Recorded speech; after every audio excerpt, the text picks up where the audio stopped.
Chapter 1193. The autumn weather was like a young girl who loved to act spoiled. After experiencing the initial coldness and fervor, the fervor gradually dissipated as the sun set in the West Mountains. The lanterns on the streets of Chang and city were slowly lit up. When everyone saw the lanterns lit up, they immediately headed towards the Eastern Market. The Imperial College, Chang and University, and White Deer Institute, who had been prepared beforehand, also entered the venue at this moment. Chang and was one of the 4 great institutes of the Imperial College. This was the priority. He Zhongjing, Lu Hongwen, Ouyang Kai, and the others had been waiting at the boarding gate for a long time. As soon as they saw Zhang Feng coming with Li Qingqian and the others, they hurriedly opened their arms to welcome them. "Haha, brother Zhang, you're finally here." Lu Hongwen smiled the brightest. This time, because of Zhang Feng, not only did he become famous in his family, but also the reputation of the Imperial College. Although it was not the time to recruit students, Hongwen Guan and the Imperial College opened their doors at the same time because of this. Although they were not as good as Chang and University and White Deer College, they also recruited some good seedlings. They had taken another step forward in their career. How could they not be happy?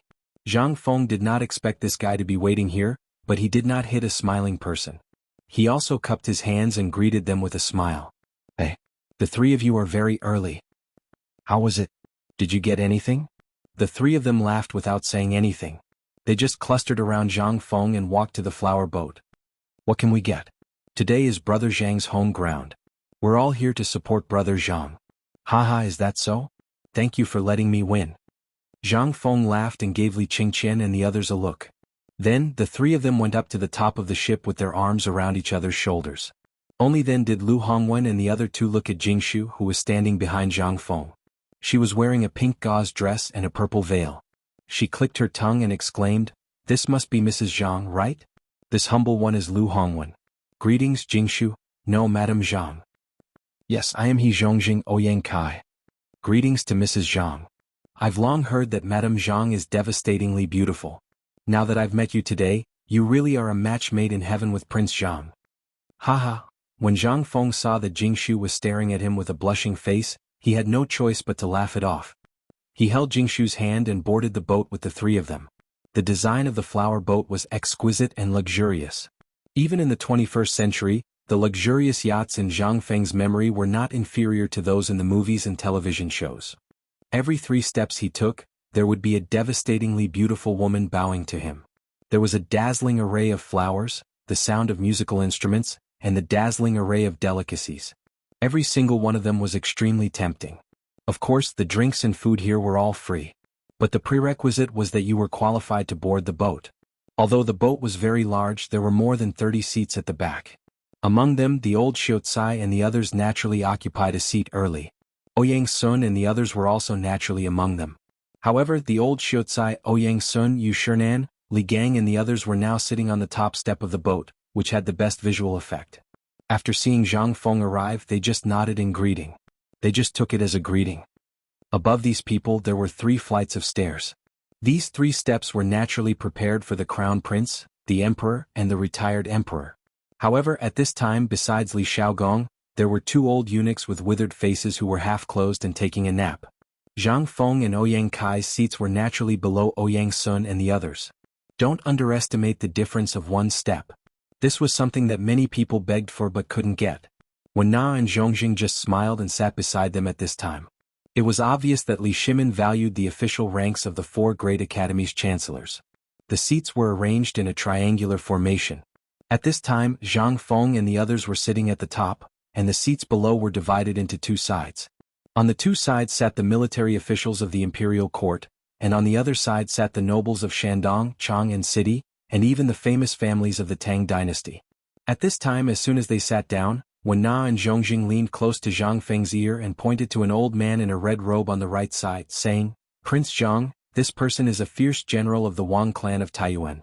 He may cause you some trouble later, but don't worry, Prince Zhang's talent and learning should not be underestimated." "Nonsense." Lu Hongwen interrupted He Zhongjing and said, "You have seen Prince Zhang's poetry. If Prince Zhang dares to say that he is the second, who dares to say that he is the first?"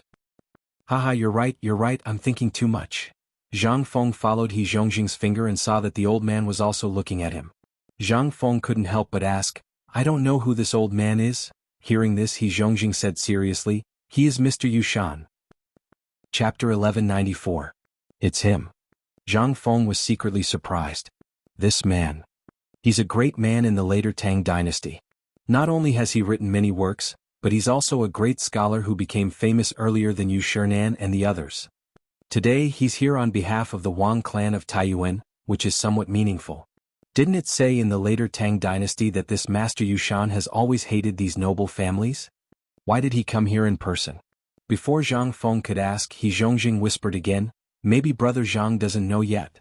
This Master Yushan is known as the first of the five tones. Tonight we'll be able to feast our ears." Haha. Ah. The first of the five tones? Are you worthy? Although Zhang Feng didn't want to discredit him, who else could be known as the first of the five tones except the immortal poet Li Bai? Who dares to claim to be the first? Master Yushan. Boy, I have some ideas to invite you to the academy, but now it seems that, at this time. Master Yushan saw Zhang Feng looking at him and bowed slightly as a greeting. Yu Shinan and the others just gave Zhang Feng a helpless look. As for Jingshu, she was also a little nervous at this time and clenched her small hands tightly. "Don't worry, it's okay." Zhang Feng smiled and patted Jingshu's small hands. Jingshu calmed down a little. Immediately, Zhang Feng ignored these things and began to eat and drink with Ouyang Kai and the others. The wine was the white wine he made and then gave it to Lao Li. He didn't expect him to make it so quickly. This made Zhang Feng a little surprised. When Ouyang Kai and the others learned that this magical wine was actually made by Zhang Feng, they were also a little shocked. They had indeed drunk this wine when they were in Mount E for the first time, but they didn't pay much attention to it at that time. Now that they heard that this wine was really brewed by Zhang Feng, they couldn't help but be even more shocked. However, they also knew who the Lao Li that Zhang Feng mentioned was, so they gave up on the idea of getting him. At this moment, Li Shaogong stood up slightly, coughed and said, "Everyone, it's getting late. Because His Majesty still has important matters to attend to, this poetry gathering will be hosted by Old Man Eunuch Quan and Eunuch Hong will be the supervisors." Wait. At this moment, Mr. Yushan was the first to speak. Li Shaogong slightly frowned. Although he knew that this old man's purpose was not pure, he did not expect that he would be the first to speak. However, this old man was a great scholar. Even if the emperor came, he would have to be polite. "So it's Mr. Yushan. What can I do for you?" Li Shaogong cupped his hands and asked. Mr. Yushan first looked at Yu Shinan and the others, then looked around and said, "Today, old man has no other ideas. Even if Prince Zhang, who has long heard that he is the Chancellor of White Deer College and the Chancellor and Dean of Chang'an Academy, had the honor of reading some of his so-called poems, especially the one about the toast. Although the words tend to be a little rushed, the poems are all allowed. However, the kind of vicissitudes of life in this poem makes old man suspect that this poem is not made by you." Mr. Yushan's voice was very loud. It was so loud that people on and off the boat could hear him. Seeing this, everyone couldn't help but be shocked. They hurriedly pricked up their ears. Even the musicians who were playing quietly stopped playing at this moment. Hearing this, the people on the top of the boat couldn't help but have a slight change in their expressions. Who couldn't tell that he was looking for trouble? Zhang Feng naturally knew that this old fellow was up to no good. However, he still stood up and asked with a smile, "Dare I ask Mr. Yushan, what's wrong with this kid's poem? Or have you seen this kid's poem somewhere before?" Although old man has never seen or heard of this poem before, old man knows about it. "You have a teacher who roams the world?" "Oh, it's the person on the statue at the entrance of White Deer College. F***ck your grandfather. That statue was of a history professor during his university days. Zhang Feng had no choice but to make a statue of him to fool him. Until now, Zhang Feng had been thinking about what kind of expression the professor would have if he went to Shao Mountain one day and discovered this statue. However, all of this didn't matter now. Since he brought this up, it was clear what his position was. That's right. This Zhang does indeed have a benefactor who has taught me for 3 months. However, when my benefactor was teaching me, he once said, "Don't do evil because it's small, and don't do good because it's small." I believe that Mr. Yushan should also know about poetry. This Zhang has more than one poem in my hands. I believe that Mr. Yushan should have seen my other poems. Then may I ask Mr. Yushan if my other poems are also in your possession? Which of my benefactor's masterpieces do you think they are? There were other poems? Hearing this, the literati on the boat couldn't help but burst into an uproar. Mr. Yushan remained silent. However, his silence seemed to be an acknowledgement of Zhang Feng's words. Seeing this, Zhang Feng walked forward slightly and cupped his hands towards the crowd. I've long heard that Mr. Yushan is known as the number one in the 5 characters. Today I would like to ask Mr. Yushan for advice. How about that? Chapter 1195. Was he going to compete in poetry? Was Zhang Feng going to compete in poetry with Mr. Yushan? My God. Was he going crazy? At this moment, before the people on the boat could react, below the boat there was a burst of exclamations. Poetry competition. Poetry competition. Poetry competition. Shouts rang out one after another. The people further away also heard the noise here and couldn't help but ask in surprise, "What's going on? What happened on the boat?" "I don't know. It seems that Prince Zhang is going to compete in poetry with Mr. Yushan." Poetry competition? *T, isn't this like lighting a lamp in a latrine pit? He's courting death. Although Mr. Yushan is known as the best poet in 5 characters, Prince Zhang's poems are not inferior. On the second floor of the boat, Li Shimin, Empress Zhang's son, Li Yuan, and the others were drinking wine. They looked up with a smile and listened to the discussion without saying a word. "Second brother, aren't you worried about Prince Zhang?" Li Shimin couldn't help laughing when he heard Empress Jiangsuan's words. "I'm worried about him? That boy is not a well-behaved person. It's good enough that he doesn't harass others. Have you ever seen him make a deal that loses out?" This, Empress Zhang's son couldn't help but look sluggish. Thinking about it carefully, it was really as Li Shimin said. No wonder the emperor and the retired emperor had such a refined mood to hide here today. It turned out that they had enough confidence in Zhang Feng. However, this Mr. Yushan was an old senior who had been famous for a long time. Furthermore, his title as the number 1 poet of the 5 words poetry was not an undeserved reputation. Although he did not often compose poems, the poems that he did compose were all famous poems. Whether it was Li Shimin and the others at this time or Yushernan and the others on the boat, they were all a little worried at this time. Especially the old Xiucai. He wanted to stand up several times and ask if Yushan was shameless, but he was firmly pressed down on the stool by Li Gang. "Brother Zihuai, don't worry. You have to believe in that kid. This is also a kind of growth. If that brat Zhang Feng can't even bear this, then what kind of achievements can he have in the future?" Hearing this, Yushernan and the others hurriedly comforted him. "Zhang Feng's path is too smooth. This is also a kind of spur." The old elementary scholar was getting anxious. "That may be the case, but today if something goes wrong, then..." Li Gang and the others laughed and pointed at the empty space in the middle of the second floor. "Look over there." The old elementary scholar followed Li Shimin's gaze and saw that Li Shimin was leaning against the railing and watching everything that was going on upstairs. He couldn't help but have a thought. Could it be? Li Gang laughed and patted the old scholar's shoulder. "Now what are you worried about? With second master here, what are you afraid of?" Hearing this, the old elementary scholar pretended to be calm and sat down. At this time he looked at Mr. Yushan. His white beard was a little messy from the breeze, but under the bright moon he still looked like an immortal expert, pouring himself a cup of wine. Hearing Zhang Feng's words and hearing the roar of the crowd, he couldn't help but feel a little angry. "Please." It was only one word, but it seemed to announce the start of the competition. Hearing this, Zhang Feng said, "How do we compete? Then let's use what you're best at. I believe that everyone here, as well as everyone here today, is the best witness. That day no one knew whether your poem was true or not. If you take it out like this, it will be hard to convince everyone. But today, no matter how many poems you compose, as long as you can get everyone's approval, I will be the first to cup my hands and call you sir. How about it?" After thinking, Mr. Yushan added, "Seeing that you're young, old man, ye doesn't want to bear the name of bullying the weak. Then let's use 10 poems as the limit. How about it?" Arrogant. This was simply crazy to the point of no bounds. This was everyone's feeling, especially Zhang Feng's first. Although the words were said very neatly, there was no less of a slap in the face. Zhang Feng couldn't help but be too lazy to follow the etiquette. With his hands behind his back, he lit a cigarette and waved his hand. "Wine." Hearing this, everyone was stunned. But in the next moment, Zhang Sun was the first to react. He hurriedly jumped on the railing a few times from the first floor of the boat to Zhang Feng's side. Taking advantage of the situation, he took a jar of wine from someone's table and handed it to Zhang Feng. Zhang Feng slapped open the mud seal and then shouted, "The autumn shadow of the Jianghu flies at the beginning of the year. With the guests, I thank the green light of the pavilion. It's rare to see a smile in this mortal world. Chrysanthemums must be planted on the head. But on the festival of drunkenness, there's no need to regret the setting sun. It's been like this since ancient times. Why should Xiao Shan be the only one to wear it?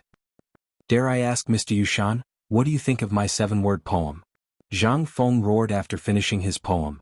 But at this time Mr. Yushan had already sunk into deep shock. The entire boat had fallen into an inexplicable silence. Seeing this, Zhang Feng waved the jar of wine in his hand. His cheeks were slightly red as he said, "In that case, this kid's second poem is coming." Lao Tzu didn't know how to write poems, but this poem by Du Mu, who was known as one of the top 3 7-word poems, Lao Tzu would like to ask you, is it good enough? Not good enough? Then Lao Tzu, come up with a few more. Aren't you known as the number 1 5-word poem? Then Lao Tzu, come up with a 7-word poem. I'd like to see what you can do. Chapter 1196. Flying mirrors fill my eyes. Returning to my heart, I fold my broadsword. Turning the canopy, I travel far and wide. Climbing the osmanthus, I look up to the sky. Frost and snow on the waterways. Feathers in the forest. Looking at the white rabbit now, I can count the hairs of autumn. Below Chang, and still white Emperor City. Angry Shinchuanpu is dark, cramped half the building is bright. Crafty fights are dawning, the toad falls by itself. Drawing the bow depends on the soul, not alone. The 5-character lullaby for the Mid-Autumn Festival. What do you think, Mr. Yushan? Zhang Feng shouted again. This time Mr. Yushan was completely dumbfounded. What do you think? The first poem had already shocked him to no end. The 7-character lullaby, that was the 7-character lullaby. It was much more powerful than the 5-character lullaby. The difficulty of the current poem was not judged by the length of the poem, but by the charm of the poem. It was the charm of the poem. At this time, the poem made by Zhang Feng had already exceeded the scope of Mr. Yushan. At this time Mr. Yushan even felt like he was being suffocated by a mountain. This came from the dissatisfaction in Zhang Feng's poem and the artistic conception of the poem. Not to mention the second poem. Even his masterpiece of the 5-character lullaby couldn't be compared with Zhang Feng's. This was simply, and the second poem of the 5-character lullaby had already compared Chang and City to the legendary fairy-like place. This sentence was like taking the firewood from under the cauldron. How could he judge? Didn't you say Chang and City? Then what was this? But today's poem gathering was attended by all the literati of the Tang dynasty. Even the emperor was said to have come with the retired emperor. He should be hiding there and watching at this time. If by any chance he said something wrong, then today would be the day when he, Yushan, would lose all his reputation. At this time, Yushernan and the others looked at each other.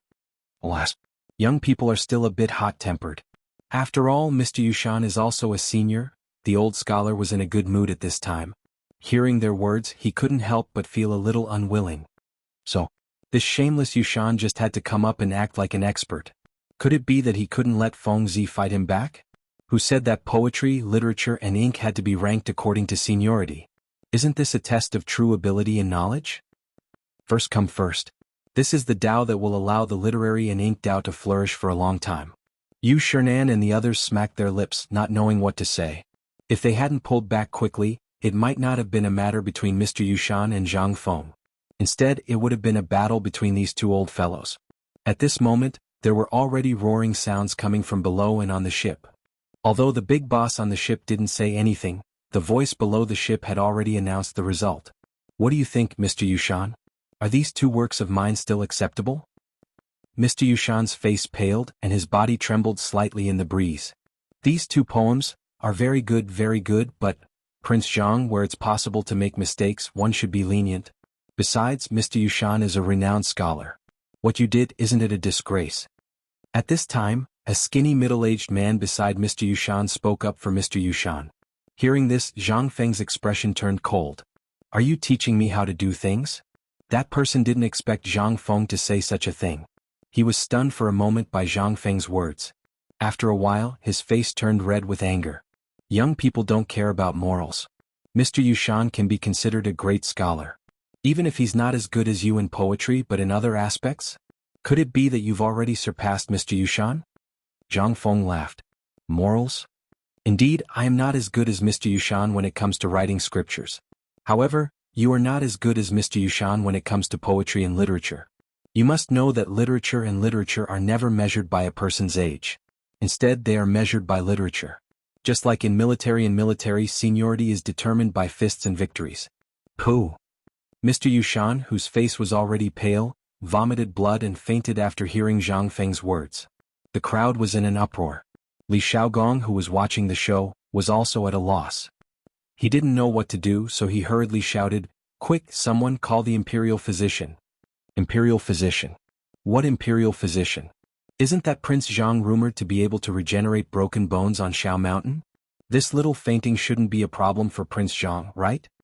At this time, the middle-aged man sitting beside Mr. Yushan sneered again and looked at Zhang Feng.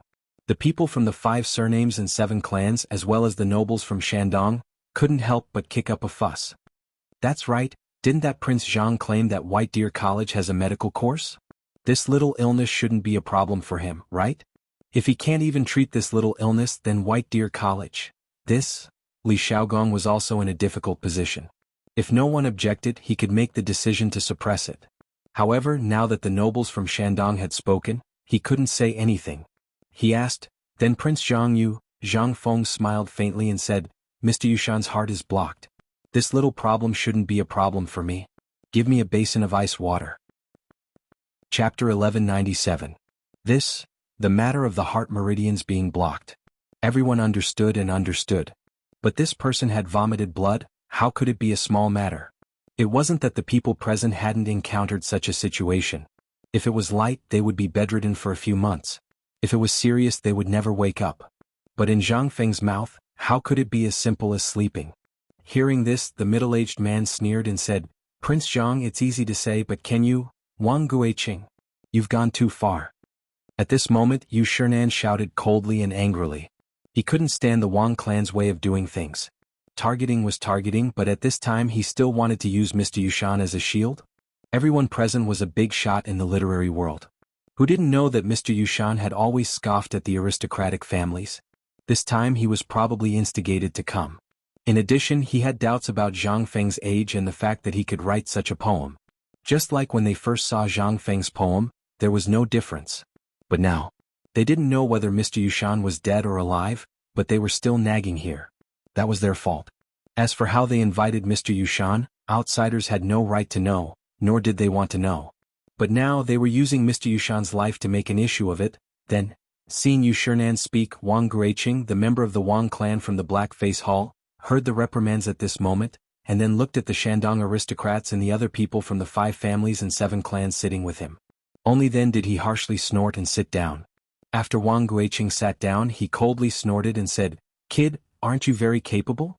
I want to see how you're going to do it. But the premise is that Mr. Yushan's body probably can't wait for you to go back to Shao Mountain to prepare. I want to see you, noisy." At this moment, Li Yuan coldly snorted from the 2nd floor. At this moment, all the voices disappeared in an instant. And Zhang Feng also glanced at the 2nd floor in surprise. After seeing Li Shimin and the others looking at him with a smile and nodding, he nodded. "Why do you need to go back and prepare for such a small matter? Tainyo, prepare a basin of cold water for me." "All right." Cheng Chumo and the others stood behind Zhang Feng impatiently. They seemed to be waiting for Zhang Feng to give the order and they would rush forward at any time.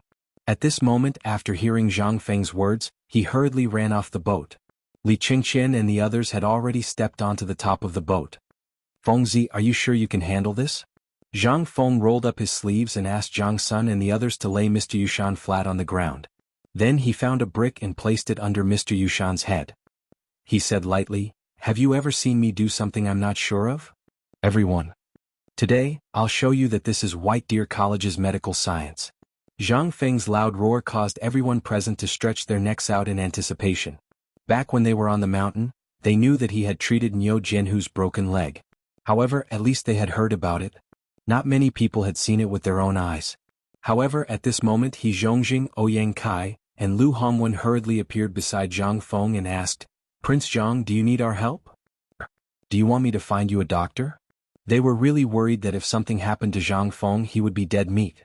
This time many people from Guanlong had come. They mainly wanted to take a closer look at Zhang Feng and see if he was worthy of being roped in. This was why the 3 of them were so nervous. However, Zhang Feng still shook his head. "No need. This is just a small matter. Why do the 3 of you have to do it?" As he spoke, Zhang Feng waved his sleeves and said, "Everyone disperse. Let me do it." When the crowd saw this, they couldn't say anything. They could only open up an empty space. How could Zhang Feng know anything about medicine? However, he still knew the first aid knowledge of survival in the wild. After all, when he was young, he often climbed trees to dig out bird nests. Mr. Yushan's symptoms, if you wanted to say it was big, it was indeed quite big. It was quite serious. However, if you wanted to say it was simple, it was really simple. It was just that he couldn't catch his breath and his qi and blood surged up. Zhang Feng untied Mr. Yushan's belt. His upper body was basically naked. As everyone frowned, Zhang Feng grabbed Mr. Yushan's two arms. Then he shook them left and right. Finally, on Mr. Yushan's chest, his hands overlapped, and fiercely pressed his heart a few times. With such a press, Mr. Yushan, who was already pale and the blood at the corner of his mouth had stopped flowing, turned pale. Then he opened his mouth and spat out a big mouthful of blood. Wah!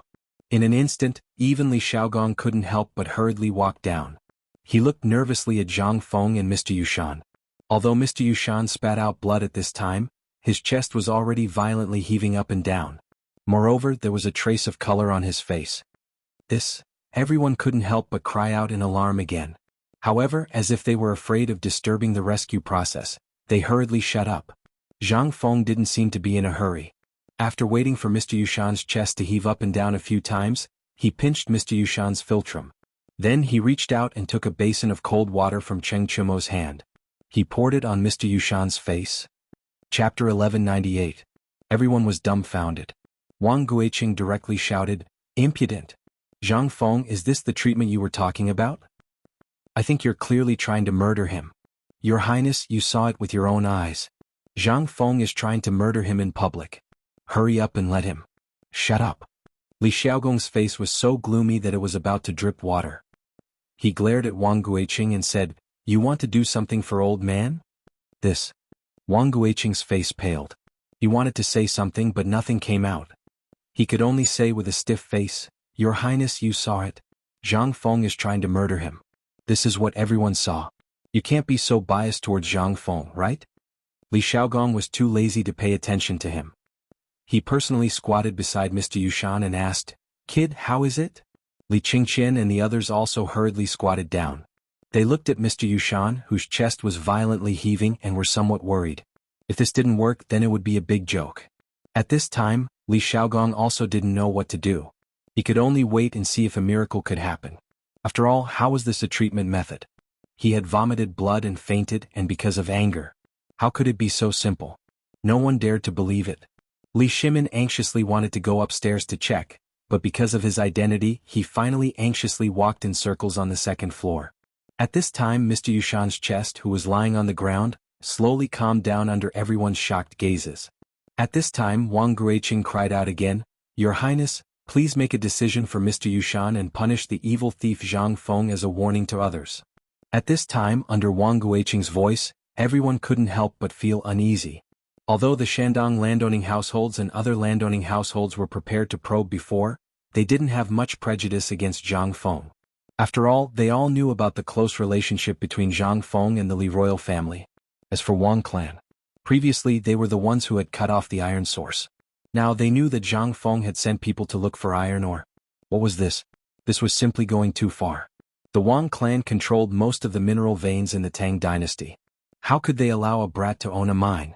This time, the main objective of targeting the shipyard in Zhang Feng was to obtain the legendary invulnerable shield and invincible spear. Moreover, they had also heard that Zhang Feng had already created a spear that could pierce through anything. To them, this was a huge threat. What's more, Li Shimin had been trying to destroy their hearts for a long time. However, at this moment he appeared to be a little impatient. The identities of Yu Shinan, Mr. Yushan, and others were obvious. Moreover, Zhang Feng had a deep relationship with these people. They also saw the cooperation between Zhang Feng and Guanlong's people and wanted to get some benefits from Zhang Feng. This was the hard truth. If they fell out with each other, no one would benefit. For the other landowning households, this was the last thing they wanted to see. The key was to fall out with the Li royal family. That would be the biggest mistake.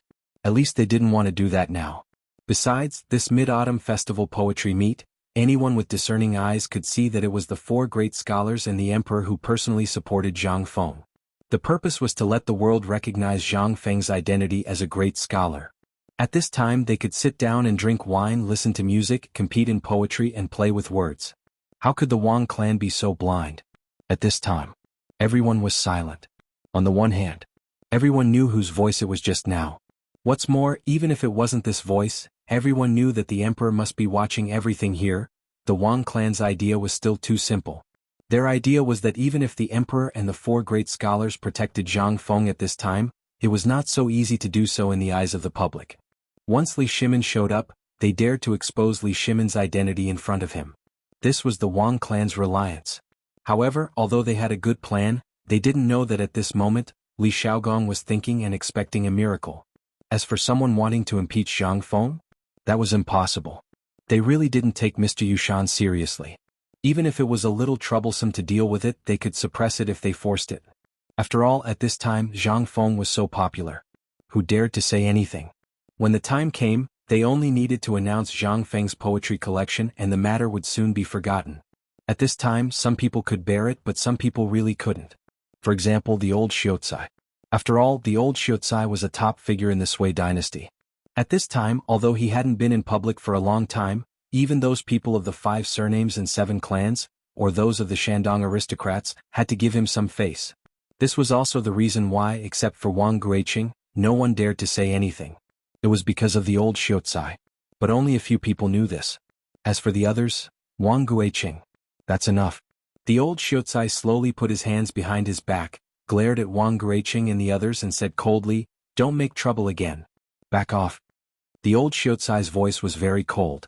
It was so cold that Zhang Feng couldn't help but tremble after hearing it. This voice, so domineering. What was the old Xiuzai's identity before? At this time, Wang Guiqing seemed to be startled by the old Xiuzai's imposing manner. At this time, Li Gang also slowly stared into Wang Guiqing's eyes and said, "Back off. If you continue to twist words and force logic, no one can save you, including that old guy from your Wang family." At this time, Wang Guiqing was really scared. Li Gang was the crown prince's junior tutor, and a somewhat influential figure. Speaking of which, he could be said to be on an equal footing with Mr. Yushan. Sometimes his reputation was even higher than Mr. Yushan's. At this time, seeing him speak, Wang Guiqing couldn't help but ask with an ugly face, "Junior advisor, what are you? Old man told you to shut up." Wah. At this time, Mr. Yushan, who was lying on the ground, once again spat out a lump of dark blood. Then he breathed heavily and weakly opened his eyes. At this time, everyone was shocked. And Wang Guiqing's face instantly became paler than paper. It's over.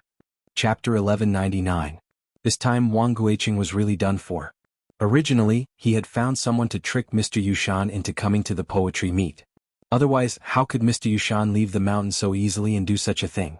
Wasn't this destroying his own reputation?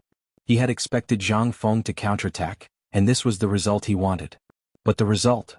Obviously, it didn't develop in the direction he wanted. Instead, it had become worse. That wasn't all. The main thing was that Zhang Feng, this brat, had actually awakened Mr. Yushan. Cough, cough, cough, cough. Mr. Yushan's coughing made everyone's hearts tighten. Zhang Feng looked at Mr. Yushan's face again and then said, "Bring warm water and salt." Cheng Chumo hurriedly found fine salt, mixed a bowl of salt water and handed it to Zhang Feng. At this moment, everyone's eyes were fixed on Zhang Feng. To be precise, they were staring at the bowl in Zhang Feng's hand and Mr. Yushan. Mr. Yushan frowned slightly, but at this moment, his heart was in pain. He could only follow Zhang Feng's lead and drink the bowl of water. Only then did he slowly come to his senses. Once he came to, Mr. Yushan grabbed Zhang Feng's hand and asked somewhat emotionally, "The 2 poems just now, were they made by you to correspond to this scene?" Not only did he not blame Zhang Feng, he even grabbed Zhang Feng and asked him about the poem. At this moment, everyone understood what was going on. They also knew that Mr. Yushan was definitely fine. Yu Shernan and the others also heaved a deep sigh of relief. However, Mr. Yushan looked at the old scholar, grabbed his hand and sighed, "Brother Zihuai, I thought you didn't even recognize me as your junior brother. I didn't expect that you would be willing to speak up for this brat." "You, sigh." The old scholar sighed, "How can old man face you? Alright, let's not talk about this today. Let's talk about this first. Tell me, what kind of bewitching potion did the Wang clan feed you today? What are you up to today? If you don't tell me something, I'll burn down your Jade Mountain cottage tomorrow. Do you believe me?" Hearing this, Mr. Yushan could not help but smile bitterly. "It was I, your junior brother, who was careless and listened to slanderous words. They said that Zhang Feng's poems were stolen and that he was a swindler who gained fame by deceiving the world. Moreover, I also learned that he was your disciple. Moreover, these poems were quite similar to senior brother's style, so Zhang Feng's eyes almost popped out of their sockets. Seeing the two crying old men, he moved closer to Chu Suiliang and asked, "Teacher, what's going on? What kind of person was the old Xiaocai? Why does everyone know him?" Chu Suiliang looked at Zhang Feng as if he was looking at a monster. He hesitated and said, "Didn't Mr. Zihuai mention it to you?" Zhang Feng's head was like a rattle drum. Chu Suiliang, Yu Shernan and the others could not help but shake their heads. "Mr. Zihuai did not tell you because the time is not right. When the time is right, he will naturally tell you. It's useless for you to ask. However, what I can tell you is that Mr. Zihuai was once a famous person." After saying this, no matter how Zhang Feng asked, no matter how Zhang Feng tempted or threatened, Chu Suiliang and the others did not say a word. This made Zhang Feng so angry that his face was gloomy. After the old Xiaocai and Mr. Yushan muttered for a while, they held hands and sat down at the main seat. This made Zhang Feng extremely gloomy. So, today was not his coronation ceremony, but the time for him to bury the hatchet with his old friends? Zhang Feng walked to his seat unhappily. However, halfway there he was stopped by Mr. Yushan. "Nephew Zhang Feng, please wait a moment." He was already a nephew? Zhang Feng was a little speechless. However, he still stood where he was. After drinking a bowl of salted water, Mr. Yushan's complexion gradually improved. After eating some braised meat, he once again jumped up and down. If not for his pale complexion, who would know that this old fellow had just vomited blood and fainted? "Nephew Zhang Feng, what you said just now was right. In the literary world, there is no such thing as seniority or seniority. Only those who are more accomplished are more important. You are right, I am not as good as you in poetry. I believe that in other aspects old man is also not as good as you. I have long heard of the mathematics on the deserted mountain as well as the new teaching materials and so on. They are all rare in the world. If old man knew about this earlier, he would not have come out to make a fool of himself." "Haha, Mr. Yushan, what are you talking about?" Zhang Feng also did not understand what Mr. Yushan was thinking. However, on the whole, this matter could be considered to have passed. However, at this moment, bursts of commotion sounded one after another on the boat. This made Mr. Yushan, who had been composing a poem for a long time, become somewhat angry. "Who is making a ruckus here?" Hearing this, Li Qingqian hurriedly waved a piece of white paper in his hand and said, "Mr. Yushan, take a look at this first." White paper. This was something that only White Deer College could afford. Furthermore, at this moment, everyone on the boat and below the boat was holding this piece of white paper in their hands and shouting excitedly. Zhang Feng frowned. He looked suspiciously at Yu Shernan and the others who were secretly laughing. He seemed to have understood something. "Poem? It's a poem? It's Master Zhang's poem. Aha, it just came from White Deer College. They said it was a new poem that Master Zhang wrote a few days ago." Chapter 1200. At this moment, everyone on the ship was praising Zhang Feng's poem. Mr. Yushan got Zhang Feng's 3 poems today and got his senior brother's approval. He was so happy that he couldn't close his mouth. He clapped his hands and turned to ask Li Xiaogong something. Then he said, "Old man and Hejin King Lordly just discussed it. Since the old man said it, now that the old man called you Master Zhang, does anyone object?" "Does anyone object?" he asked 3 times in a row. No one objected.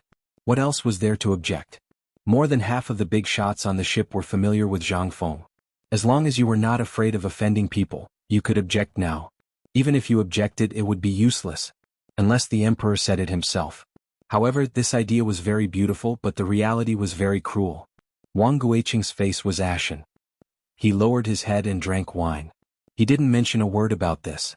Seeing that no one objected, Li Xiaogong waved his embroidered robe and said, "In this case, the old man announces that the Chancellor of White Deer College, Viscount Zhang Feng of Xishan, has become a great Confucian today. The old man will report to the emperor immediately. Tomorrow morning he will enter the Ministry of Works, the Ministry of Revenue and the Ministry of Works and announce it to the whole country." "Aha, congratulations, Master Zhang. Congratulations, congratulations. Feng Zi, congratulations. Congratulations, congratulations. Congratulations." In an instant, there was a series of congratulations on and off the ship. Zhang Feng also cupped his fists and thanked them. This matter was finally resolved. It also let him breathe a sigh of relief. Just now, Mr. Yushan had simply blocked all of the things that could have happened. Otherwise, there would be more people coming out to find trouble. At this time, Mr. Yushan, Yu Shernan, and the rest of the group's poems were effective. Only then did Zhang Feng avoid a war of words. Zhang Feng was not afraid of these things. However, it was better to avoid it if it could be avoided. After all, who would be so bored as to look for trouble? Everyone, thank you very much. Thank you to my 4 teachers, thank you to the old elementary scholar, thank you to Lao Li, and thank you to everyone present. If it wasn't for your help, how could I have achieved what I have today? Li Xiaogong didn't dare to stay here any longer. He quickly said, okay, this matter is over. The old man has to go back and report. I'll leave the rest to you. Alright, little friend Zhang Feng, tell me about your nameplate. The old man can go back and make a book for you. As soon as the word tiles were mentioned, Zhang Feng felt a little awkward. Wine Immortal. Was he worthy? However, this was a name given to him by the 4 great Confucians. That was simply shameful. But I won't say it. It didn't make sense. Zhang Feng couldn't help but feel a little conflicted. Well, my 4 respected teachers, why don't I change my nameplate? I'm afraid this brat won't be able to bear this token. Yu Shernan and the others also laughed. You brat, this kind of nameplate is not suitable for you. Why don't you hand this problem over to Brother Zihuai, Mr. Yushan, and Mr. Wenji? Ouyang Sun and the others also nodded. As for Ouyang Kai and the others, they could only agree. How could they have the right to speak here? When the 3 of them heard this, they pushed the responsibility to the old elementary scholar for a while before finally passing the heavy responsibility to him. After all, everyone could see that the old elementary scholar cared about Zhang Feng. This matter was the most suitable one for him. The old elementary scholar saw that he couldn't push the responsibility away. He thought for a while and said, since everyone is so fond of me, what do you think, Fengzi? Zhang Feng knew that Balan wouldn't come because of the old elementary scholar. He hurriedly bowed and said, it's all up to you. Seeing this, the old elementary scholar thought for a while and said, if it was before the name of Wine Immortal, old man would also think it was good, but now, the old elementary scholar fell into deep thought again. Li Shimin couldn't stand it anymore. In fact, he had thought of a few nameplates for Zhang Feng and felt that they were quite suitable. But because of his identity, he couldn't say anything. Below the boat, everyone stared nervously at the flower boat, waiting for the old elementary scholar's answer. After a while, the old elementary scholar looked at the bright moon in the sky, then looked at Jingshu and Zhang Feng. He said, I thought of a nameplate. As he spoke, the old elementary scholar looked at Zhang Feng with some interest. At this moment, Zhang Feng felt that something was wrong. But before he could object, the old elementary scholar said, how about a cord? A cord? A cord? F***ck old elementary scholar, we have no grievances, you're tricking me. Zhang Feng's face changed color. He hurriedly waved his hand and said, no, no, no, this nameplate won't do. Old elementary scholar, let's change it? But Yu Shernan and the others' eyes lit up. That's right. Why didn't I think of that? Miss Jingshu's 18 strokes of Huga was famous for a time. In 15 years in Chang, and no one was able to decipher it. But I heard that when this kid was drunk, he was able to recite it without any mistake. What is this? This is what I call true talent. That's right. Cord old man also thinks it's very good. If you're still not satisfied with Jude, then you might as well call it Wine Immortal. Anyway, didn't you always write poems when you were drunk to show off your prowess? Chapter 1201. Cord Zhang Feng was speechless. This was not even as domineering as Wine Immortal. He did not know what the old scholar was thinking to actually think of such a name. But what could he do now? There was nothing he could do. Zhang Feng could only resentfully look at the old fellows who were laughing heartily, and then return to the center of the 3rd floor of the flower boat. Li Qingqian and the others were already holding back their laughter, waiting. Seeing Zhang Feng arrive, the few of them held back their laughter and stood up straight. They knew that their chance had come. How could Zhang Feng not know what these fellows were thinking? He was too lazy to lower himself to their level. Staring at Cheng Chumo, he asked, are the musicians ready? Yes, yes. Zhang Feng was angry. Just wait, Lao Tzu will make you feel better. Let's begin. While speaking, Zhang Feng turned around, facing Li Xiaogong and the others and said, Lord Li, everything is ready, may I ask if we can begin? Li Xiaogong laughed and said, everything will be according to Prince Zhang's arrangement. Originally, there was a performance at the Mid-Autumn Poetry Meet. Moreover, the location of the brothel boat could be clearly seen from the attics and roofs of the houses in the East Market by the shore. But in addition, today was a rare day for young men and women to come out. On this day, the young men and women in Chang'an and the surrounding towns all wanted to come to watch the meet. Most importantly, they wanted to find the person they liked. It was also the time when the matchmakers in Chang'an were the busiest. This was the custom, even the emperor had no right to take it away. In addition, at the beginning of the meet, there would be a performance by the singers of Yen Lai Lu. This performance was not the usual kind of performance by the singers of Yen Lai Lu, but a performance by the inner court of Yen Lai Lu, which could only be performed in the palace. At this time, Zhang Feng, who was rumored to be from White Deer College, and President Zhang had also prepared a special performance, as well as the most anticipated performance of Chang An's number one beauty Jingshu. It could be seen that at this time, under Li Xiaogong's command, these young men and women were very eager. In order to achieve the greatest effect for this dance performance, Zhang Feng had already made sufficient preparations. Last night, Zhang Feng had let Li Qingqian and the others come to the flower boat to personally set up the scene. Although the dance took up most of the space, the layout of the scene as well as the lighting effects were also very important for a performance. Zhang Feng made use of the candlelight refracted by the bronze mirror and arranged for people to be stationed at all four sides of the East Market. When Li Qingqian gave the order, for huge pillars of light instantly shone on the surface of the water on the first floor of the three boats. On the water surface, on the large bamboo raft that everyone thought was because the remaining materials for building the flower boats had not been transported away, Li Qingqian and the others were wearing Chinese tunic suits and sunglasses. One hand was pressed on the brim of the hat, and the other hand was slanted into the trouser pocket. Although it looked a little strange. But there was also an indescribable handsomeness and experience.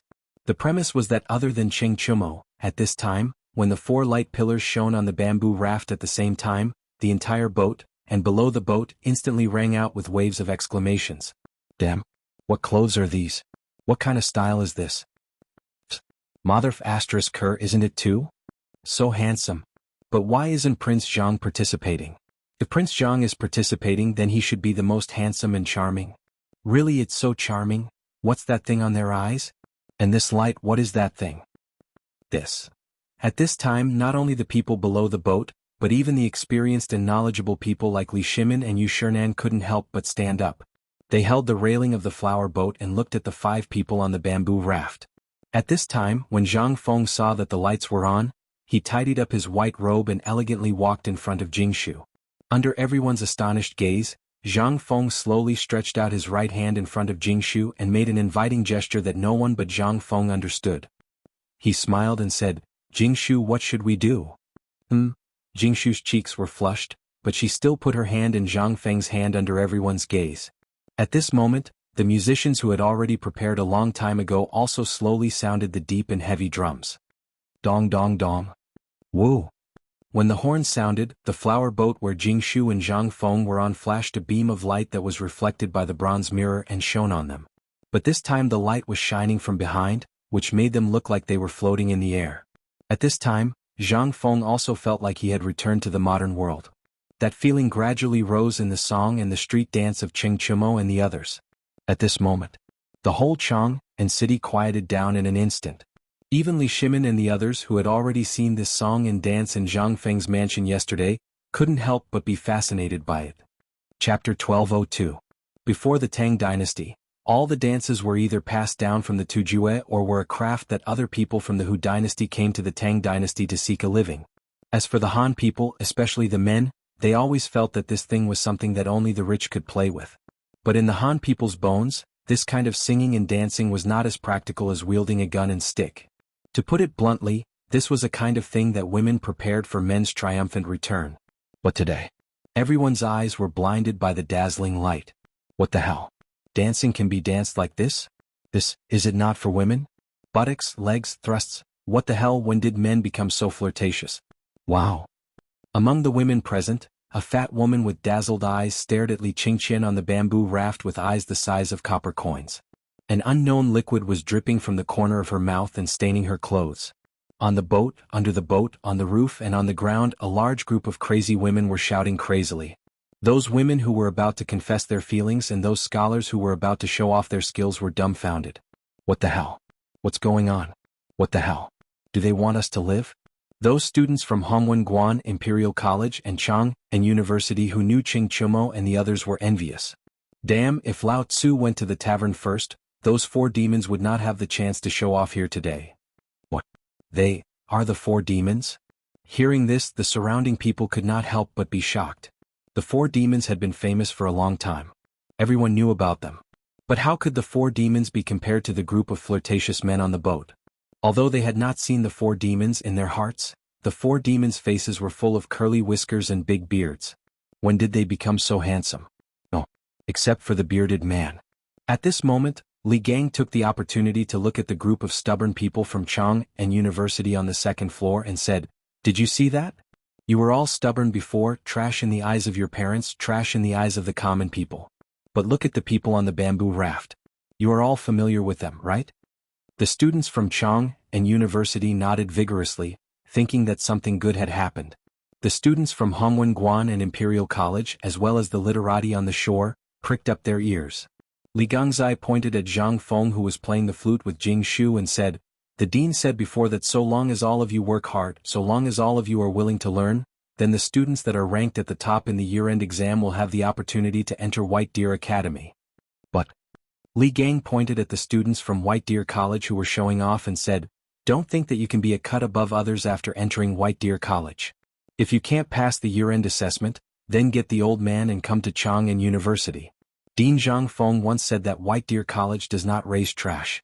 Let me add another sentence here. Since Zhang Feng handed over Chang and University to me and brother Chang and University, then how can my Chang and University be a place to hide filth? If you want to stay here, if you want to stand out among your peers, then do your best to climb up, old man. Don't think that you can be a cut above others with your current status. You will be replaced at any time. After a series of counterattacks, all the students from Chang and University and White Deer College were boiling. There were some who were worried, and there were also some who had excited looks in their eyes. This was their chance. All of this was seen by Li Yuan and Li Shimin. Li Yuan smilingly stroked his beard and said, "Li Gang, this old fellow really has some skill. After hearing what he said, I reckon that it will be hard for these little guys not to rush forward." Father is right. However, this daughter-in-law thinks that although this kind of dance looks good, this kind of thing will inevitably fall into a disadvantageous position. The academy as a whole is more important. You want to say that doing this will be criticized by others, right? Li Yuan smilingly looked at Zhang Sun Wugo and asked.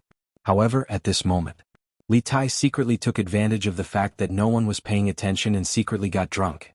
In the end, he saw Li Yuan and Zhang Sun Wugo's conversation. He looked at Li Qingqian and the others with a yearning expression and said, "Mother, this son wants to learn to dance like Big Brother. Is too beautiful." In the beginning, when Li Tai called her mother, it gave everyone a big fright. However, in the end, this brat changed it. Only then did the few of them let out a big sigh of relief. Although the few of them sat in a private room, they were outside after all. If by any chance they were heard by others, it would not be good. Li Shimin looked at Li Tai, whose face was red from drinking, and slightly frowned. However, Li Yuan laughed loudly and held Li Tai's red but face and said, "Good grandson, do you want to learn this kind of dance?" Li Tai nodded and then pointed at Zhang Feng and said, "I also want to learn from Zhang Feng Gij." Li Yuan and Li Shimin trio could not help but look at each other and smile. Li Yuan asked again, "Then after you learn it, what are you going to do?" This time, Li Tai bit his finger and leaned on Li Yuan's chest to think for a long time. Only then did he excitedly point at Jing Shu and said, "I want to marry a girl like Jing Shu Gij." Chapter 1203. After all, Li Tai was only 8 years old at this time. At this time, the three of them did not put down what he said at this time. What could such a young child know?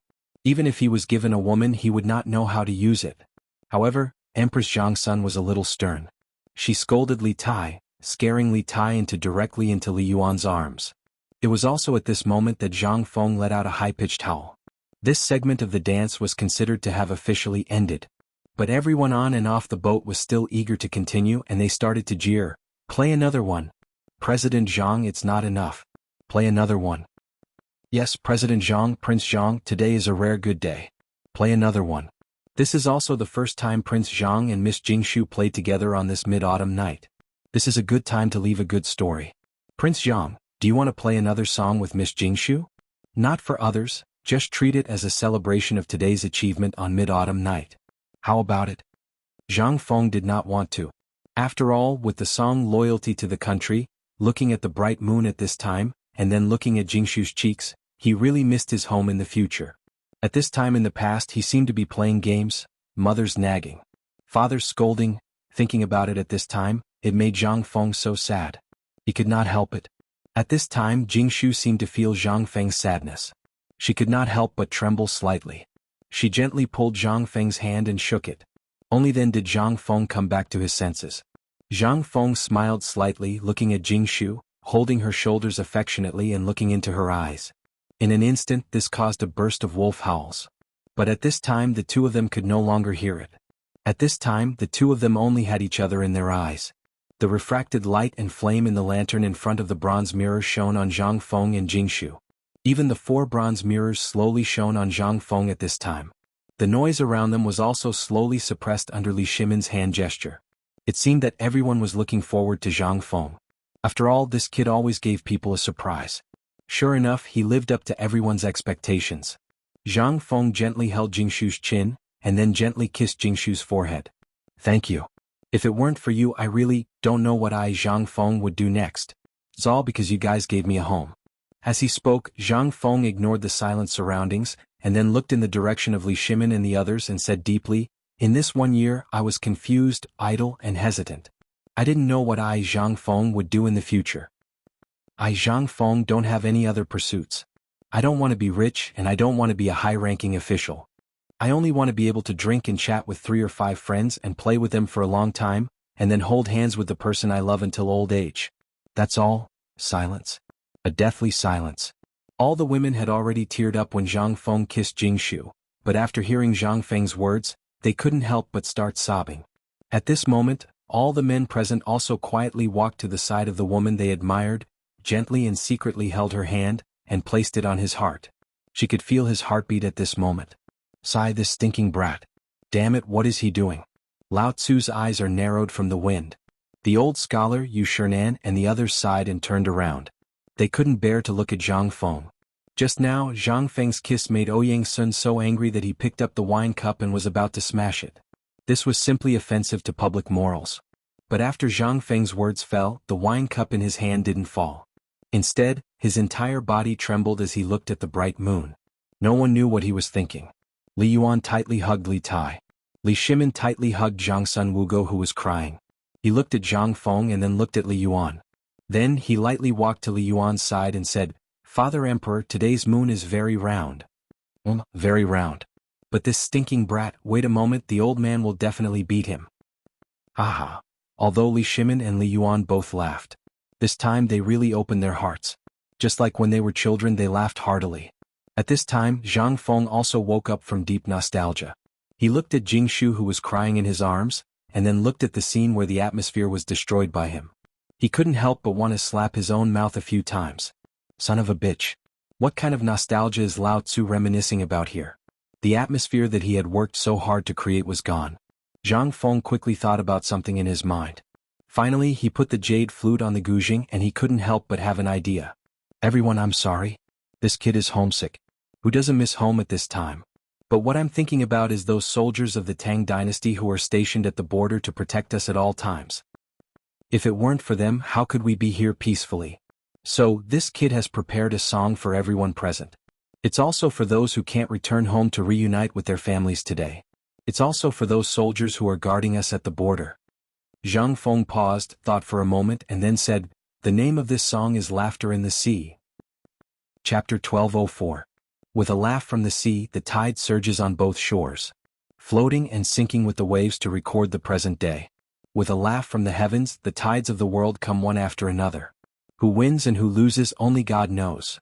In the sound of the jade flute, Zhang Feng let the musician use the softest tune to match the tune of the song, and then used the tune of his jade flute as the standard. With his song. Sure enough, the atmosphere at the scene was stirred up again. The ones who were the most touched were Li Shimin, Ouyang Sun, and the others. This song could obviously be treated as a poem.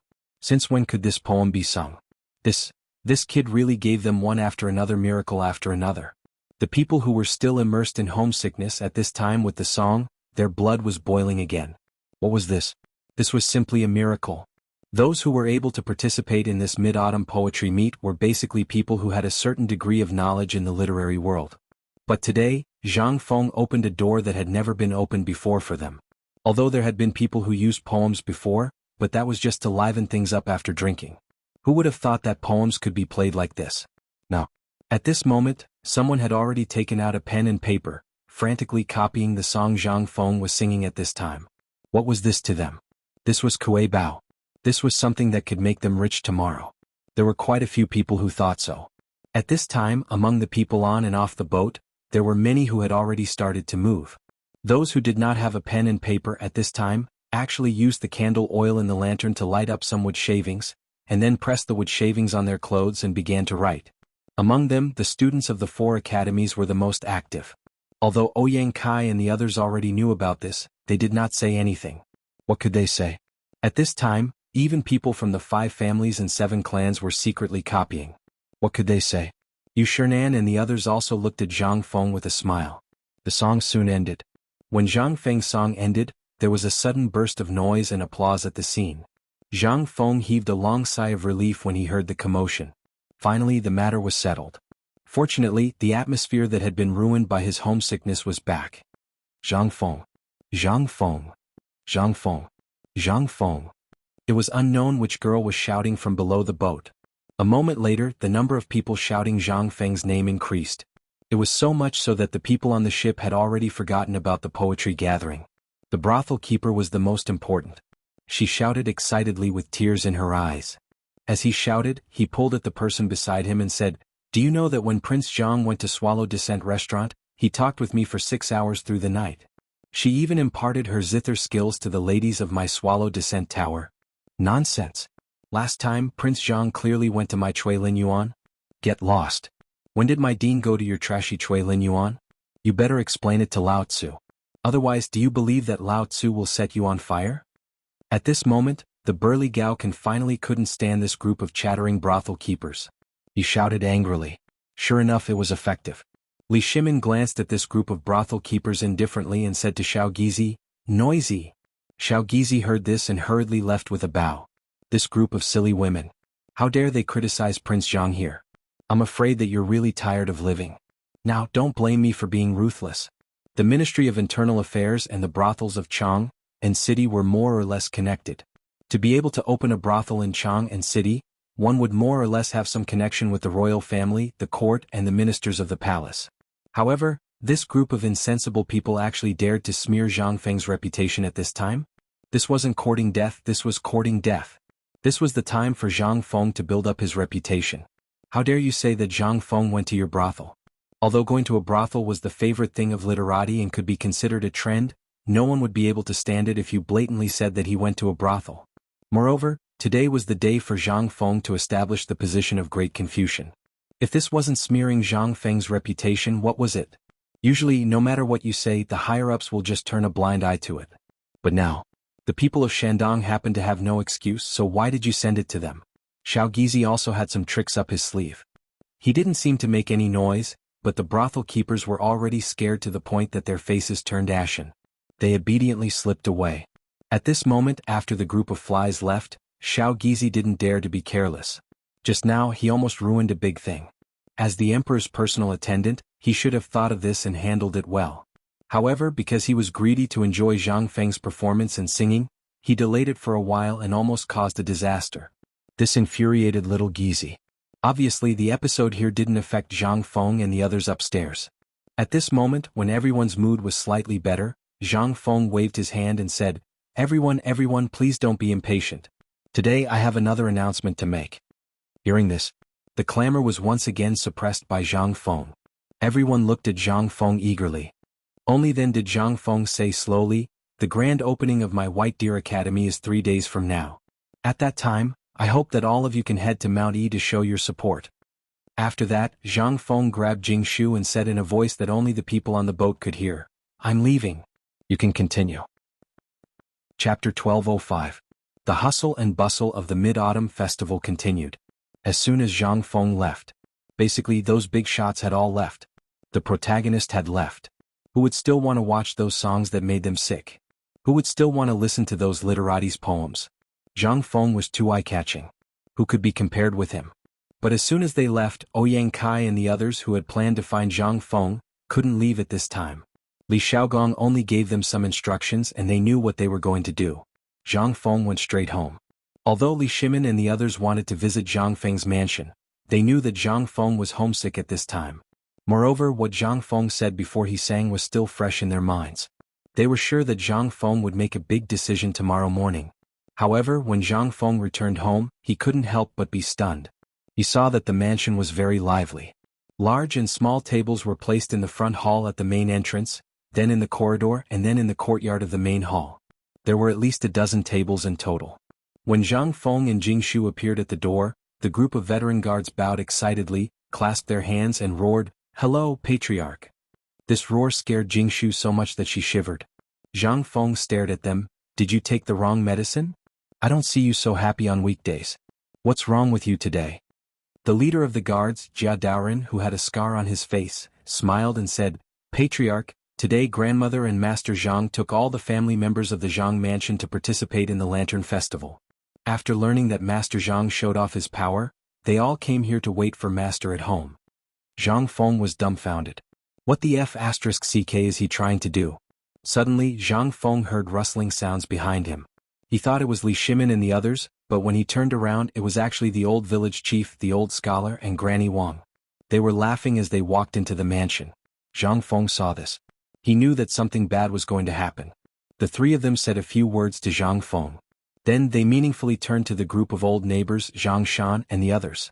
When Zhang Feng was about to sit down and ask about the situation, Jia Daoren glanced at Jingshu and then mysteriously whispered in Zhang Feng's ear, "Patriarch, you should go back to your room to take a look.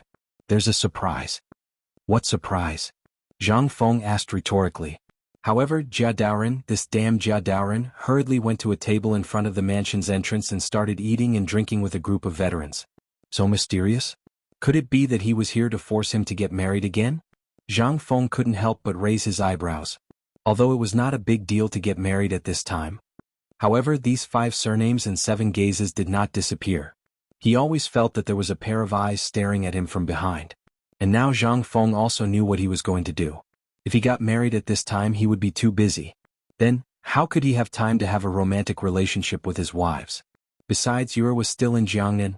"Jingshu, go and greet them first. I'll be back soon." Zhang Feng sent Jingshu away. Out of curiosity, Zhang Feng felt that it was better to go to the bedroom first. Zhang Feng bypassed the front yard, thinking about what to do in the future. Then he walked to the bedroom door. The moment he put his hand on the door, Zhang Feng couldn't help looking in the direction of the north garden. At this time it was also at this time. He knew, but now thinking about it he couldn't help but feel sad again. The lights in the room were still on. Zhang Feng took a deep breath and slowly pushed the door open. As soon as he opened the door, Zhang Feng couldn't help but tremble when he saw a beautiful figure. "You're?" Zhang Feng's call made the person in the pink dress, who had her back to the door, tremble. Then the earrings on her earlobes shook violently. Although she didn't say anything, the fragrance on her body and the waves of delicate fragrance that came from her body, who else could it be but Yuchiyu? Or wasn't she in Jiangnan? When did she arrive in Chang'an? Why didn't anyone tell him? Damn old you. Did you not leave the capital? A series of thoughts occupied Zhang Feng's mind. But in the end it turned into a hug. "Yupo, brother?" "So." Feng? Yuchiyu-er's stiff body finally melted into Zhang Feng's arms. Finally Yuchiyu-er cried. Her face and eyes, which were already mesmerizing to begin with, became even more mesmerizing after that night. Zhang Feng almost fell for them again. Zhang Feng finally came back to his senses. He took a deep breath and said, "Now that you're back, you're not leaving, are you? Are you planning to marry me?" Yuchiyu-er's words made Zhang Feng choke. That's right. What right did he have? Yuchiyu-er also saw Zhang Feng's dilemma. She hugged Zhang Feng and breathed in his scent. Then she said, "I missed you so much that I came back to see you. Also I received your letter. This time I came back to Chang, and with 2 pieces of news. One is good news and the other is bad news. Which one do you want to hear?" In the end Yuchiyu-er held Zhang Feng's face and couldn't help but kiss Zhang Feng. She said, "Brother Feng, what are your plans for the 5 families and 7 clans?" Chapter 1206. In fact, Zhang Feng did not know what he wanted to do in the future. He did not know how to deal with the 5 surnames and 7 hopes. The 5 surnames and 7 hopes had existed for hundreds of years. This complicated network of relationships was not something a small fry like Zhang Feng could easily shake. But, at this moment the other party was about to bully him. If Zhang Feng did not react at all, would they really think of him as a pushover? This iron ore was related to Zhang Feng's future research. In particular, there were all kinds of mineral resources. If they did not embezzle, he might not stoop to their level. But you guys are stuck on the path of scientific research that I want to do. This is your fault, isn't it? In the future, the research and development of high-precision instruments, as well as the next step that Zhang Feng urgently needed to improve the wheat varieties, as well as the fertilizer for the grain and so on, all needed these things. And they also needed a container. Many of these things existed in these mines, especially the containers, utensils and so on. This was the best way for Zhang Feng to accumulate reputation. The people of the Tang dynasty were poor to begin with. Moreover, the medical standards and hygiene standards were terrible. In particular, there were many people who did not bathe for 3 years. This made Zhang Feng urgently want to change all of this. If nothing else, at the very least, you would not be able to smell that strange smell when you walked on the street. However, these things were easy to say, but it took time to do. After all, the bad habits left behind by thousands of years could not be changed by one person alone. At the very least, you had to have a certain reputation. Although it was not the kind that could be enforced with words, at least people would believe you. That was enough. This was the era when the slavery system in Wuxia was the most prosperous. It was also the era when Wuxia was about to rise. These things had to be done by someone. Although Zhang Feng was very lazy and did not want to do it for his future and to let him enjoy life in the future, Zhang Feng still felt that he had to do something. Zhang Feng explained his thoughts to Wuxia in detail. Wuxia leaned into Zhang Feng's embrace, her eyes filled with tears. Big brother Feng, how did you think of so many things? Wuxia hugged Zhang Feng and asked emotionally. Zhang Feng kissed Wuxia's smooth forehead and said, "Isn't today the Mid-Autumn Festival? I'm a little homesick. When I'm homesick, I suddenly feel that the things I did before were all very selfish. Although I am separated from my previous home by a time and space, I have all of you now. Not for anything else, but for all of you I have to change. In the past, I just felt that it was easy to be a little rich. Later on, I slowly felt that the neighbors around me were illiterate. I felt that it was a little unbearable to look at. That was why Lao Li set up Chang and University. Later on, I squatted in front of the small gate and stared blankly for 4 hours. Then, I suddenly realized that there were very few literate people in the Tang dynasty. Moreover, it was simply an extravagant hope for ordinary people to want to go to school. On top of that, the social hierarchy makes everyone have different levels. To me, this is so unfair. That's why I've decided to do something big. At the very least, when my son goes out in the future, he won't meet any idiots. Moreover, in the medical field of this era, many things are simply difficult and complicated in the eyes of the people. However, to me these are actually very easy to deal with, but... So, that's why you said those words on the flower boat just now? Wuxia looked at Zhang Feng with a face full of admiration. She couldn't help but peck Zhang Feng lightly on the lips twice. Zhang Feng almost couldn't help but want to take her on the spot. Wuxia was also a seductress. At the most critical moment she was kicked off the bed by Zhang Feng. At this moment, the two of them were leaning against the bed, panting. Zhang Feng was grimacing in pain. Yes, it was because I thought of you, Yu Yao, Jingshu, old scholar Lao Li, and the others that I was suddenly enlightened. At that time, I remembered that I wanted to protect them. Protecting them didn't require profound knowledge or wealth, but prestige and an official position.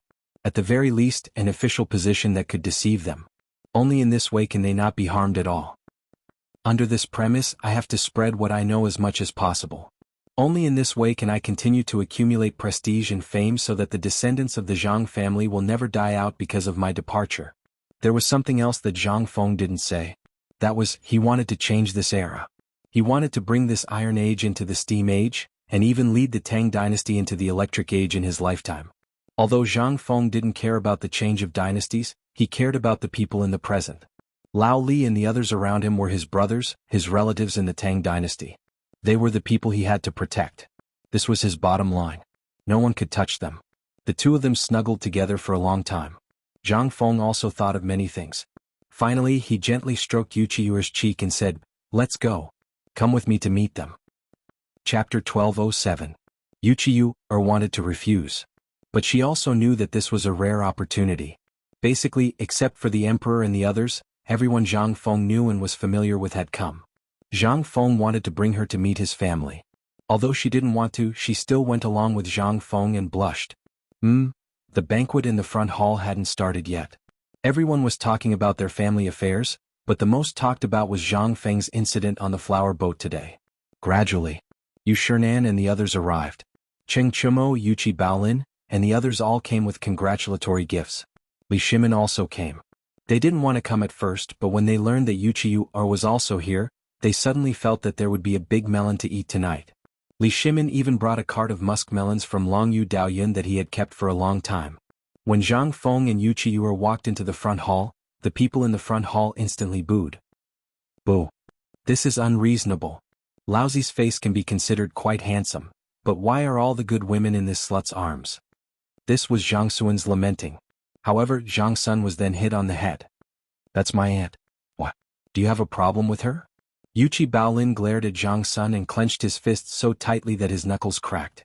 Zhang Sun was so scared that he waved his hands repeatedly. Amidst the laughter of the crowd, Zhang Yuyao and Jing Shu came out to greet them. They knew about Yuchi. They were all women, so who didn't know about this relationship? Although they were also helpless, they also knew how powerful Yuchi was. What could Zhang Feng say? He could only cup his fists and greet everyone. This time, Li Shimin still had a conscience and sent Zhang Feng 100 jugs of the newly brewed white wine. It was enough for Zhang Feng to drink to his heart's content tonight. After greeting everyone in the front hall, Zhang Feng brought the 3 women into the living room. There were 3 tables in the living room. One table was occupied by old He Zhang Shan, and the others from Tong Hui Fang. The other table was occupied by the great scholar, Li Shimin, and the others. At the other table was Li Qingqian, Ma Zhou, and the others.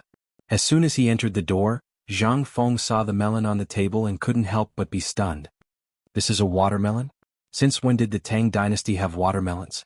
When Li Shimin saw Zhang Feng staring at the watermelon, he stroked his beard and smiled. What do you think? It seems like this isn't the first time you've seen this thing? Lao Li, where did you get this thing? Zhang Feng asked hurriedly. While speaking, Zhang Feng didn't stand on ceremony and pulled the 3 women to sit next to Li Shimin and the 4 great scholars. When Li Shimin heard this, he laughed and said, "Did you forget that I have a property in Longyu Road? Although this melon belongs to the imperial family, if I want to get some, it's still possible. After all, there are a lot of them planted in that medicinal field." You have it in Longyu Road? Zhang Feng was a little confused. But after thinking about it carefully, it seemed that this thing did exist in the Tang dynasty. It seemed to have been introduced to the Tang dynasty from Persia. This was not surprising. Everyone was a regular guest, so there was no need to be polite. They drank and chatted with Zhang Feng. After a full hour, the banquet was over. The guests in the courtyard seemed to know that Zhang Feng and others had something important to do, so they left early. At this time, there were only 3 tables in the living room left in the Zhang mansion. Fengzi, no, I should call you Hsian now. The old scholar asked with a smile. Do you know why the old man gave you this nameplate? Zhang Feng shook his head. Everyone laughed but didn't say anything. Cheng Chumo asked naively, Old scholar, why did you give me such a bad name? It's not as domineering as Jiu Xian. If that doesn't work, you can also call me drunkard. Or immortal poet is also fine.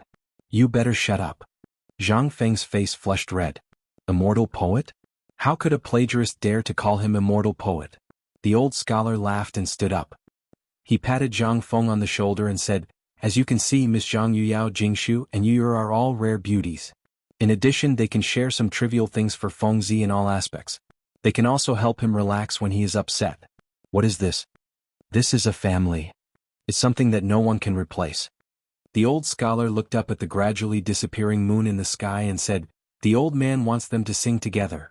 Now, everyone finally understood the old scholar's meaning. The old elementary scholar was blatantly protecting his calf. Li Shimin couldn't help but sigh slightly. How could he not know the old scholar's meaning? Zhang Feng was a man with a family. You guys seem to be afraid of tricking Zhang Feng. Were you still brothers? But to be honest, Li Shimin really felt a little guilty. Zhang Feng had helped him more than a little, but he didn't even tell Zhang Feng his true identity. He had been thinking, what if Zhang Feng knew his identity, what would happen? Would Zhang Feng still be brothers? After all, he had been a loner for a long time. If it wasn't for the fact that he accidentally walked into the small tavern, if it wasn't for Zhang Feng's guidance, he might still be living in deep pressure, self-blame, the curses of the court, and all kinds of complicated trivial things. Thinking of this, Li Shimin laughed heartily and said, Old Xiaocai is indeed worthy of being an old pedant, an old senior. You hit the nail on the head. Indeed, Fengzi, it's time for you to have a family. Why do you still plan to get married 3 years later? Zhang Feng looked at the 3 girls, then looked at the crowd and nodded. My situation, you should all be clear. Although I feel a little sorry for them, but what I want to do now is to have a better reunion in the future. If I don't get rid of the 5 families and 7 clans, I'm afraid that the people I care about will be implicated. I don't want them to be implicated or affected. You know my temper. They, as well as all of you here, are the people closest to me. That's why I don't want you to be affected because of this matter. That's why I'll make a statement in front of everyone today. If I don't get rid of the 5 families and 7 clans, I, Zhang Feng, will not marry. Chapter 1208. Li Shimin was surprised. Was Zhang Feng determined to go against the people of the 5 surnames and 7 clans? But after thinking about it, Li Shimin felt relieved. At this time, they had already stood on the opposite side of the people of the 5 surnames and 7 clans. It was already a situation where they would fight to the death. If they showed weakness at this time, everything they had done before would be nonsense. Most importantly, if the people of the 5 surnames and 7 clans were forced into a corner, even if the retired emperor gave Zhang Feng the blood jade of Feng Lang Jusu, it would not work. These people had extensive connections in both the underworld and the legal world. Once, Li Shimin didn't dare to think about it. At this time, everyone in the living room was strangely quiet. Even the old Xiaocai and Zhang Shan didn't say anything. Even they didn't dare to touch the terror of the people of the 5 surnames and 7 clans. If this thing was not solved, it would be really big trouble. Motherf ****. Fengzi, if you trust me, then give me the group of veterans in your estate and the academy. I'll annihilate your entire family in less than a month. Right at this moment, Gao Can suddenly stood up and spoke with a baleful aura all over his body. Everyone's expression changed when they heard this. Although they were in the depths of the mansion, it was inevitable that some problems would occur. Gao Can, sit down for this, old man. Are you trying to show off your abilities? Yu Shernan's expression turned cold as he berated Gao Kansas. Gao Can stood there stubbornly, feeling aggrieved. Zhang Feng glanced at him and couldn't help but have an idea. Although Gao Can's words were a little reckless, it was also a way. If I send a small group of special forces to stir up trouble behind these people of the 5 surnames and 7 clans, wouldn't it be? Thinking of this, Zhang Feng couldn't help but change his expression. Instead, he really began to think about it. No wonder Gao Can would become the 3rd war general of the Tang dynasty in the future. This was really not a joke. But he still needed to practice. Thinking of this, Zhang Feng suddenly laughed. Laughing heartily, he patted Gao Can's shoulder and said, "Sit down. When the academy stabilizes, I will give you a good job. How about it?" Li Shimin also seemed to have expected something and smiled in relief. However, Yu Shernan and the old scholar both said in unison, "Fengzi, don't be rash." Zhang Feng waved his hand and said, "Don't worry, I know what to do. By the way, since everyone is here tonight, shall we talk about the opening of the academy?" When it came to serious matters, Yu Shernan and the others finally put down the matter in front of them. Although they were still a little worried, seeing that Zhang Feng had already changed the topic, it meant that this kid had already made up his mind. They couldn't help but sigh. However, the opening of the academy was also a matter of great importance. Yu Shernan and the others had been preparing for this for at least half a month. At this moment he could only put this matter aside. At the very least, he prayed that Zhang Feng would not act recklessly. If the 5 surnames and 7 hopes were really that easy to deal with, then it wouldn't have existed for hundreds of years. More than 2 hours later, the moon finally fell on the distant Qinling mountain. The misty fog also slowly covered the stars in the sky. At this time, Chang and city seemed to be covered with a thick layer of mysterious veil. The stars swaying in the fog like stars made Chang and city even more mysterious. At this time in Zhang Mansion, because it was late at night, everyone returned to their own mansions. This was also the time when there was no curfew once a year. Otherwise, everyone would want to stay tonight and secretly see if Zhang Feng would have anything to do with the 3 girls. However, all of them fled in all directions under the broom in Zhang Feng's hand. At this time in Zhang Feng's bedroom, although Yu Qiuer had experienced it once, her heart beat faster when she looked at Zhang Feng, who was close at hand. "Well, I'll go and see if Sister Jingshu and the others are asleep." In the end, Yu Qiuer was defeated by Zhang Feng's heavy breathing. How could Zhang Feng allow such a thing to happen? He grabbed Yu Qiuer and said, "Don't worry. They know. They should be asleep now."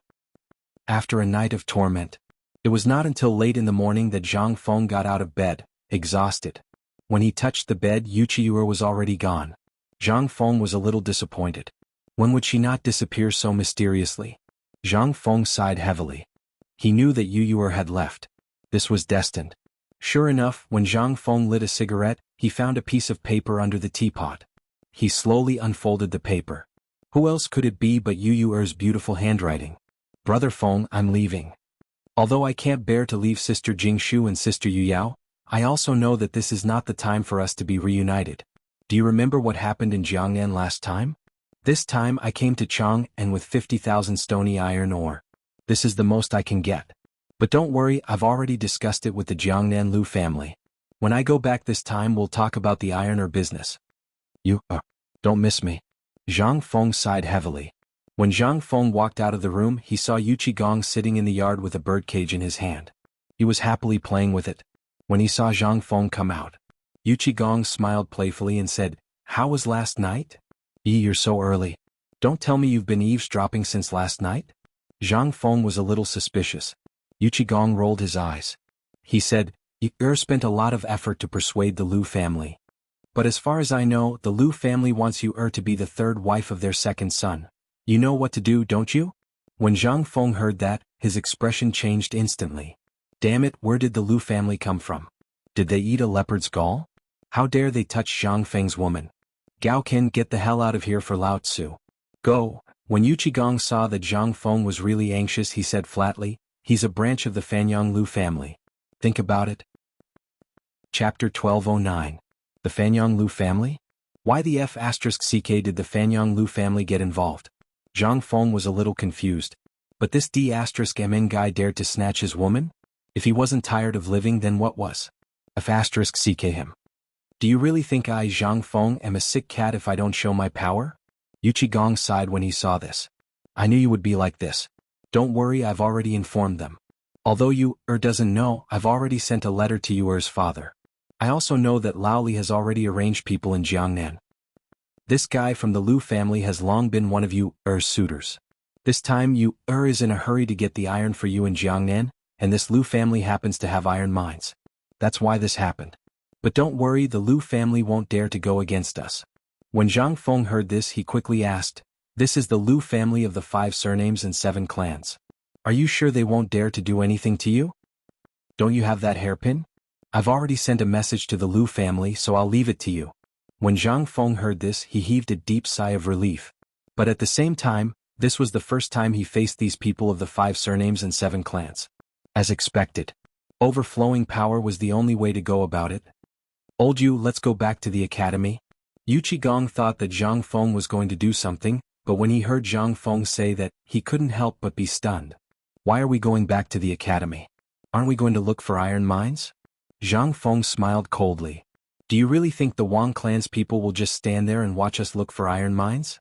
Actually, it's true that there are iron mines on Mount Longsho, but do you know why I built the academy on Mount Shao? Who would know what you're thinking? Why did you build the academy in this godforsaken place?" Yu Qigong cursed silently. But at this moment, Zhang Feng said with a sly smile, "Because there are a few iron mines in the depths of Mount Shao." What did you say?" After a brief moment of shock, Yu Qigong hurriedly threw down the bird cage and dragged Zhang Feng into the study. As soon as he entered, Yu Qigong hurriedly asked, "Tell me in detail, is there really a mine in Pyrolite Mountain? What kind of ores were they? How did you know? Logically speaking, you've never been to this godforsaken place." Of course, Zhang Feng had never been to Shao Mountain before the establishment of the academy. However, Zhang Feng knew better than anyone what would happen in Shao Mountain thousands of years later. After thinking for a while, Zhang Feng said, "Do you still remember those limestone kilns I built on Pyrolite Mountain? It's the mine that makes cement." Yu Qigong nodded. Zhang Feng continued, "In that place where there is limestone there will definitely be coal mines. And where there are coal mines, there will definitely be iron mines and other mineral resources. And oil." However, Zhang Feng did not mention this. After all, although there was indeed oil in Bailu Plains after exploration in the future, but, with the current technology, it was extremely difficult to extract it. Moreover, the age of steam had not even been reached. It would be useless to create such a thing. That was why Zhang Feng did not mention the oil. However, Yu Qigong could not help but feel a little angry. "Since you already know that there are iron mines here, why did you waste so much effort to find people to look for iron mines? Are you toying with us?" When Zhang Feng heard that, he hurriedly waved his hand and said, No. How is this playing with us? This is called diverting attention. Think about it, there's also the saying of creating a diversion. Why can't I use it here?" Yu Qigong was stunned when he heard that. That was right. Zhang Feng was right. However, there was also a big problem. Although Zhang Feng was right, but Yu Qigong heaved a deep sigh of relief. Last night in the palace, the emperor had already ordered a large number of soldiers to Mount Longsho to find the iron mines before the Wang clan. He had even planned that once the Wang clan found the iron mines, he would not allow them to bring the news back even if he had to kill every single member of the Wang clan on Mount Longsho. But now, Yu Qigong's face was solemn as he tried to light a cigarette with trembling hands. However, his hands were shaking so badly that he could not light it up after a few tries. In the end, he gave up and snatched the cigarette from Zhang Feng's hand. After taking a few deep breaths, he asked, "Then what do you plan to do?" "Take the initiative to attack." Zhang Feng clenched his fists. "The people from the 5 families and 7 clans are bullying us. If we don't do anything, we will really be cowards. If we can get the iron mines on Mount Longsho, there will only be benefits for us. Even if we can't get it, we still have a final choice, right? We can also probe the Wang clan's background. That's the most important thing. Once we have the initiative, have you ever thought of the saying that a 1,000-mile dam can be destroyed by an ant's nest?" Yu Qigong scratched his head and scratched his curly beard, giving Zhang Feng goosebumps. After a while, Yu Qigong said, "Never heard of it." Chapter 12:10. After hearing Zhang Feng's plan, Yu Qigong hurriedly returned to the palace. Zhang Feng also went up the mountain after giving some instructions on the matters in the mansion. Niu Jinda originally wanted to go to the Zhang mansion last night. But after thinking about it, he decided not to go. It was not that he did not want to go, but he wanted to accompany his son. As for Zhang Feng's side, he believed that Zhang Feng would not blame him. All these years he had been too harsh on Jianghu. And all these years he had not spent much time at home, nor did he have much time to accompany his wife and children. At this time, because of Niu Jianhu's broken leg, the emperor had ordered him to rest at home for 3 months. Last night, to be honest, was the first time in recent years that he spent the Mid-Autumn Festival at home with his wife and children. At this time, in the report of his subordinates, Niu Jinda looked at Niu Jianhu lying on the recliner sent by Zhang Feng. He opened his mouth to say something, but in the end he did not say anything. Seeing this, Niu Jianhu asked, "Father, are you going to look for or?" Niu Jinda nodded. "Xiao Feng is our Niu family's savior. Our Niu family has never had such an ungrateful person in their 8 generations." At this time, a white-haired old man with a walking stick walked into the living room with the help of a group of servants. Seeing this, Niu Jinda hurriedly got up and said, "Second uncle, why are you here?" The old man glared at Niu Jinda and said, "You are that boy's brother. Look at him now, he is so busy because of the iron. What about you? Still at home?" "That's not it. I'm just thinking about it." Niu Jinda was a little flustered. "I'm also thinking about whether I should tell you." The old man held up his walking stick and said, "Do you still need to tell me? If you have the time, you should have gone up the mountain with those idle people at home, lest old man goes out and gets exposed." All right, I'll go now. When Niu Jinda heard this, he immediately rushed out of the living room. As he ran, he shouted, "Official, immediately order everyone in the Fu who can walk to follow Lao Tzu to Mount Nyosho." "Master, this is..." The housekeeper panicked. He looked at his lame leg and asked bitterly, "Master, then I..." Niu Jinda glared at Guanjiadu. "What about you? Go up the mountain with Lao Tzu. Leave the matters of the mansion to Jianhu and old master for the time being." Fine. Now he couldn't run even if he wanted to. Originally, everyone in the Niu residence already knew that this matter couldn't be avoided. However, they didn't see old Master Niu make any moves these few days. They thought that the thousands of personal guards that old Master Niu sent out would be enough. They thought that this group of old, weak and disabled people with missing arms and legs wouldn't go out. But now it seemed that they still couldn't avoid it. Although they yearned for Zhang Feng's miraculous medical skills, and they admired Zhang Feng for fixing young master's leg, this matter of going up the mountain to search for ores, if it were any other time, there would be no need to mention it. But now, even walking on a daily basis was difficult for them. This was the root of the illness that they had gotten when they were in the army. Now, even if they wanted to, but, at this moment, Niu Jinda gave an order. There were more than 30 people in the mansion. All of them stood neatly in front of Niu Jinda. Niu Jinda didn't say anything. He waved his hand and said, "I'll give you 1 hour to prepare 3 days' worth of rations and horse equipment. This time, we swear that we won't return until we find the iron mine." Understood. Hearing this, Niu Jinda waved his hand and said, "Let's go." Early this morning, Niu Jinda just found out that Yu Qigong, and even Wei Zheng had sent people out to search for iron ores. The emperor had even arranged for a large number of soldiers to go to Longzhou Mountain last night. It would be inappropriate if he didn't go now. But if he left, he wouldn't feel safe leaving the tiger behind. Under the old master's reprimand, Niu Jinda made up his mind to go look for ores. If he couldn't find an iron mine before Yu Qigong and the other old men after wandering around the mountains for a few years, he wouldn't be able to do it. If that was the case, then he would have lived in vain. After all, Zhang Feng had saved his life. Niu Jinda's departure from Chang and was very big. At the very least, many people saw the galloping horses. Everyone couldn't help but be stunned when they saw this scene. Was a war about to break out? But this was just everyone's guess. Some people who knew Niu Jinda and the others saw this and hurriedly reported everything about Niu Jinda's departure from Chang'an. Whether it was the imperial palace, the Grand Duke's mansions, or the properties of Guanlong and the 5 surnames and 7 Wangs in Chang, and everyone knew something. That was, the atmosphere of this matter seemed to be oppressive. Zhang Feng was really angry.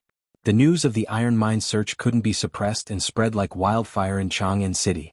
Niu Pihuang looked at the comments of the people on the street and then looked at the people shuttling back and forth on the street. He shook his head and sighed, the sky is going to change. It's time for us to return to Shao Mountain. Chapter 12:11. Do you know? Not a single piece of iron can be found in Chang, and now. This was the most popular topic in Chang, and during this period of time. It was also the thing that the people were most interested in talking about. Autumn planting, for the people who had just experienced this locust plague, was undoubtedly a life-saving autumn planting. If they could survive this winter, they would have a good harvest in the coming year. But at this time, the people heard something that made them extremely angry. That was, the people of Taiyuan Wang clan actually broke their iron mine. Farming tools were something that everyone needed to survive. Without farming tools, how could they talk about autumn planting? Dig with their hands? But at this time, how could the commoners not be angry? That damned bastard actually ruined the iron that the commoners needed. Now, coupled with the fact that President Zhang Feng actually hurried to find iron mines on the second day of the Mid-Autumn Festival to think of a solution for them, the people finally could not sit still. At this time, at the entrance of the Wang clan blacksmith shop in Chang'an's West Market, a large group of people holding pickaxes angrily blocked the door and quarreled with a thin middle-aged man with a pair of triangular eyes. The middle-aged man was already sweating profusely at this time, and his eyes even glanced at the pickaxe held high above his head from time to time. Everyone, you are on a blind date. Something happened in my Wang family's mine. I just got the news from my family that the matter in the mine will be settled in half a month's time. At that time we will have iron. Nonsense. Half a month? Who can wait for you for half a month? The banker will wait for you for half a month? The weather and so on? If we wait for you for half a month, the banker in the field will be gone. Yes, today either you move aside and let us in to have a look. If there is really nothing, we won't say anything. But if you don't move aside, it means that you are up to something and don't want us to live a good life.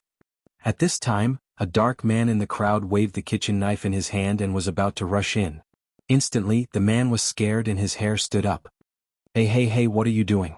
If you dare to rush in, do you believe that I will immediately report to the authorities? Guards, guard the door. The middle-aged man was panicking. But at this moment, an old man in the crowd slowly looked through the gaps of the crowd and saw the piles of iron on the floor. He couldn't help but get angry. Mother ***, these brats don't want us to live anymore. Look, their shop is full of iron, and they dare to lie through their teeth and say that there is no iron? What? Hearing that, everyone was shocked. The common people. They were the easiest to fool. He was the most honest. But once they found out that they had been cheated and it was a life-threatening kind, then even if you were the heavenly King Lao Tzu, they would still dare to drag you down. At this moment, sure enough, no one was willing to believe the middle-aged man's words. The furious commoners broke through the middle-aged man and the blacksmiths in the shop. The burly man from before took the opportunity to kick down the shop's door. Instantly. In that room there were piles of ironware, furniture, and piles of raw iron. Instantly, the people who were watching the show saw a scene that they couldn't believe and were incomparably angry. Mother ***, is this what you said? No iron? Then why don't you **King tell me what these things are? Are you the one who made this mess? Everyone's lungs were about to explode. At this time, the middle-aged man still stiffened his neck and struggled to say, These are all ordered by the palace. You can't mess around. These are all the emperor's things. Lao Tzu ***ck off. If they were the emperors, would the emperor send people to look for iron? Would the common people suffer? The burly man couldn't bear it anymore. He punched the middle-aged man in the nose. In an instant, the burly man screamed like a pig being slaughtered. Murder. Does anyone care about it? Murder. Guards. There was a burst of shrill screams as if the burly man had done something to him. The noise here had already attracted the attention of the patrolling guards. At this time, the guards of the Chang and local government rushed up. What's going on? What's going on? Get out of the way. Put the knife down. The guards were all farmers and didn't want to interfere. But when they rushed into the crowd to take a look, they couldn't help but be shocked. The kitchen knife in the brawny man's hand was actually raised to the man's neck, and the middle-aged man's nose was already full of blood. When he wiped it, his face was covered in blood. As soon as he saw the guards, the man couldn't help but scream again, "Sir, murder!" Help! Shut up. The guards were not easy to fool, especially those who worked in Chang'an City. They were even more sophisticated. At this time, the burly man still ignored the guards and scolded, "Yazi, you want Lao Tzu to let go of you? Go in and let Lao Tzu see the things in the shop, then you come back and talk to Lao Tzu." Mother **Ker, don't you know that your father almost smashed the pot at home for this piece of scrap iron? Take a look at what's in the shop. Among the guards, a young man who was slightly younger heard this and immediately leaned forward. "Uncle Zheng, please give me some face. I'll give your father some face. Go in and take a look. Are you coming or not? If you don't go in, Lao Tzu will chase you in with a butcher's knife." Seeing this, the guard hurriedly begged for mercy. Then he whispered a few words into the ears of the angry bailiffs. Then he led the bailiffs to knock down the workers who were not allowed to enter the door. As soon as they entered the shop, the guards were dumbfounded. In the past few days, the news of their lack of iron had been spread all over the city. But in their eyes, what was it? Mother **Ker, there was a room full of iron. Mother **Ker, what was this? The higher-ups had asked several times, but didn't these guys say that they had no iron? What was this? What was this? This was the crime of deceiving the emperor. This was a great function. Yazi and the others couldn't help but pull out the knives at their waists. They turned pale with fright and said, "Guards, tie them up for me. Quick, go and inform Lord Niao." Chapter 12:12. This time, the people from the Wang clan's blacksmith shop panicked. They had stocked up on these things long ago, waiting for the autumn planting season to earn a large sum of money. However, they did not know why the owner of the shop suddenly stopped them from selling. They were already feeling guilty and had no choice. Moreover, they were discovered by the commoners after the commotion. Although it was not to the extent of defying an imperial decree, it was not a big deal to be locked up in jail for a few days. The middle-aged shopkeeper was an understanding person. Seeing that Yazi was young, he hurriedly came forward and said, "Sir, may I have a word with you?" Yazi saw this and asked, "What's the matter?" The middle-aged shopkeeper looked around, gritted his teeth, and handed over a stack of banknotes from his sleeve. He smiled like a blooming chrysanthemum and said, "This is a little token of my appreciation. Could you please pretend that you didn't see anything?" "Didn't see anything?"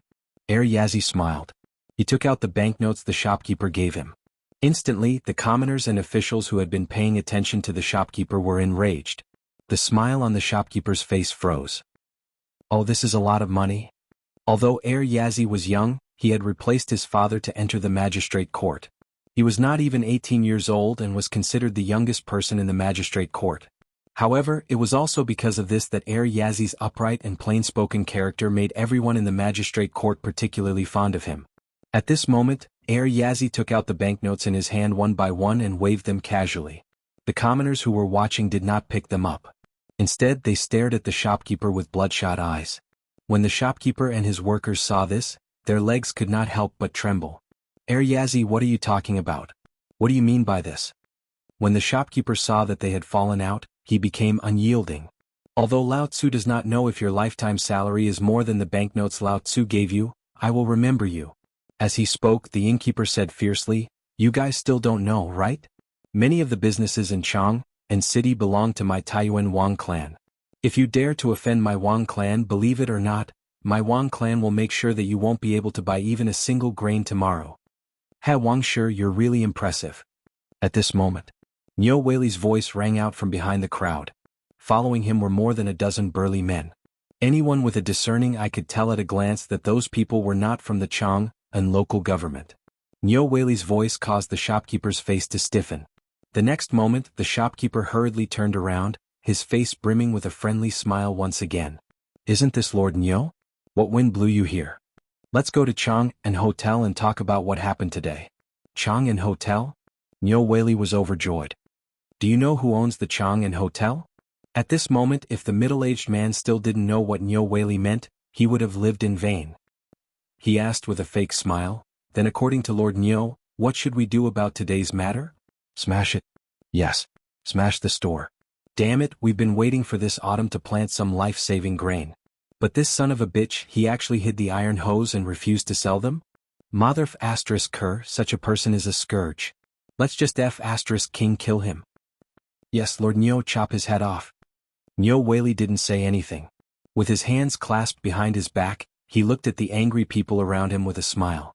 When they were almost done venting their anger, he said, Well, let's go back to the government office and talk about this. After all, talking about it here will damage your Wang clan's reputation." The shopkeeper of the Wang clan, the middle-aged man, finally darkened his face. "So, Lord Nyo, you don't want to give me face?" "Face? You still know about face?" Nyo Weili sneered. "Let's not talk about the consequences of this matter. Nyo Weili only needed to do things according to the rules. If it didn't involve his god of fortune, Zhang Feng, then everything would be fine. But now, Nyo Weili could only mourn silently in his heart. Brother, you're in trouble. You're in big trouble. Men, bring shopkeeper Wang and all the workers here back to the county yamen and close the blacksmith shop for the time being." "Yes." "Nyo Weili, do you really want to go against my Wang clan?" This time, the shopkeeper of the Wang clan couldn't help but scold him. He was even cursing. Nyo Weili didn't say anything. He even waved his hand to signal the angry yamen runners and the people to not interfere. They watched as the shopkeeper pointed at his nose and scolded him as if they were watching a show. After a full hour, the dozen burly men behind Nyo Weili couldn't listen to it anymore. They clenched their fists so tightly that they made cracking sounds. At this time, Nyo Weili was alert. He looked at the shopkeeper and said with a smile, "Are you done scolding? Do you know the consequences of insulting the imperial court and ordering officials?" This time, the shopkeeper finally came to his senses. He took a few steps back cautiously. This time he asked hesitantly, "It's nothing more than going to jail. Believe it or not, if Lao Tzu goes in today, you'll have to obediently ask Lao Tzu out in less than 2 hours. Is that so?" The smile on Nyo Weili's face disappeared instantly. Men, this shopkeeper called Wang something insulted an imperial court official. Moreover, he insulted him on the street. Everyone here is a witness. According to the laws of the Tang dynasty, beat him to death. Haha, Master Nyo, you don't need your yamen runners to do this. Lao Tzu will do it. Yes. Let's do it. This son of a bitch will tear him apart alive. Beat him to death. Chapter 12-13. The group of burly men behind Nyo Weili finally grabbed the burly man in the crowd and slipped away. The burly man was none other than Zheng Tufu from Tonghui Lane.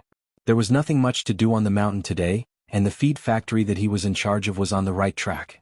He had also sold dozens of piglets, but the few acres of land at home were still crying piteously for food. If it were not for the fierce woman at home twisting his ear and dragging him back to Chang'an, he would not have been willing to come back. After all, who did not want to be a boss? Now they wanted him to kill pigs? Forget it, please. Who would do such a heartless thing as a last resort? It was all thanks to Zhang Feng who pointed him in the right direction that this family was finally able to live a prosperous life. Although Zheng Tufu and his son did not know how to do business, they still had Ma Zhou, that brat, with them. Although that kid had been following Zhang Feng for a long time, after all they had been together for a long time. He was still a loyal friend. Every few days he would come back to help Zhang Feng. At the same time, Zhang Feng would report on the feed factory and the situation of the pigs. Zheng Tufu was originally in a good mood. He was even thinking about going to Chang'an City to bring his wife and children to find a wife for his son and buy a property. At the same time he would buy some farming tools and replant the wasteland at home. But he did not know. He actually heard about this. And it was about Zhang Feng. Zheng Tufu felt that the sky had fallen. What was this? This was simply targeting Feng Zi. Although Zheng Tufu and his family came early last night during the Mid-Autumn Festival, they didn't see Feng Zi's face. They wanted to go to Feng Zi's mansion, but when they saw their ragged clothes they gave up in the end. He had heard from the neighbors that the Wang clan's blacksmith shop in Chang'an City should have iron. After all, who in Tonghui Lane did not know that there was a shortage of iron on the mountain? Plus it was autumn now. who did not lack iron. But this damn group of people. How could they get the iron stuck? He also knew about the iron and the importance of iron to the people on the mountain. Once there was a problem, it would be a big problem. At this time, the dozen or so men were selected from the army by Yu Qigong, as well as Gao Kan and the others on the mountain. The purpose of these people was to hide by Niu Weili's side. Investigate this matter. At this moment, in the government office of Chang'an, Niu Weili, Gao Kan, Yuqi Baolin, Yuqi Baoqi, Zheng Tufu and the others took their seats. Niu Weili's expression was grave as he said, "Over the past 2 days, this official has investigated the shops of the Wang clan, the Zheng clan, the Li clan and the other major clans in Chang'an. But now it seems that this is the only result. What should we do?" The people sitting there were a bunch of rough people. Their purpose here was to blow things up. This was also the mission that Zhang Feng had given them. Tell them to stir up this muddy water. The bigger the matter, the more advantageous it would be for Zhang Feng. Zheng Tufu just happened to meet a few people. That was why he volunteered to join in. After all, he still had some reputation in Chang'an. It would not be easy for him to be exposed. At this time, Yuqi Baolin said while smoking, "We don't understand these things. Feng Zi's mission is to stir things up. As for how to deal with this matter, Feng Zi wants to leave it to Lord Niu." Hearing this, Niu Weili was also troubled. When he was in Lantian, he had seen the power of the Wang clan. Although he wanted to help Zhang Feng now, he could only do it like today. If this matter blew up, not to mention the benefits and disadvantages, he might even lose his life. After all, if these people wanted to kill someone, it would be a piece of cake. Report. Lord Niu, there are 5 youths in the front hall. They say they want to see you. Youths? At this time, Niu Weili was really troubled. How could he be in the mood to see these people? But he was still cautious. He asked, "Did they say anything?" Lord, one of them said his name is Ma Zhou. Ma Zhou. Ma Zhou. Zheng Tufu's eyes lit up. Lord Niu, we don't have to worry anymore. This Ma Zhou is Feng Zi's favorite student. This means that Feng Zi really wants to make a move this time. Quickly invite them in. Niu Weili was instantly energized. He hurriedly got up and went out to welcome them. Gao Kan and the others also breathed a sigh of relief. They were fine with fighting and using their fists, but they really couldn't do this. Now that Ma Zhou and the others were here, their good days were really here. Anyway, they had Feng Zi's approval. In this Chang'an hotel they could eat and drink for free. Where else could they find such a good thing? After a while, Ma Zhou, Hao Chujun, Guo Shuyi, Li Yifu, and the others were invited into the hall by the Yamen runners. Ma Zhou then said, "Master has already made a decision on this matter. This matter is settled. Master wants us to pass on a message to Lord Niu." Ma Zhou nodded his head and said, "Master has already made a decision on this matter." Niu Weili asked with a passionate look, "What message? Lord Niu, are you afraid of trouble?" Chapter 12-14. Night. Chang'an was once again shrouded in dense fog. And at this moment, the night patrol soldiers of Chang'an City were continuously passing through every corner of Chang'an City. Within Chang'an City, apart from these people, there was no one else to be seen. But in the darkness, burly figures were rapidly shuttling out from every corner of Chang'an University. And then scattered in the darkness. Yanlai Restaurant. At this moment, Yanlai Restaurant was still brightly lit. Due to Zhang Feng's actions at the meeting the day before yesterday, Yanlai Restaurant's popularity had simply risen. Usually there were very few guests who could stay overnight. But now, there was simply an endless stream of people. There were no empty seats. And that Yanlai Restaurant's brothel keeper's mouth seemed to be fixed below her ears, not moving at all. The night before yesterday, because of their ruckus, they had actually disturbed the emperor. Yesterday, all the major brothels in Chang'an had suffered a calamity, and Yanlai Restaurant had also been severely punished by the Internal Servants Department. But this did not affect Yanlai Restaurant's popularity. What? Because of that group of musicians that Zhang Feng had borrowed previously. At this moment, Yanlai Restaurant had been playing this song from morning till night. This had caused that group of musicians to suffer, playing the song that Zhang Feng had composed over and over again. Although it had greatly increased their popularity, and had even been directly booked for future performances by some wealthy families in Chang'an City, but their hands and mouths could not bear it. But now there was no other way. Because the 4 great demon kings had returned. If they did not serve these lords well, not to mention living, they would not even be able to take care of themselves. In a compartment on the 2nd floor of Yanlai Restaurant, Cheng Chumo and the rest had long been drunk from the compliments of a group of men and women. Even that Dugo was already lying on the ground drunk. At this moment, following the arrival of Yuchi Baolin and the rest, after whispering to Li Qingqian and the rest for a while, Li Qingqian gave a signal with his eyes. Cheng Chumo waved his hand and said, "Everyone." Instantly, the clamor in the entire Yanlai restaurant temporarily stopped. Everyone upstairs and downstairs looked at the people on the second floor. "Everyone, it's rare for us to leave the mountain today. I'm sure you don't know the purpose of our visit, right?" Tonight, the 4 great demon kings had come out of seclusion to treat them. Those invited to the banquet were all famous stubborn people in Chang'an. More importantly, they were the disciples of the aristocratic families, as well as the children of the princes, dukes, and officials. How could these people not know their identities? At this time, seeing Cheng Chimo shouting, he hurriedly asked, "Brother Li, what happened to Brother Chen? We're all brothers. If we can help, we'll definitely help." "Yeah. We are all brothers. What's the matter? Just tell me. We have some connections in Chang'an City." Seeing this, Li Qingqian exchanged a look with Cheng Chumo. Then he stood up and cupped his fists, saying, "Everyone, I presume you all know the recent situation in Chang'an City? Lack of iron?" Someone asked hesitantly. Li Qingqian nodded. "Yes, it's a lack of iron. Now, the dean of White Deer College is anxious day and night because the people can't plant in autumn. So, we want to do something. After all, you saw what happened last night. However, I, Li Qingqian, promise you that if anyone can get iron, I'll buy it at the original price. I'll also give the person who sells the most iron a place to go to Chang'an University. What do you think?" In an instant, all the stubborn people were in an uproar. Who didn't want to make a name for themselves? Previously, everyone thought that Chang'an University and White Deer College were like the 5 snakes and scorpions. But now it was different. As Zhang Feng's reputation grew, more and more things happened. Now, as long as the students wore the uniforms of these 2 colleges, they could do whatever they wanted in Chang'an City. How could they miss out on such a good thing? But they also knew that this iron matter was serious. They couldn't help but feel conflicted. Seeing this, Li Qingqian secretly said, as expected, "Everyone, do you know that the plague of locusts and the food shortage have already hurt the foundation of the Tang dynasty? Once the autumn planting is delayed, there will be a real food shortage next year. Not to mention the people, I'm afraid that the farmers in your fields will." Hearing this, everyone's expression changed.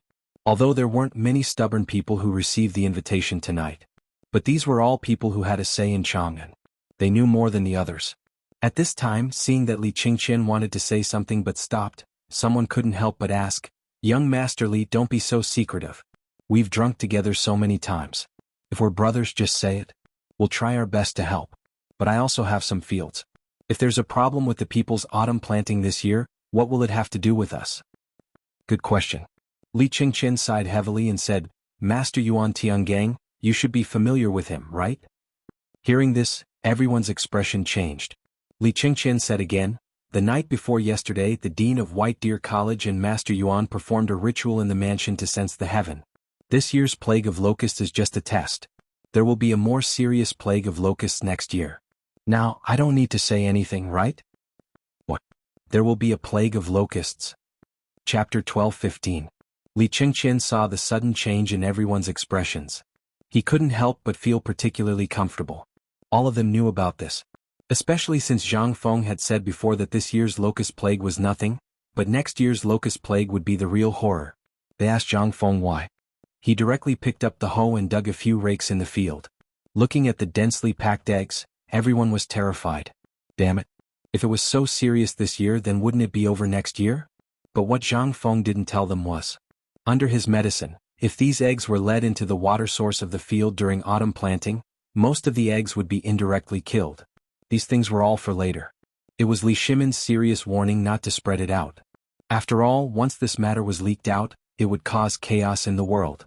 The reason why Li Qingqian said all this at this time was that he had been taught by Zhang Feng. He also didn't understand why Zhang Feng ordered this matter to be blown out of proportion as soon as he came up the mountain.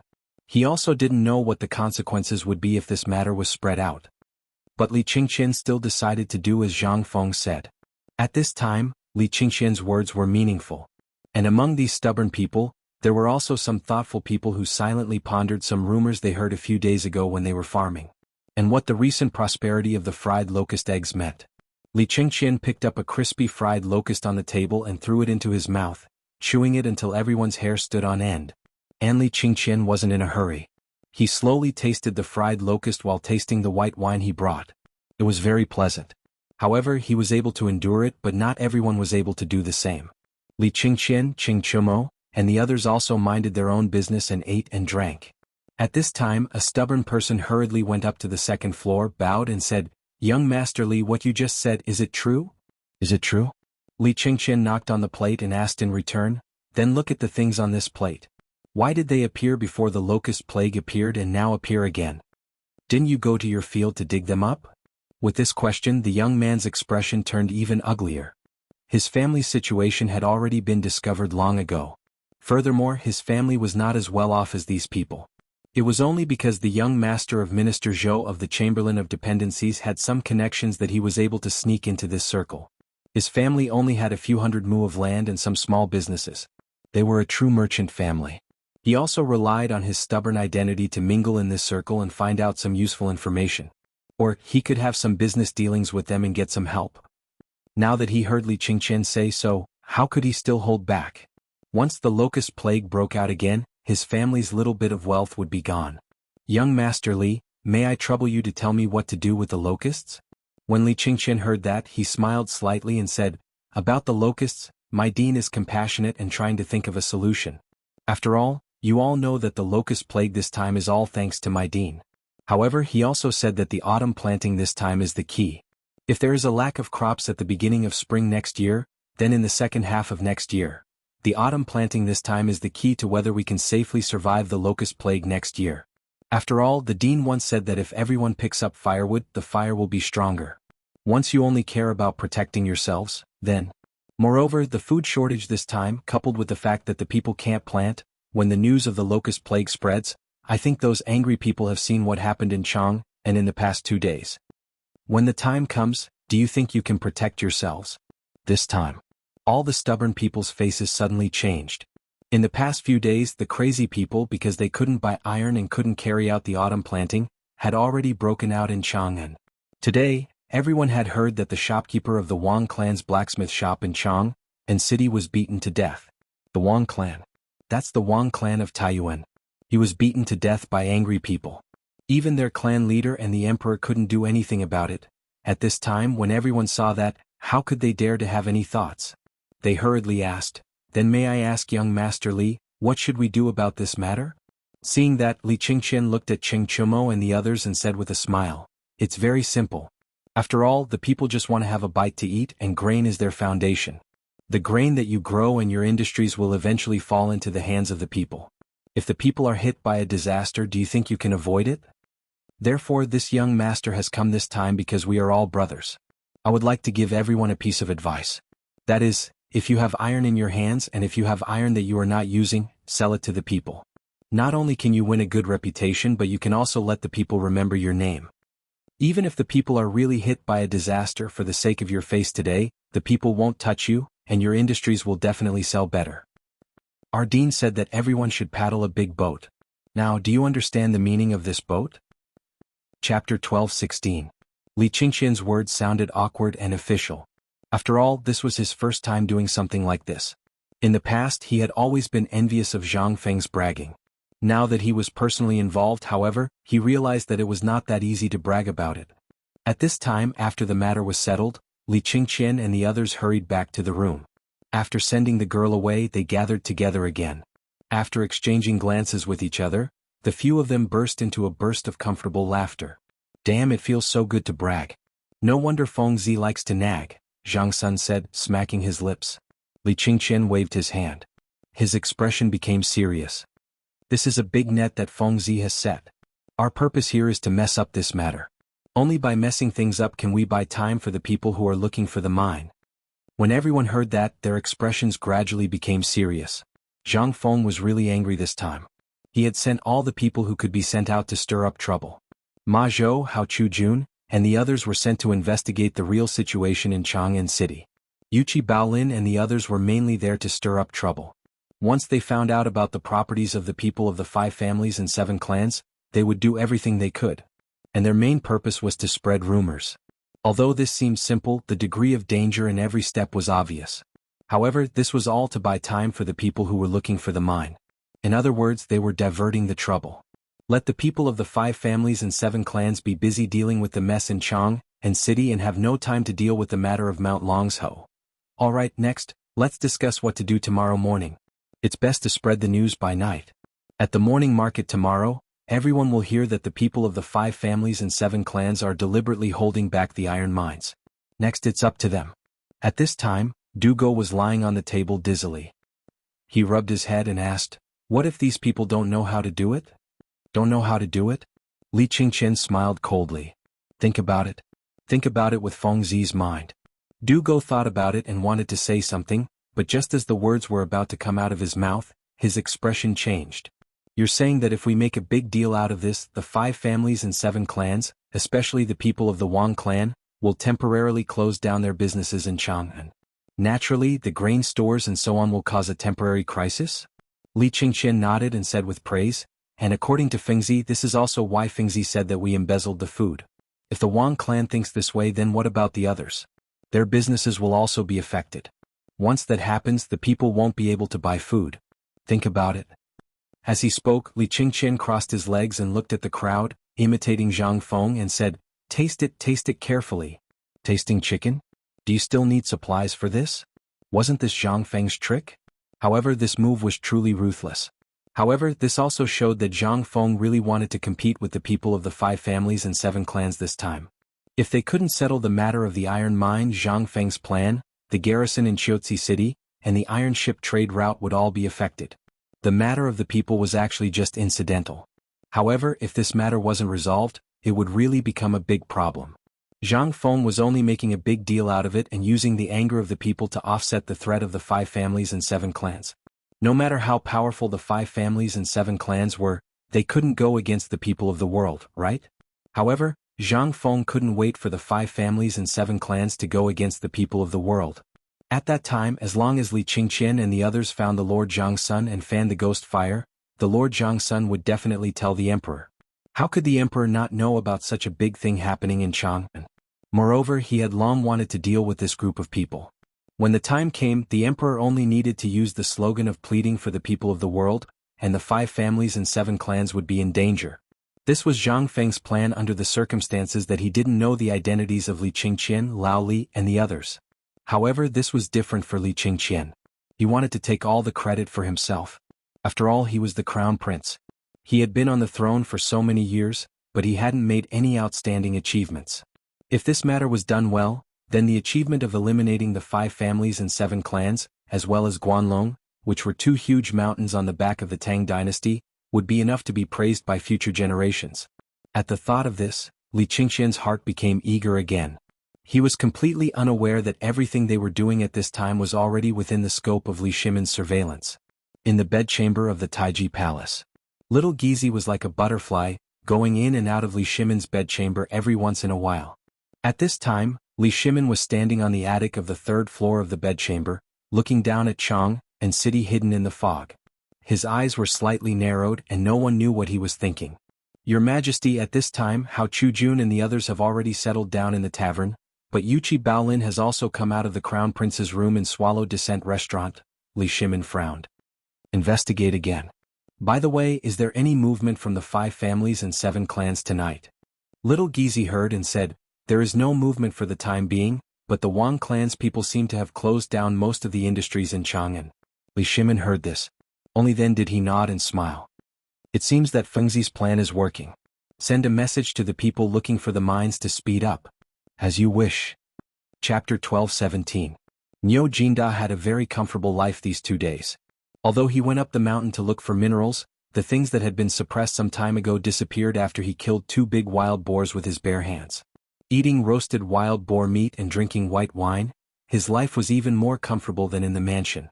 But the only thing that was not comfortable was that the ore had not been found yet. Mount Longsho was too big. Damn it, Zhang Feng did not tell him clearly where to find it. After leaving Jinyao sect on the first day, he basically arrived at the boundary of Mount Longsho. But after more than a day of searching, not to mention the ore. In addition to the yellow soil, there were only the lush trees that grew crazily. This made Niu Jinda more irritable. There was only a little more than a day left before the opening day of Zhang Feng Academy. Moreover, Qing Yaojin acted as Yuchi Gong, and even the emperor sent people everywhere to look for it. How could he not be anxious? Mount Longsho was big, but with so many people and he heard that the people of the Wang clan were also looking for it, Mount Longsho was only so big. Originally, he was also a person who was used to living in the wild, and he knew better than anyone the principle of not entering the forest late at night. But tonight, Niu Jinda had long forgotten this matter behind his ears. After all, at this time if he could find the iron ore earlier, not only could he repay Zhang Feng for saving his life, but also he could show off in front of everyone. How could this not make him anxious? At this time, Niu Jinda ate a large pile of barbecued meat and fell asleep in a drunken stupor. But at this time, there was a disturbance in the camp, which made Niu Jinda raise his heavy eyelids and roar with some anger. What are you doing in the middle of the night? Dezhuang, come over here. In Niu Jinda's angry roar, a group of people came over with something in their hands, trembling with fear. Niu Jinda was still lying on the ground, staring at them and asked, "What were you doing just now?" "Master, we've discovered something strange." As he spoke, the burly man named Dezhuang hesitantly handed over a handful of white stones to Niu Jinda. Although it was called a stone, its texture was soft, just like the smell of old yeast. Niu Jinda's interest was piqued. "What is this?" "I don't know. Ergo dug it out from under the grass when he was taking a dump." Dezhuang told the whole story honestly. Niu Jinda's interest was piqued. Holding a torch, he carefully identified the stone before hurriedly asking someone to bring him to the place where he found it. He had been in charge of escorting iron ores up the mountain and had seen iron ores before. They were similar to this thing. The color was the same but the smell was a little stronger. Niu Jinda walked closer to take a look. Under the illumination of the torch, the ground under their feet was already white. Moreover, the vegetation in this place was even more lush. Even at this time, there was an indescribable smell. "This is..." Niu Jinda could not remain calm. He drew a big knife from his waist and slashed at the ground. In an instant, a large piece of stone that was the same as the one in his hand was revealed. Moreover, there was a crisp sound when the big knife hit the ground. Apart from this stone, what else could it be? He remembered that Zhang Feng had once said that this thing was hidden underground. This thing seemed to be hidden underground and its color was exactly the same. Could it be that this thing was an iron mine? The iron ore they had been looking for? At this time, Niu Jinda could not remain calm. He waved his hand and said, "Who knows about iron ore? Come, let Lao Tzu see if this thing is an iron ore." What was this? This was a great contribution. Although Niu Jinda was sure that this thing was an iron ore, he still found someone in the mansion who knew a little about iron ore to be careful. He came to see for himself. That person held the stone and looked at it, then used his sleeve to wipe it. He even held the stone and used a knife to hang a little powder and put it in his mouth to taste. "How is it? Is it an iron ore?" Niu Jinda squatted beside that person and asked with a fervent look in his eyes. That person hesitated. What nonsense is there? Show it to Lao Tzu." That person was a little hesitant. Although this thing had some characteristics of iron ore, he was a little unsure if this thing was an iron ore. After all, this thing was a little light and had a pungent smell. If it was a real iron ore, it would not have such a smell. However, under Niu Jinda's urging, he stammered and said, "Sir, this thing is indeed an iron ore. Although it looks like an iron ore, I'm not sure if it is. After all, it was dug out from the ground and is different from what we normally see. Tell me the result." Niu Jinda was too lazy to care about these things and asked. That person was frightened and hurriedly gritted his teeth and said, "It should be an iron ore." This person's uncertainty made Niu Jinda's heart waver. Just as he said, the iron ore they had seen was dug out from the ground for a long time. How could they have seen iron ore that was just dug out? At this time, Niu Jinda did not know what to do. However, looking at the white stones all over the ground, Niu Jinda gritted his teeth and said, "Collect quickly. We must reach Chang and city before dawn." Chapter 12:18. In the past 2 days, Zhang Feng had spent all his time on mining and spreading rumors, so he had a lot of free time. But this leisure was also relative. After all, 3 days of preparation was quite rushed. Last night, old Xiucai, Jingshu, Zhang Yuyao and even Zhang Shan went up the mountain early. And Zhang Feng's wooden house was also demolished. At this time they entered a spacious and bright villa. Last night, it took a lot of effort for him and Mokido to finally make the glass. However, due to the lack of technology, they could only make frosted glass. It was the kind of glass that had carvings on it, and the scenery on both sides couldn't be seen. Even on a piece of glass, one could see 2 or 3 colors. Although Zhang Feng was still a little dissatisfied. But he could only make do with it. When these pieces of glass were put on, it would have a different flavor. In the room, Jingshu and Yu Yao carefully dressed Zhang Feng, and even put on the Confucian robe that he wore during the opening ceremony of Chang and University last time. Originally, according to Zhang Feng's intention, he was going to wear a Chinese tunic suit during the opening ceremony. But now, under the strong opposition of old Xiaocai and the others, Zhang Feng could only admit defeat. At this time, in another single-family villa on the side of Zhang Feng's villa, Yu Shernan and the other Confucian scholars also changed into white and blue Confucian robes and slowly walked out of their own villa. As soon as they went out, a touch of unconcealable excitement appeared on their faces. This academy was basically taken care of by the four of them. And to be able to live in such a villa was enough for them to show off for the rest of their lives. The thatched waterfall that they talked about before was simply bullshit at this time. How could it be more comfortable than living in this villa? From the inside to the outside, Zhang Feng basically did it himself. From the bed to the furnishings and so on, Zhang Feng basically decorated it according to modern classical decoration knowledge. Not to mention them. Even if Lu Ban was alive, Zhang Feng was also confident that he could beat them. When the four of them left the villa, they bumped into Ma Zhou and the others who were waiting for them. Ma Zhou, Li Qingqian, and the others naturally knew about today's big event, so they returned to White Deer College early. Seeing the four great scholars come out, Li Qingqian reported what happened at the foot of the mountain in the past 2 days. However, the four great scholars were obviously not interested in these conspiracies. Instead they asked, "How is the market at the foot of the mountain? Everyone who should be here is here, right?" "They're here?" Li Qingqian was a little depressed. He originally wanted to flatter them, but he didn't expect that the four great Confucians weren't interested in such things. Yu Shernan nodded and said, "That's good. Make the necessary preparations. The sect opening ceremony will officially begin at noon. You can go and entertain the guests. Right now at the mountain gate it's basically Teacher Wenji, Teacher Zi Huai, and the people from Tong Hui Fang who are socializing. Should we prepare to lead the guests to the academy?" Yu Shernan didn't want to say anything at first. However, seeing that Li Qingqian actually said something like that, he couldn't help but say meaningfully, "Do as you see fit. Just don't affect the plan." "Yes. Yes." Li Qingqian and the others hurriedly left. At this moment, Ouyang Sun couldn't help but look at Li Qingqian's back and say, "Is there something wrong with this kid? You noticed it too?" Yu Shernan asked. Ouyang Sun nodded. "I don't know what's wrong with this kid recently. He's a little impatient when it comes to doing things or his homework. This isn't good. Should we tell Fengzi?" After all, Li Qingqian was the crown prince. Moreover, the things he learned were basically the sum of everyone's knowledge. Most importantly, under Zhang Feng's teaching method that treated everyone equally, Li Qingqian obviously didn't have any advantages. It would be strange if he wasn't anxious. They looked at Li Qingqian's back and thought for a moment. Then they shook their heads and said, "Let's go eat first. We still have a big show later." "I really envy that brat Zhang Feng. I wonder if he's awake now." They chatted and laughed as they walked towards the dining hall. On the other side, Qian Wanli was tirelessly leading the students of the academy around Shao Mountain. They shouted the slogan 1-2-1, and ran in an orderly manner.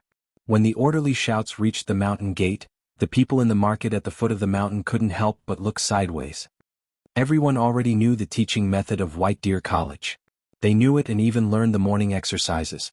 However, when they saw the thousands of youths dressed in white and blue with the words "White Deer" embroidered on their chests, it still gave them the illusion of a magnificent army with thousands of men and horses. At this moment there wasn't a single peddler in the market. As early as yesterday, everyone had cooperated with the students in the mountain to clean up the square. They had even set up 3 rows of tables and benches on the straight cement and rubber road, extending from the mouth of the canyon to the front of the statue at the mountain gate. All the customers sitting on the benches, regardless of whether they were students of Chang and University, Imperial College Hongwen Guan, the Emperor's Edict, or the Confucian scholars of Chang, and all stood up and looked enviously at the orderly team that slowly bypassed the food factory at the mountain gate and jogged up the mountain from the mountain gate. At this moment, the ones who were the most excited were those who had sent their children to the White Deer Institute. At this moment, when they saw their own children in the group of mighty runners, they excitedly waved their hands and shouted the names of their children. They were afraid that the people around them wouldn't know, so they pulled the crowd and pointed out who their children were. However, there was one person among them who was excited and also a little annoyed. This person was Qian Tong. Chapter 12:19. Get out of the way, get out of the way. Get out of the way. Minister of Works Li Shaogong, Lord Li has arrived. At this moment, Along with the clamor from afar, everyone suddenly heard that a heavyweight, Li Shaogong, had arrived. Who was Li Shaogong? He was the prince. He represented the imperial family. If he could come, did that mean that the emperor would come as well? At this moment, everyone unconsciously opened up a path. They saw Li Shaogong in a purple official's robe, Duke Qin beside him, and Li Shimin and Li Yuan following closely behind them. The old village chief didn't know what position Li Shaogong held at first, thinking that he was one of the heads of the Ministry of Works. However, under the whispers of the old scholar and the others, he learned of Li Shaogong's identity and the identity of Duke Qin following him. Only then did he lean on his walking stick and greet them with a face full of smiles. Ayaya, this old man greets the prince, greets Duke Qin. This is Zhang Feng's housekeeper, as well as the person in charge of White Deer College. Someone who knew the old village chief's identity hurriedly introduced him to Li Shaogong. Hearing this, Li Shaogong raised his eyelids and glanced at the old village chief. He cupped his hands and said, I've long heard that Zhang Feng has a virtuous wife on the mountain. So it's you, old sir? The old village chief was so excited. What was this? This was Prince Li Shaogong. That identity, that position, the old village chief was so excited that he almost couldn't breathe. However, Li Shaogong was just being polite. Then, he cupped his hands towards the old scholar in a scholarly robe and said with emotion, Brother Zihuai, we haven't seen each other for many years. The old man wanted to have a chat with you last time on the flower boat. Brother Shaogong, once Fengzi's matter is settled, the old man will definitely come in person. Ah, good. After the two of them talked for a while, they didn't dare to be careless. After all, both the emperor and the retired emperor were present. Although they were now in disguise, they couldn't be careless. Laoli, you're here?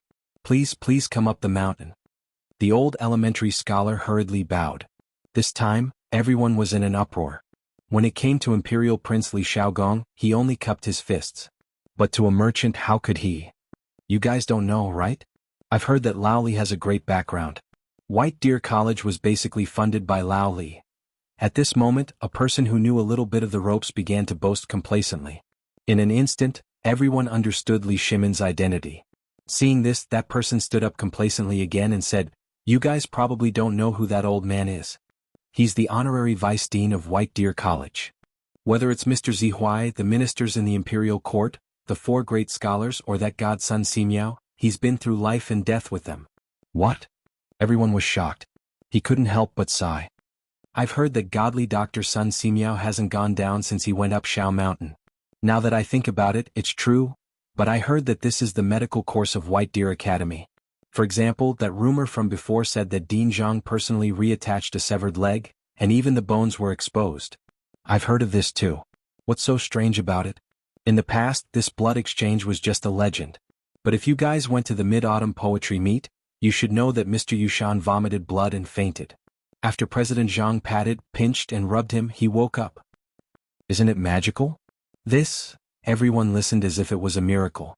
No one knew how Zhang Feng did it, but they had only heard rumors that it was the miraculous medical knowledge of White Deer Institute. Today, most of the people who had come were here because of this. After all, everyone would encounter a time when they were injured. What was this? If they learned this, not only would they be able to provide for themselves, they could even open a clinic. The more they thought about it, the more impatient the doctors in the crowd were. As for the students from the two academies, they couldn't sit still either. White Deer College was indeed a good place. Frankly speaking, they were going there to become grand scholars. But they knew their own situation. Who could guarantee that they would be able to become grand scholars? It wasn't a big deal before the White Deer Academy had appeared, but now that the White Deer Academy had appeared, everyone couldn't sit still. Not only could they come to school, but at the very least, even if they couldn't become grand scholars after 3 years, they could at least have a living guarantee. At this moment, everyone in Shao Mountain Market was excited. Every time they saw a customer who could go up the mountain, they would comment on it. But at this moment, a voice rang out. Everyone's heart couldn't help but sink. Cui Mingshan from the Cui family from Qinghe, Shandong has arrived. Shandong? Cui family from Qinghe? Cui Mingshan? Zhaori? Isn't this the Shandong landowning family? Is he here to cause trouble? Chapter 1220. Zhang Feng didn't know what happened at the foot of the mountain. At this time, he was speechless as he watched Jingshu carefully trim his eyebrows and the beard around his lips with a razor. Li Qingqian and the others also came to report from time to time who had arrived. Zhang Feng was also speechless. He wanted to just let it go.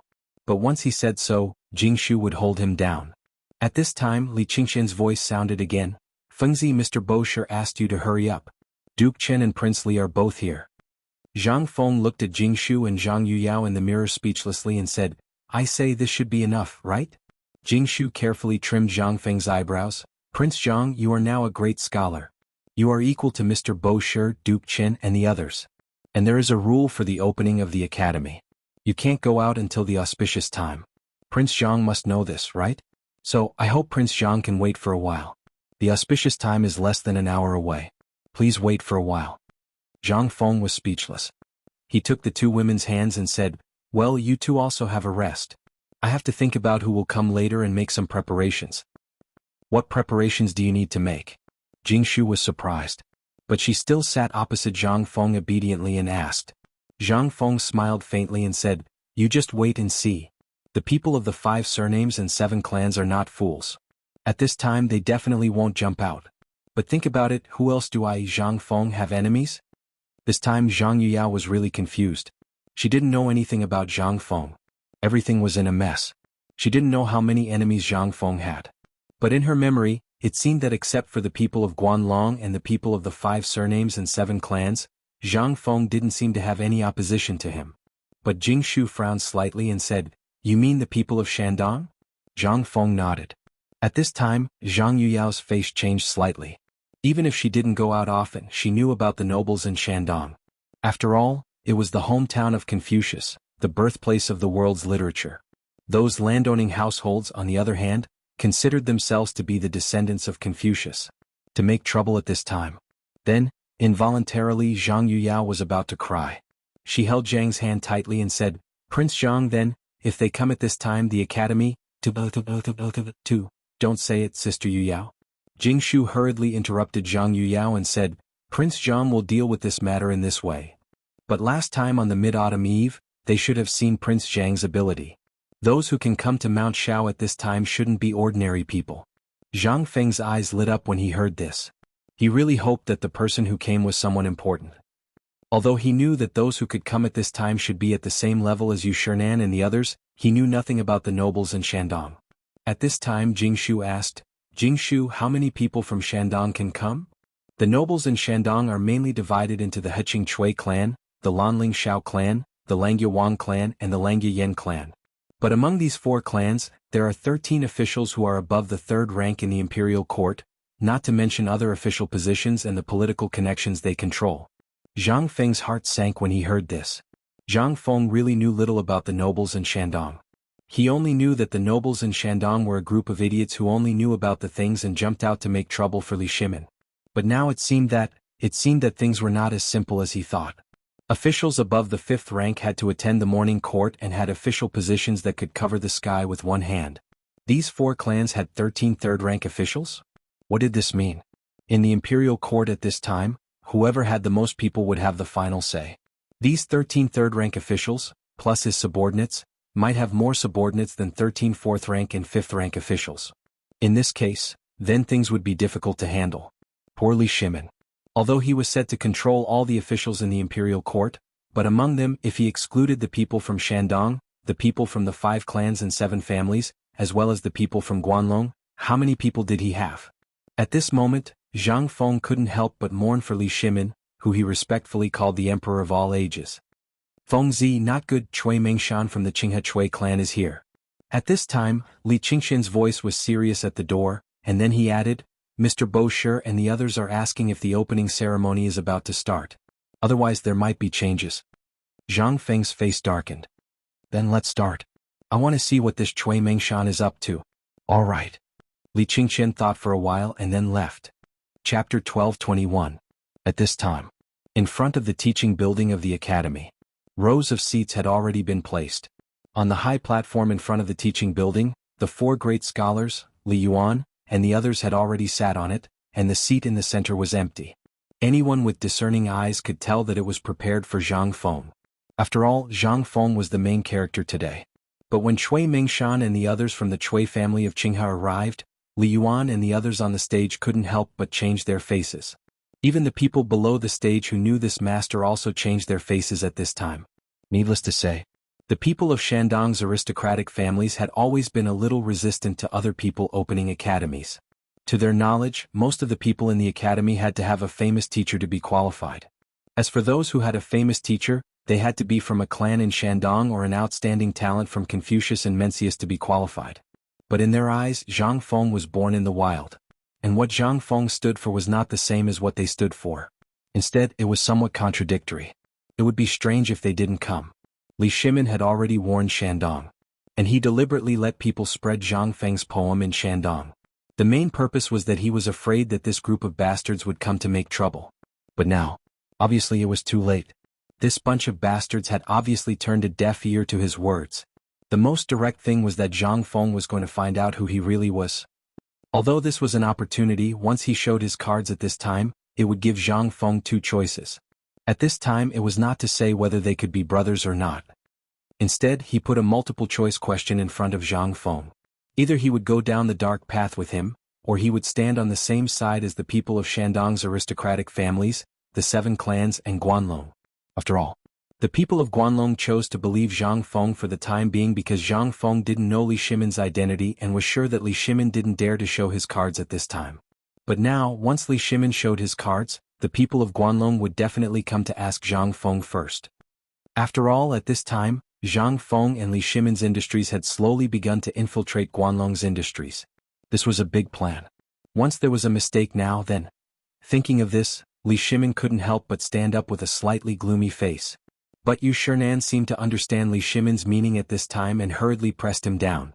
Looking at Cui Mengshan, who was slowly walking up the stage, Yu Shernan clasped his fists and said, "Brother Cui, long time no see. I didn't expect you to come in person today." Cui Mengshan's appearance was a little thin. His gray hair was meticulously combed, but it still couldn't hide his baldness. His mustache was also a little curly, but it was unknown what he had smeared on it. At this time it looked hard as if it was glued to his lips. His plain face was a little dark. At first glance he looked like a farmer. But this was excluding his pair of triangular eyes and thin lips, which gave people a sharp and unkind first impression. However, those who knew him well would know that he was terrifying. Not only was he sharp and unkind, but he was also unusually cruel and merciless. If someone dared to disobey him, that person would be unlucky. But his status was not low at all. He was known as the 38th generation great-grandson of Confucius. Even Li Shimin would have a headache when he saw this title. In addition, he had a lot of titles such as the #1 Confucian in Qinghe and so on. At this time, seeing Yu Shernan like this, he just slightly clasped his fists and went straight to the main seat, ready to sit down. At this time, Yu Shernan stood in front of that chair unintentionally and looked at Cui Mengshan with calm eyes, saying, "Brother Cui, I didn't know you were coming, so old man specially prepared a seat for you." While speaking, Yu Shernan pointed to the chairs that 2 children were putting next to Ouyang Kai and Lu Hongwen. Cui Mengshan glanced at the chair sitting at the edge and squinted at Yu Shernan, saying, "Brother Bashi, old man calls you Brother Bashi for the time being. Do you think that old man doesn't deserve this seat?" This time, everyone present was in an uproar. What the hell? This old guy didn't hide it at all. Even in the main house, he did it according to the identity of a guest. Moreover, didn't he know what day it was today? What was this? This was simply a slap in the face. A naked slap in the face. Yu Shernan slowly put away the smile on his face. But at this time, the old Xiaocai and Li Shimin got up almost at the same time. They were sitting on the right side of the main seat, close to Li Yuan and Li Shimin. At this time the two got up and were just seen by Cui Mengshan. Cui Mengshan said with a fake smile, "Oh, isn't this brother Zihuai who has been hiding with his tail between his legs for many years? What, you also want to stop old man?" He didn't even look at Li Gang. Li Shimin heard this and couldn't help but have a murderous look in his eyes. "This old thing I gave you face, didn't I?" But at this time, seeing that the atmosphere was getting heavier, Duke Chinho Junji got up with a smile and said, "Brother Cui, how have you been? Come, how about sitting with old man?"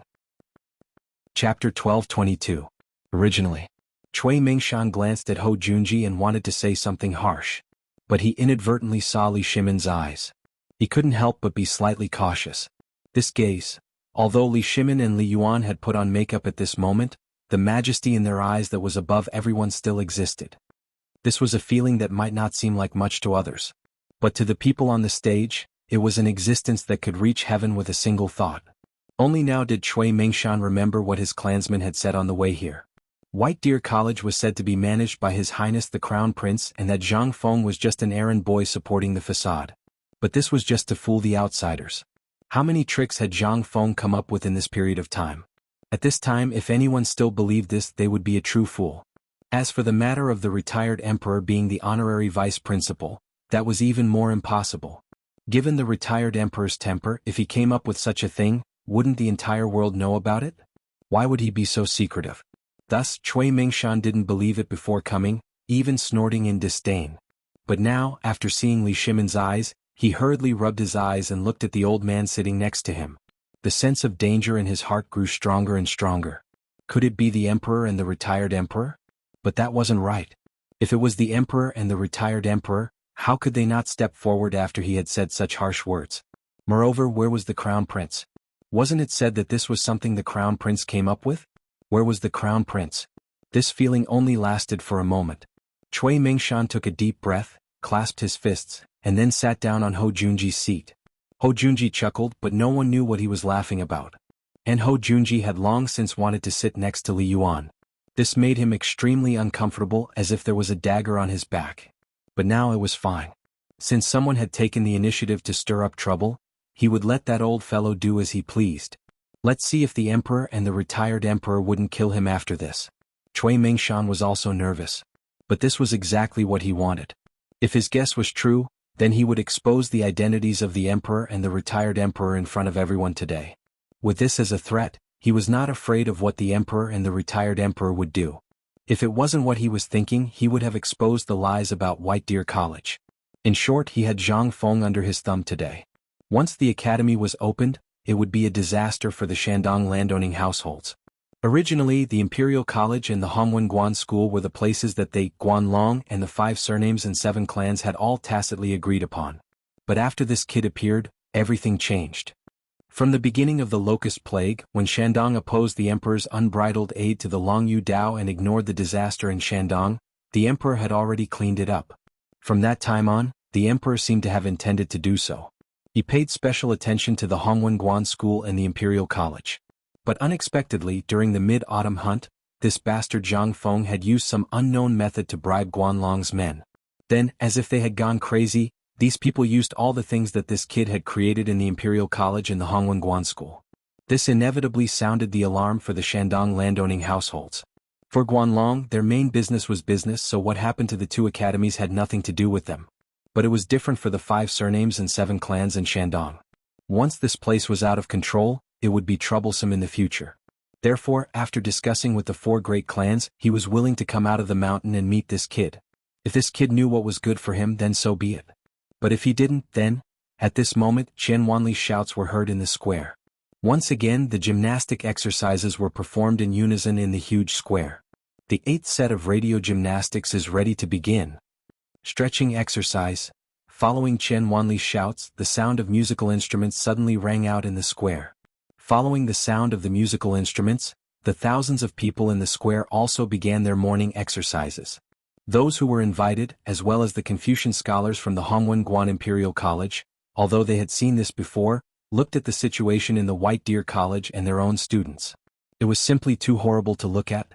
But at this moment, while everyone was shaking their heads and praising the beauty of this morning exercise, and even Sun Simiao was nodding his head in agreement, Cui Mingshan's voice rang out again. What nonsense is this? The academy is not like other academies. This is just a trick for fun. How can this be considered the main topic of the academy? However, just as everyone was raging, Zhang Feng's voice slowly rang out beside them. May I know who this old man is? I remember that he wasn't within the scope of my invitation. Chapter 1223. Fengzi. Ding. President Zhang. Brother Hsian. At this time, everyone noticed the arrival of Zhang Feng. At this time, Zhang Feng was dressed in a white Confucian robe. Under the white jade ancient character hairband, his hair fluttered slightly in the wind.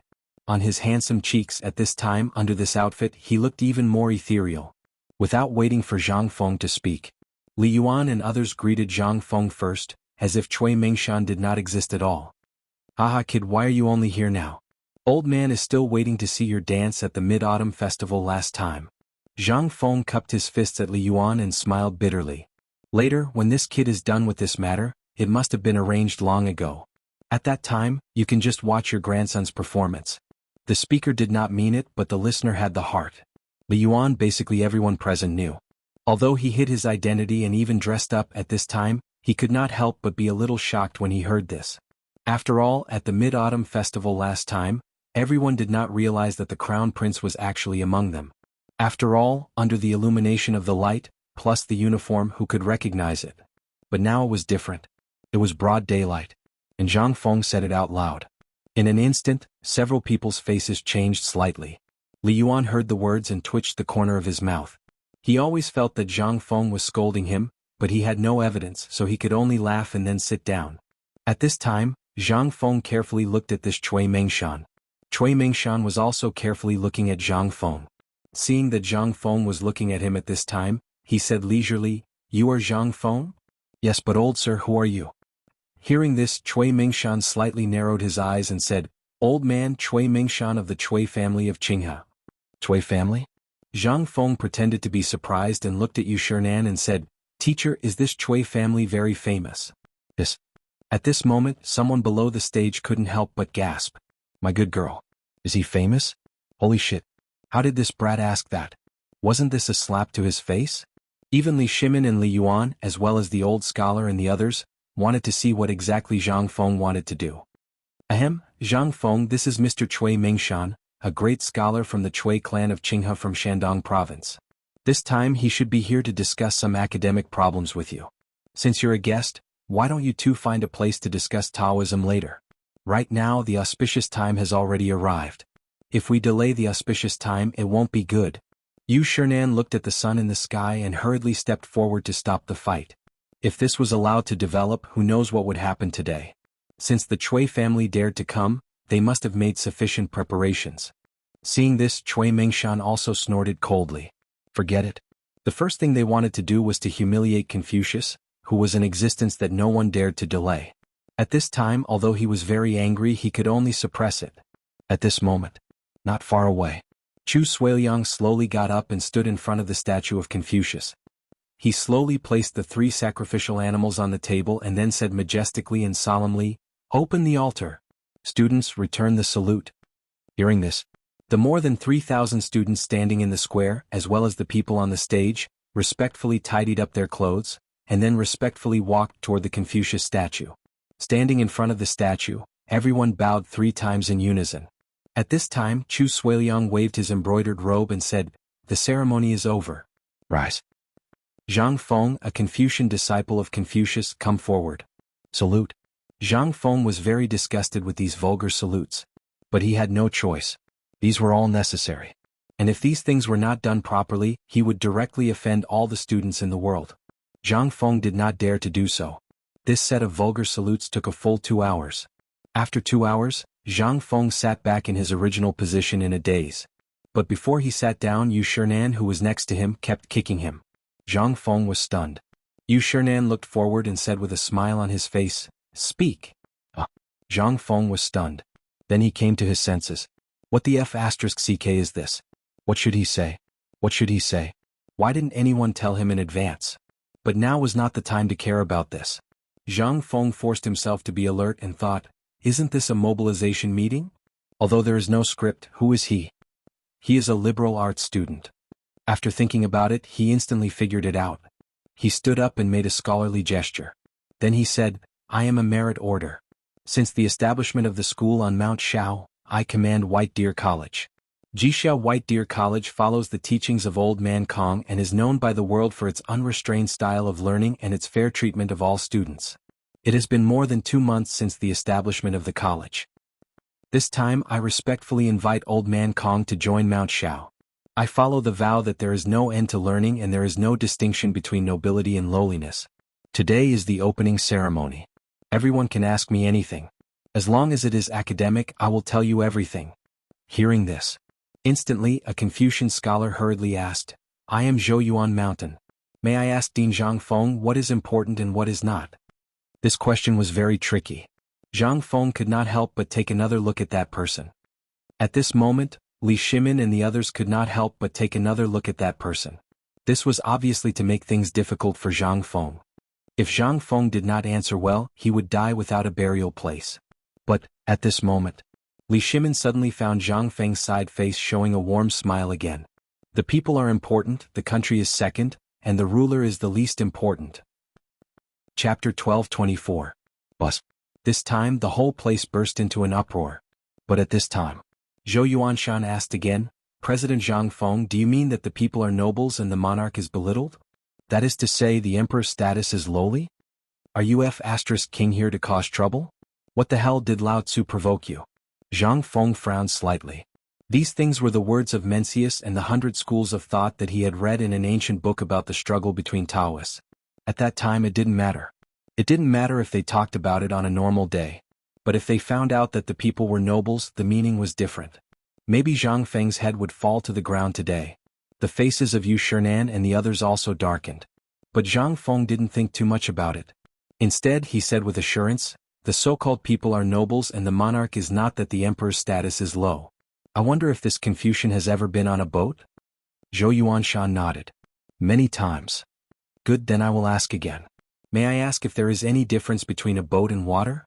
This boat and water, which one is more important? This time Zhou Yuanshan couldn't help but be stunned. After thinking for a while, he said, the boat is heavy and the water is light. Zhang Feng asked again, how heavy is the boat? How light is the water? The boat is as heavy as 1,000 caddies, the water is as light as a feather. Good. Zhang Feng praised and said, it seems that you know. Then I will ask you again, between the monarch and the people, which one is more important? This time. Not to mention the person who asked the question. At this time even Yu Shernan and the others were confused. Wasn't it obvious? However, only Li Shimin and Li Yuan couldn't help but look serious. They had heard Zhang Feng talk about this before, but at that time they didn't think much about it. But now, after seeing Zhang Feng and that person argue, they couldn't help but have a different opinion. Zhang Feng asked again, if you say that the boat is heavy, then why is it floating on the water? You said that the water is light, then why is it able to support such a heavy ship without sinking? This time, all of the students present couldn't help but have a burning gaze. Immediately after, a series of buzzing sounds erupted. A thin layer of cold sweat suddenly appeared on Zhou Yuanshan's face. This question was too tricky. Who would be so bored as to do something like this? But now that Zhang Feng said this, everyone felt that it made sense when they thought about how the Tao Lord was more important than the people. However, no one could understand the meaning behind it. For the first time, Cui Mingshan's face showed a dignified expression. This question was very profound and even he couldn't figure it out. He turned around and saw that except for the old man next to him and the person whom he feared to be the emperor, everyone's face showed a thoughtful expression. However, when he looked at the two people whom he suspected to be the emperor and the retired emperor, their eyes were very serious. The old man seemed to notice his gaze and tilted his head to look at him. Cui Mingshan hurriedly turned his head away and didn't dare to look at him. After a while, Zhou Yuanshan couldn't help but hurriedly bow and say, Dean, please enlighten us. Good. You're worth teaching. Zhang Feng nodded and said, the so-called distinction between weight and weight lies in the human heart. If you think it's heavy, it's heavy. If you think it's light, it's light. Everything is there and doesn't move. But when you look at it, it will appear in your eyes. This is the so-called truth and I call it physics. Besides, the boat is equivalent to the emperor in the Tang dynasty. And the water can be regarded as the people, thousands of students and thousands of soldiers guarding the border. Wow! In an instant, everyone couldn't help but burst into a roar. What was Zhang Feng talking about? This was the great way. But at this time, Zhang Feng said again, the meaning of this sentence is that the water can carry the boat and also sink it. But this time, even Yu Shernan, the old Xiucai and the others were moved. Even Li Shimin stood up excitedly. These words, when he heard them before, felt a little familiar, but now seemed to make some sense. But now, after Zhang Feng explained it in detail from beginning to end, Li Shimin, Li Yuan, and even Yu Shernan and the others present also had a deeper understanding. This kid was talking about the importance of the people in a different way. He compared the people to the water and the country to the boat. The water can carry the boat and also sink it. This was such a simple truth. Why didn't they think about it before? Zhang Feng actually didn't mean to target anyone, nor did he have any idea to amaze the world with a single brilliant feat he knew so much. To be able to rack his brains and say it out, that was already the best he could do. Where would he have the time to study these things? Every day this and that he was so busy that he couldn't get away. At this time he didn't care whether the people understood or not. It was best if they could be confused. Seeing that many people wanted to ask questions, Zhang Feng hurriedly waved his hand and said, "I know that everyone has a lot to say, but this matter can only be understood and not explained in words. In fact, everyone has their own answer in their heart. What is the water? It is all things. What is the boat? It is also all things. So all things should have their own track. You can understand it by yourself." When everyone heard this, the corners of their mouths twitched. What kind of logic was this? They couldn't even ask. Chapter 12:25. However, at this moment, Cui Mingshan stood up and said, "Old man has a question." Everyone's eyes lit up when they heard that. Zhang Feng was waiting for this old man to ask, so he made a gesture of invitation. Cui Mingshan asked, "May I ask what is the key to the world that is plagued by endless wars?" This was blatantly stirring up trouble. Wasn't he trying to set a trap for Lao Tzu by saying that the emperor was not benevolent? Li Shimin and the others' eyes also changed slightly. For a long time, the people in Shandong had thought that he was a soldier and did not have the temperament of a scholar. They even criticized some of the things he had promulgated. Now he was going to say this in public? Did he really think that the emperor had no temper? However, at this moment, Zhang Feng's voice slowly sounded. Looking at the overall situation of the world, the Tang dynasty is the most peaceful and healthy. Although it has experienced ups and downs, it is still thriving. This is because the current emperor is benevolent and carries out Zhou rights. Looking at the world, the barbarians like Tubo and Tuyuhun Turks do not follow Zhou rights and do not carry out benevolent governance. They are the key to the country. Of these, the Turks are the most important. All of you should be well aware of the harm these countries have inflicted on the people living on the borders of the Great Tang over the years. His Majesty has been benevolent, and he has laid out the fields. The country is a sage monarch, a good minister, and a benevolent government. In a short time he has quelled the plague of locusts and swept away the famine. Ha ha ha. Cui Mingshan laughed and said, "The rise and fall of the country, President Zhang sends the new and the old to the emperor. This is really the rule of man." Zhang Feng sneered, "Man rules by virtue. At least he is better than old man Cui's ruling by politics." Hearing this, Cui Mingshan was angry. One of the Buddha's sleeves swept his gaze around before glaring at Zhang Feng. "This old man is telling you the truth. Techniques are the study of legalism, not politics." Zhang Feng also sneered. "Old man, you want to fight with Lao Tzu? You're still too inexperienced. Such legalism is the study of troubled times. We follow the teachings of Confucius and Mencius. What we learn and ask is the way of governing the world with benevolence and righteousness. The so-called benevolent governance is what we are doing now. Generally speaking, our college's aspiration is to spread the concept of benevolent governance." This time, everyone was in an uproar. That makes sense. President Zhang's words are really amazing. Our Tang dynasty's policy of benevolence is the reason why we have such a prosperous era. Tubo, Zhenla, and Tuyuhun are willing to become vassal states of our Tang dynasty. Throughout the history of the Qin Emperor and the Han Emperor, only our emperor's benevolence can bring about such a peaceful era. Hearing the student's words, Cui Mingshan's expression changed again. Although he knew about these things, what did this have to do with Zhang Feng? Nonsense. Then Cui Mingshan shouted angrily, "Nonsense! President Zhang's words are simply nonsense." Zhang Feng's face darkened. "What this humble one said is reasonable. What I said is obvious to the common people of the world. Could it be that according to the words of your Shandong landowning clans, what this humble one said is wrong? Your Excellency has no reason to criticize it. Could it be that you think that what the students of the world see and hear is false? Are you saying that it's not as good as the Cui families? Or do you mean that whatever your Cui family says is the truth? Isn't this the truth?" Zhang Feng pointed at Yu Shernan and the others below the stage and said, "Everyone, you've all seen it today. I'm praying to the heavens, praying for the benevolent governance of Confucius and Mencius, but I'm being criticized by the nobles of Shandong for no reason. Old man Cui Mingshan, what do you mean?" At this moment, Cui Mingshan's expression suddenly changed. Seeing the Confucian's expressions gradually change, he couldn't help but hurriedly explain, "There are 3 reasons why old man's words are nonsense. All schools of thought in the world have branches, but during the spring and autumn period, although Confucianism, Moism and legalism had merged into one and Moism was weak, this has always been the same. However, you've taken this out of context, using techniques as the basis for legalism. This is the first reason. Although the 3 schools of legalism have always had their differences, their roots are the same.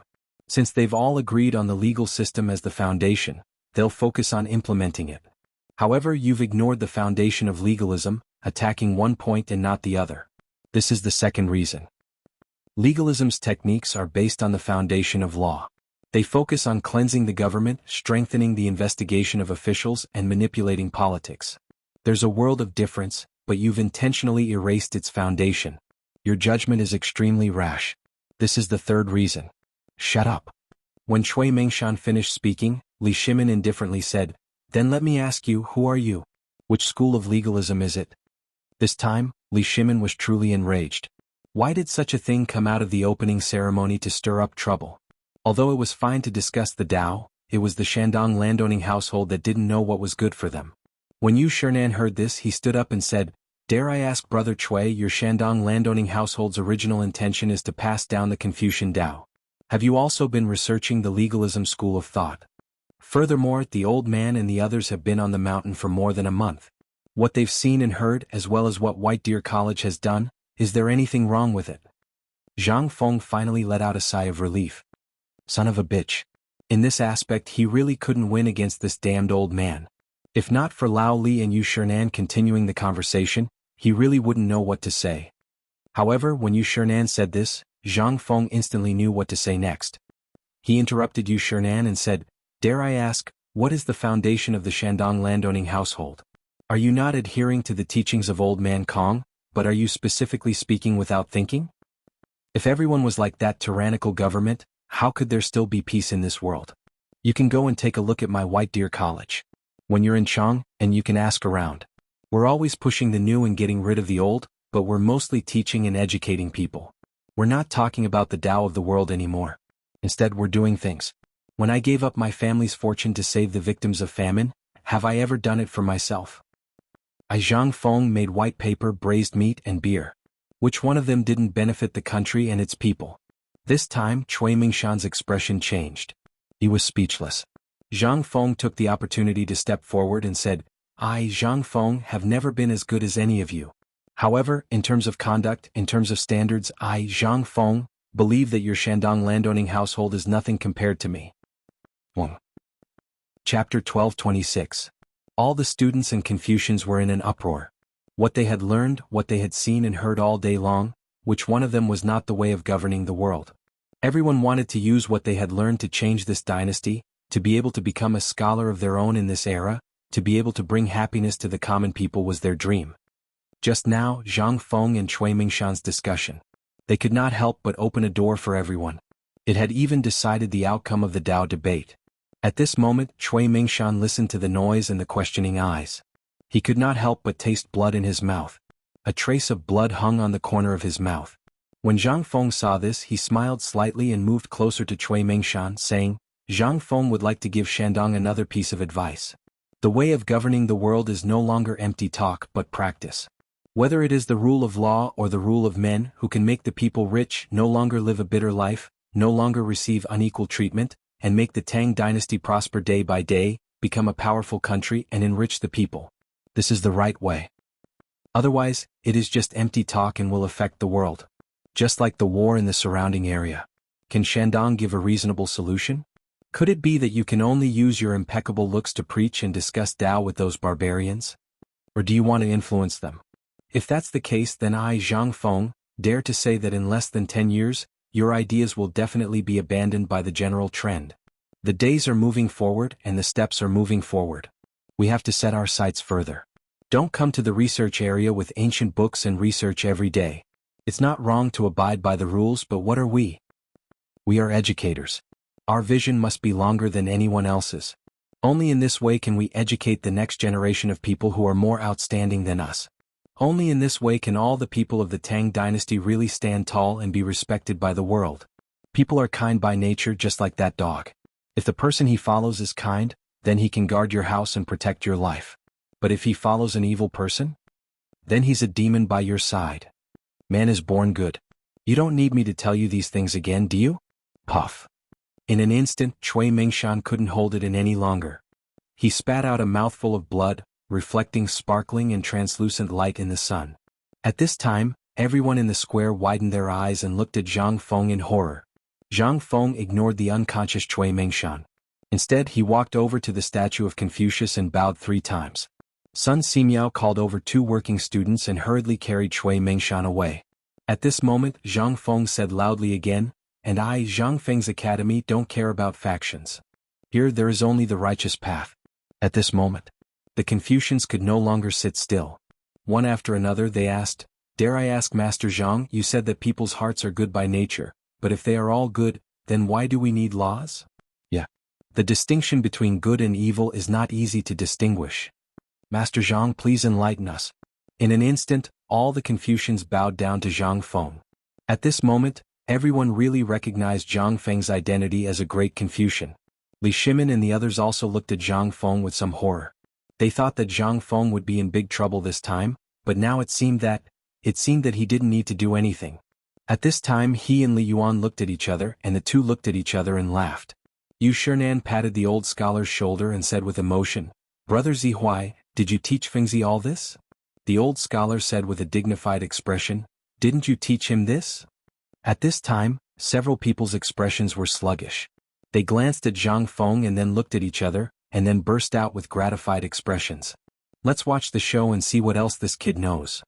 "Yes, haha, I really didn't know that this kid had to be squeezed. If you don't squeeze, you'll never know that this kid knows so much." At this time, Zhang Feng's voice interrupted the whispered conversation of several people. Seeing that the situation was under control, Zhang Feng also restored the feeling that everything was under control. He paced slowly and said, "Evil. Because of human nature there is a legal system. People in the world are born for profit, so there is a struggle for wealth and land. Because of greed there are bandits and violent killings. Because of extravagant hopes, there are sensual pleasures. The evil of human nature must be corrected according to the law. Using the law to guard against evil desires, using the law to guide human nature can be good and orderly." At this point, Zhang Feng's voice paused and said, "Many people may ask, why did I say that human nature is good, but now I say that human nature is evil? In fact, this is the same as the principle of water and boat. Good and evil are all between a person's thoughts. If you have desires, then there will naturally be disasters and so on in the world. My academy can't make people turn to good and abandon evil, but it can make people understand what is evil and what is good." Zhang Feng spent a lot of effort to explain the difference between good and evil. While he was at it, he also praised White Deer College and Chang'an University. The group of students, as well as the Confucian scholars who went up the mountain, were completely bewitched. At this time, Zhang Feng waved at Guzi and Zhu Zi. The two of them were dressed in brand new boy outfits. They served Zhang Feng tea and cigarettes. After drinking a pot of tea in one gulp, Zhang Feng took a big puff of the cigarette and sighed secretly. "Awesome. So, these Confucian scholars are really good at bragging." Chapter 12:27. Zhang Feng felt good. All the students present were in trouble. The reputation of the academy was already quite big, and everyone wanted to see Zhang Feng's Dao discussion. However, who would have thought that such a big thing would happen in this round? Who could take it? Who could stay calm?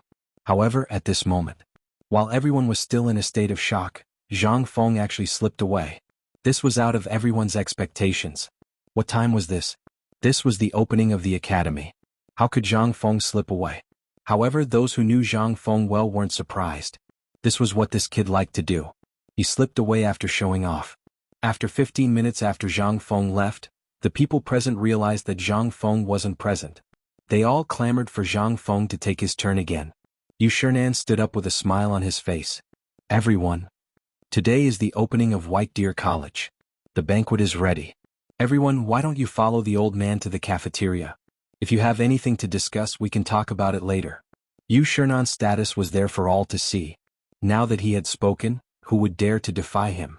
Not only that, it was rumored that the architecture of the White Deer Institute was unique, and the canteen was even more majestic and magnificent compared to the imperial kitchens in the imperial palace. It was already considered extremely lucky for them to be able to attend the Dao discussion today. But now that they heard about it, they decided to pay a visit.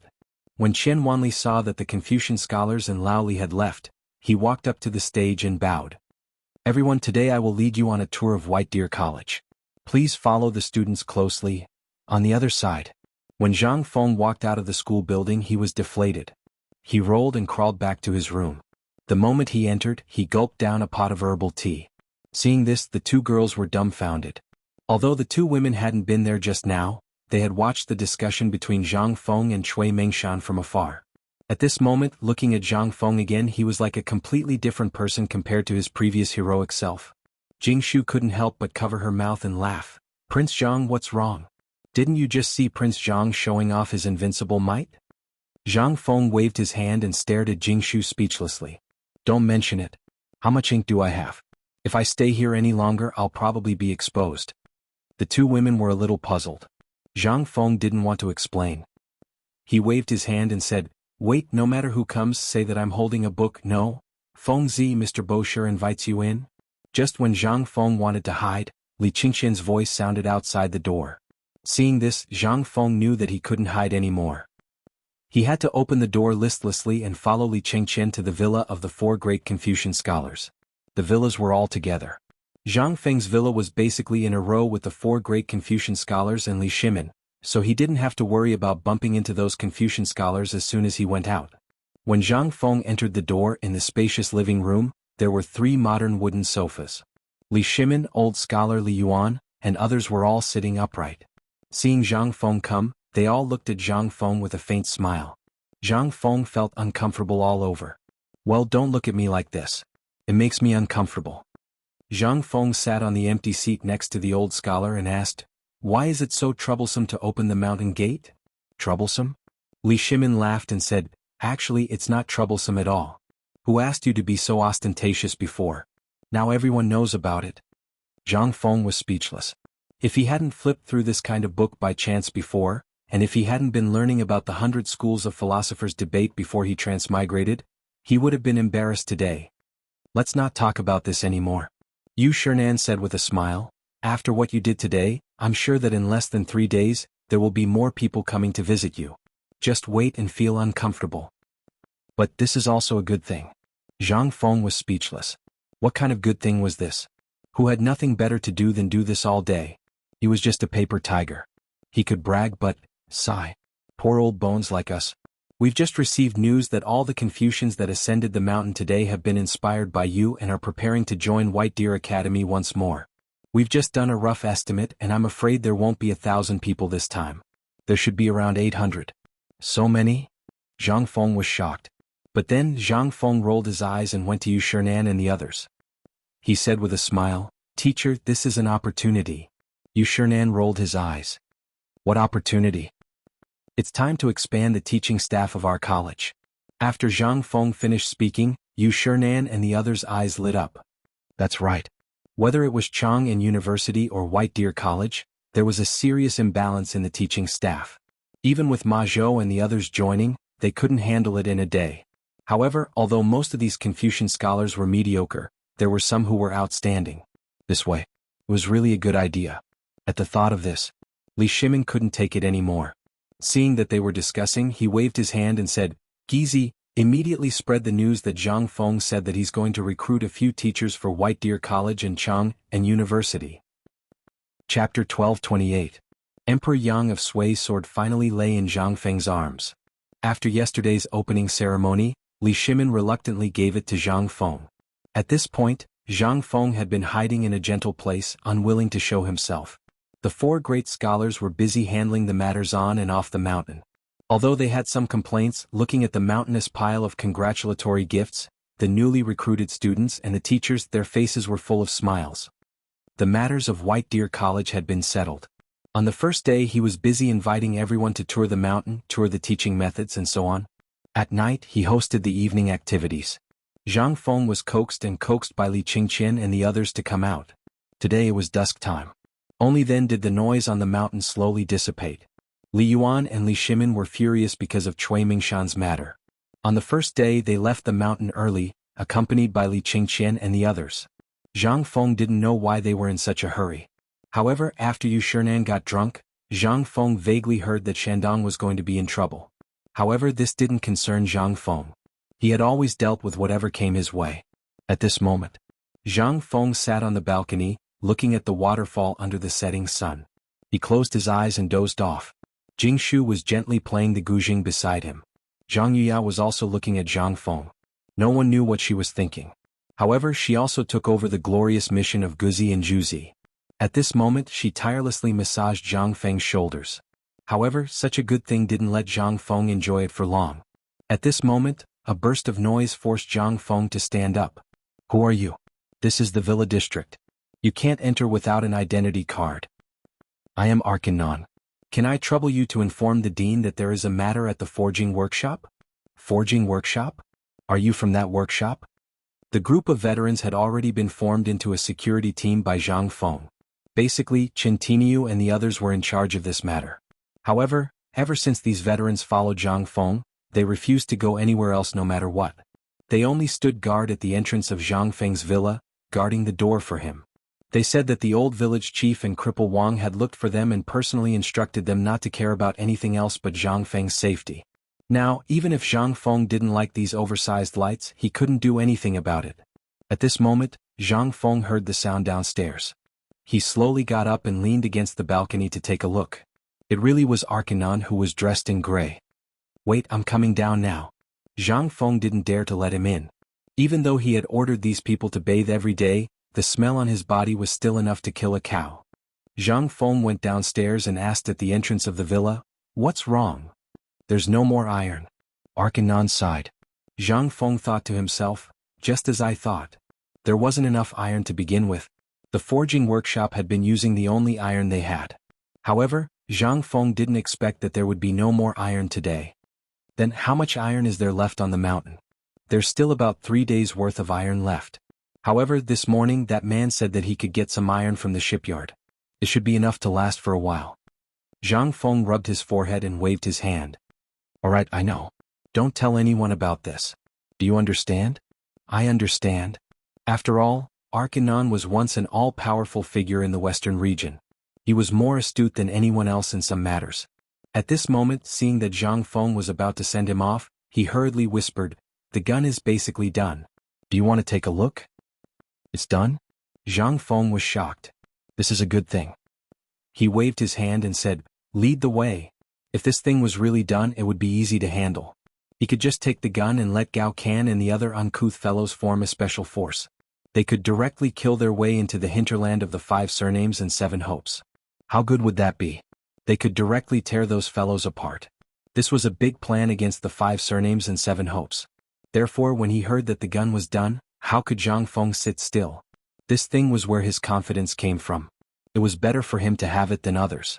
Once it was done, he could make himself a self-defense weapon. No matter how big the world was, he could go anywhere. The forging workshop was not far away. Zhang Feng and Arkanon went from the waterfall to the crowded area of the academy. However, it still took them about 2 hours. When the sky was dark, the two finally arrived at the forging workshop. In the cave, Mokito and the others had already stopped working. At this moment, the temperature in the cave had dropped a lot. Everyone sat casually by the walls of the cave, but their eyes were fixed on a wooden table in the middle of the cave. On the large wooden table, there were piles of parts of a type of gun that they had learned from Zhang Feng during this period of time. Beside the wooden table, there were dozens of oil lamps, which lit up the cave as if it was daytime. At this moment, when the two of them entered the cave, everyone hurriedly stood up and looked at Zhang Feng excitedly. Chapter 1229. The next morning. On the cement road at the foot of Mount Shaoli. A team of dozens of people was driving more than a dozen carriages to Mount Shaoli slowly. The carriages emitted a nauseating smell along the way. Niu Jinda was sitting on the back of the horse at this time. He was weak and dizzy as if he was drunk. The people behind him were even worse off. Many of them were lying on the carriages like dead dogs. Their faces were ashen. Originally, Niu Jinda had planned to come back when Zhang Feng opened the hospital yesterday, but he didn't know what had happened. Since that night, his team had felt that something was wrong, so he didn't know why. At first, the team basically had abdominal pain and vomiting. Everyone thought they had eaten too much game. But since yesterday morning, even Niu Jinda, who was as strong as a bull, was exhausted. He had diarrhea more than a dozen times in a day. His intestines were almost out. He didn't dare to go to Chang'an City. It was shameful. As for the military camp, Niu Jinda also ignored it. Right now, the most important task was to throw these plague god iron ores to Zhang Feng, and then let that brat show them what the hell was going on. In the morning, the market at the foot of Mount Shaoli was already noisy. And the patrolling soldiers, after seeing the appearance of Niu Jinda and others, almost thought they had encountered some bandits. They didn't dare to be careless. When they hurriedly spread the news, they also took over the people who were escorting the carriages. They even hurriedly carried them to the mountain with stretchers made of bamboo and clothes. Niu Jinda felt very ashamed. He covered his face with his hands all the way. No matter how others pointed at him, he didn't dare to say anything. How shameful. Not until they entered Zhang Feng's villa and heard Zhang Feng's voice did Niu Jinda look at the villa's yard through his fingers. After seeing only his people and Zhang Feng were there, he hurriedly grabbed Zhang Feng's hand and said with a trembling voice, "Fengzi, help." Zhang Feng's face darkened. "Old Niu, what's wrong with you? Aren't you fine in Chang'an?" When Old Bull heard this, he instantly burst into tears. She immediately pulled Zhang Feng aside and complained tearfully. Finally, Zhang Feng understood the ins and outs of the matter. Niu Jinda had always wanted to repay Zhang Feng for saving his life, so he immediately went to look for oars. However, none of them had seen what the iron in the picture looked like. They only felt that the two things seemed to be very similar. In the end, they dug it out and brought it back. However, this thing seemed to be cursed. At this time, after Niu Jinda finished speaking, he said with lingering fear, "Fengzi, I advise you that thing can't be touched. If you have nothing to do, don't touch that thing." The more Zhang Feng listened, the more interested he became. This thing seemed to be, that was something. "Old cow, don't tell me that your diarrhea isn't because you ate something bad?" "Motherf asterisk cur, I always eat like this and nothing has ever happened. If I had diarrhea, I would have recovered long ago. How could I have diarrhea like this?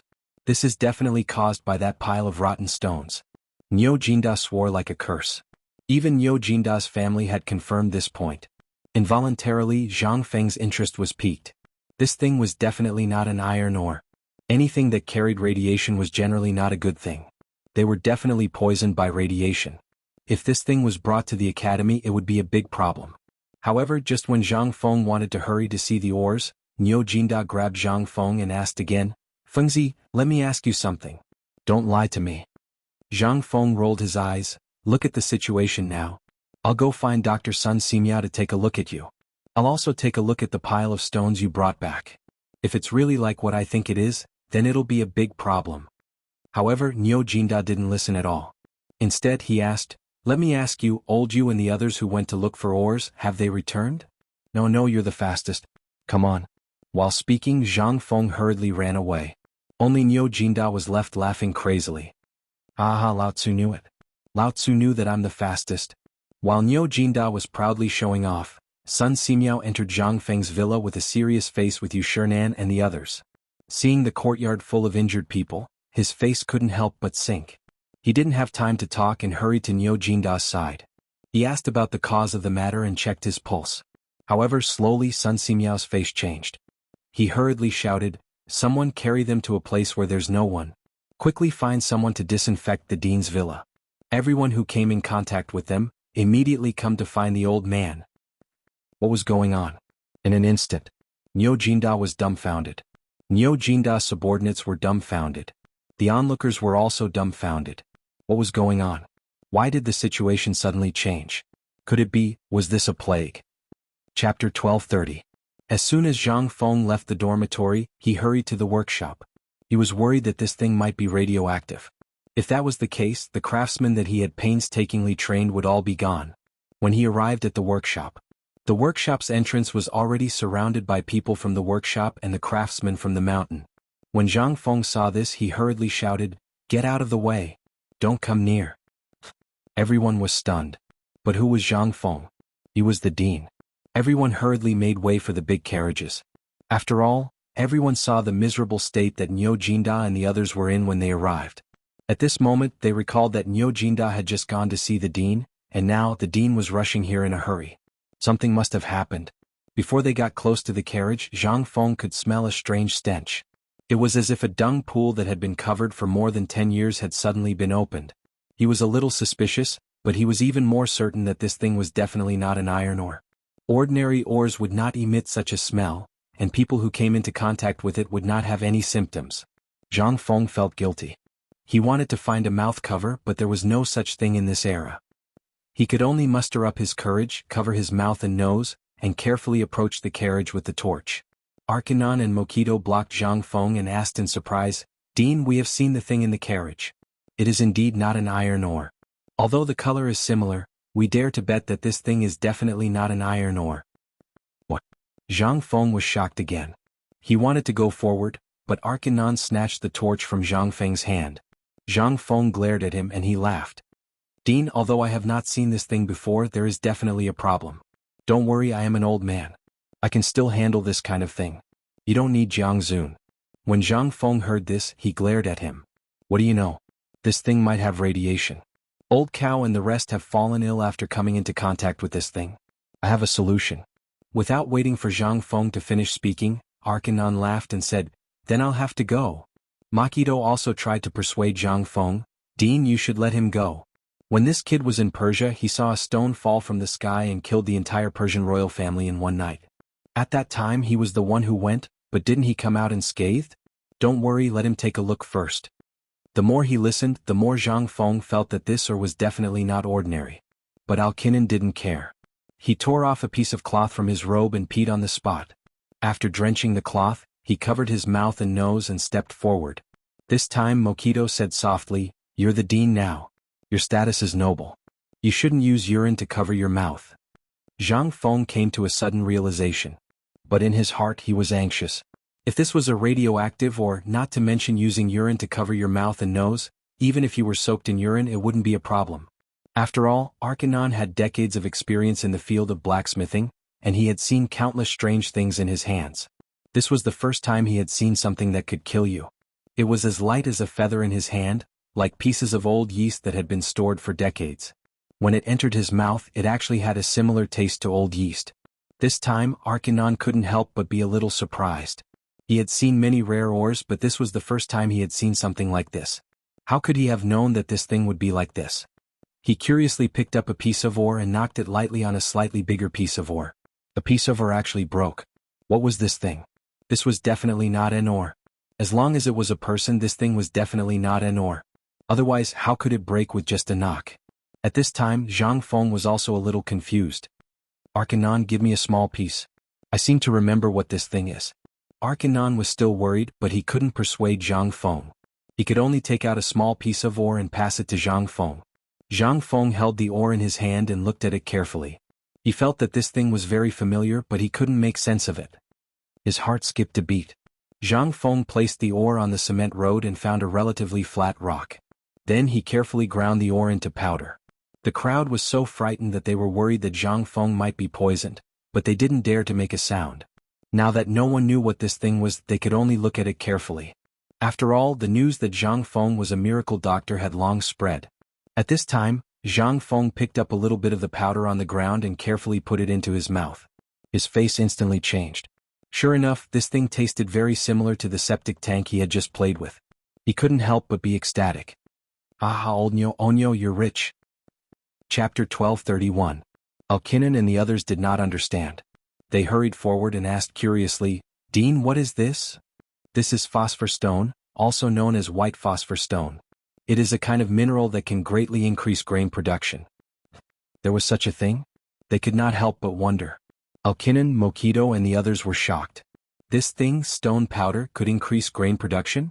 But Zhang Feng was not interested in talking to them. He hurriedly said, These stones are fine, but don't hide a piece in your arms. If you touch it for a long time, it will make you have diarrhea and vomit. If it is serious, you will die. Hearing that, Alkinen stepped back. But he did not understand what Zhang Feng meant.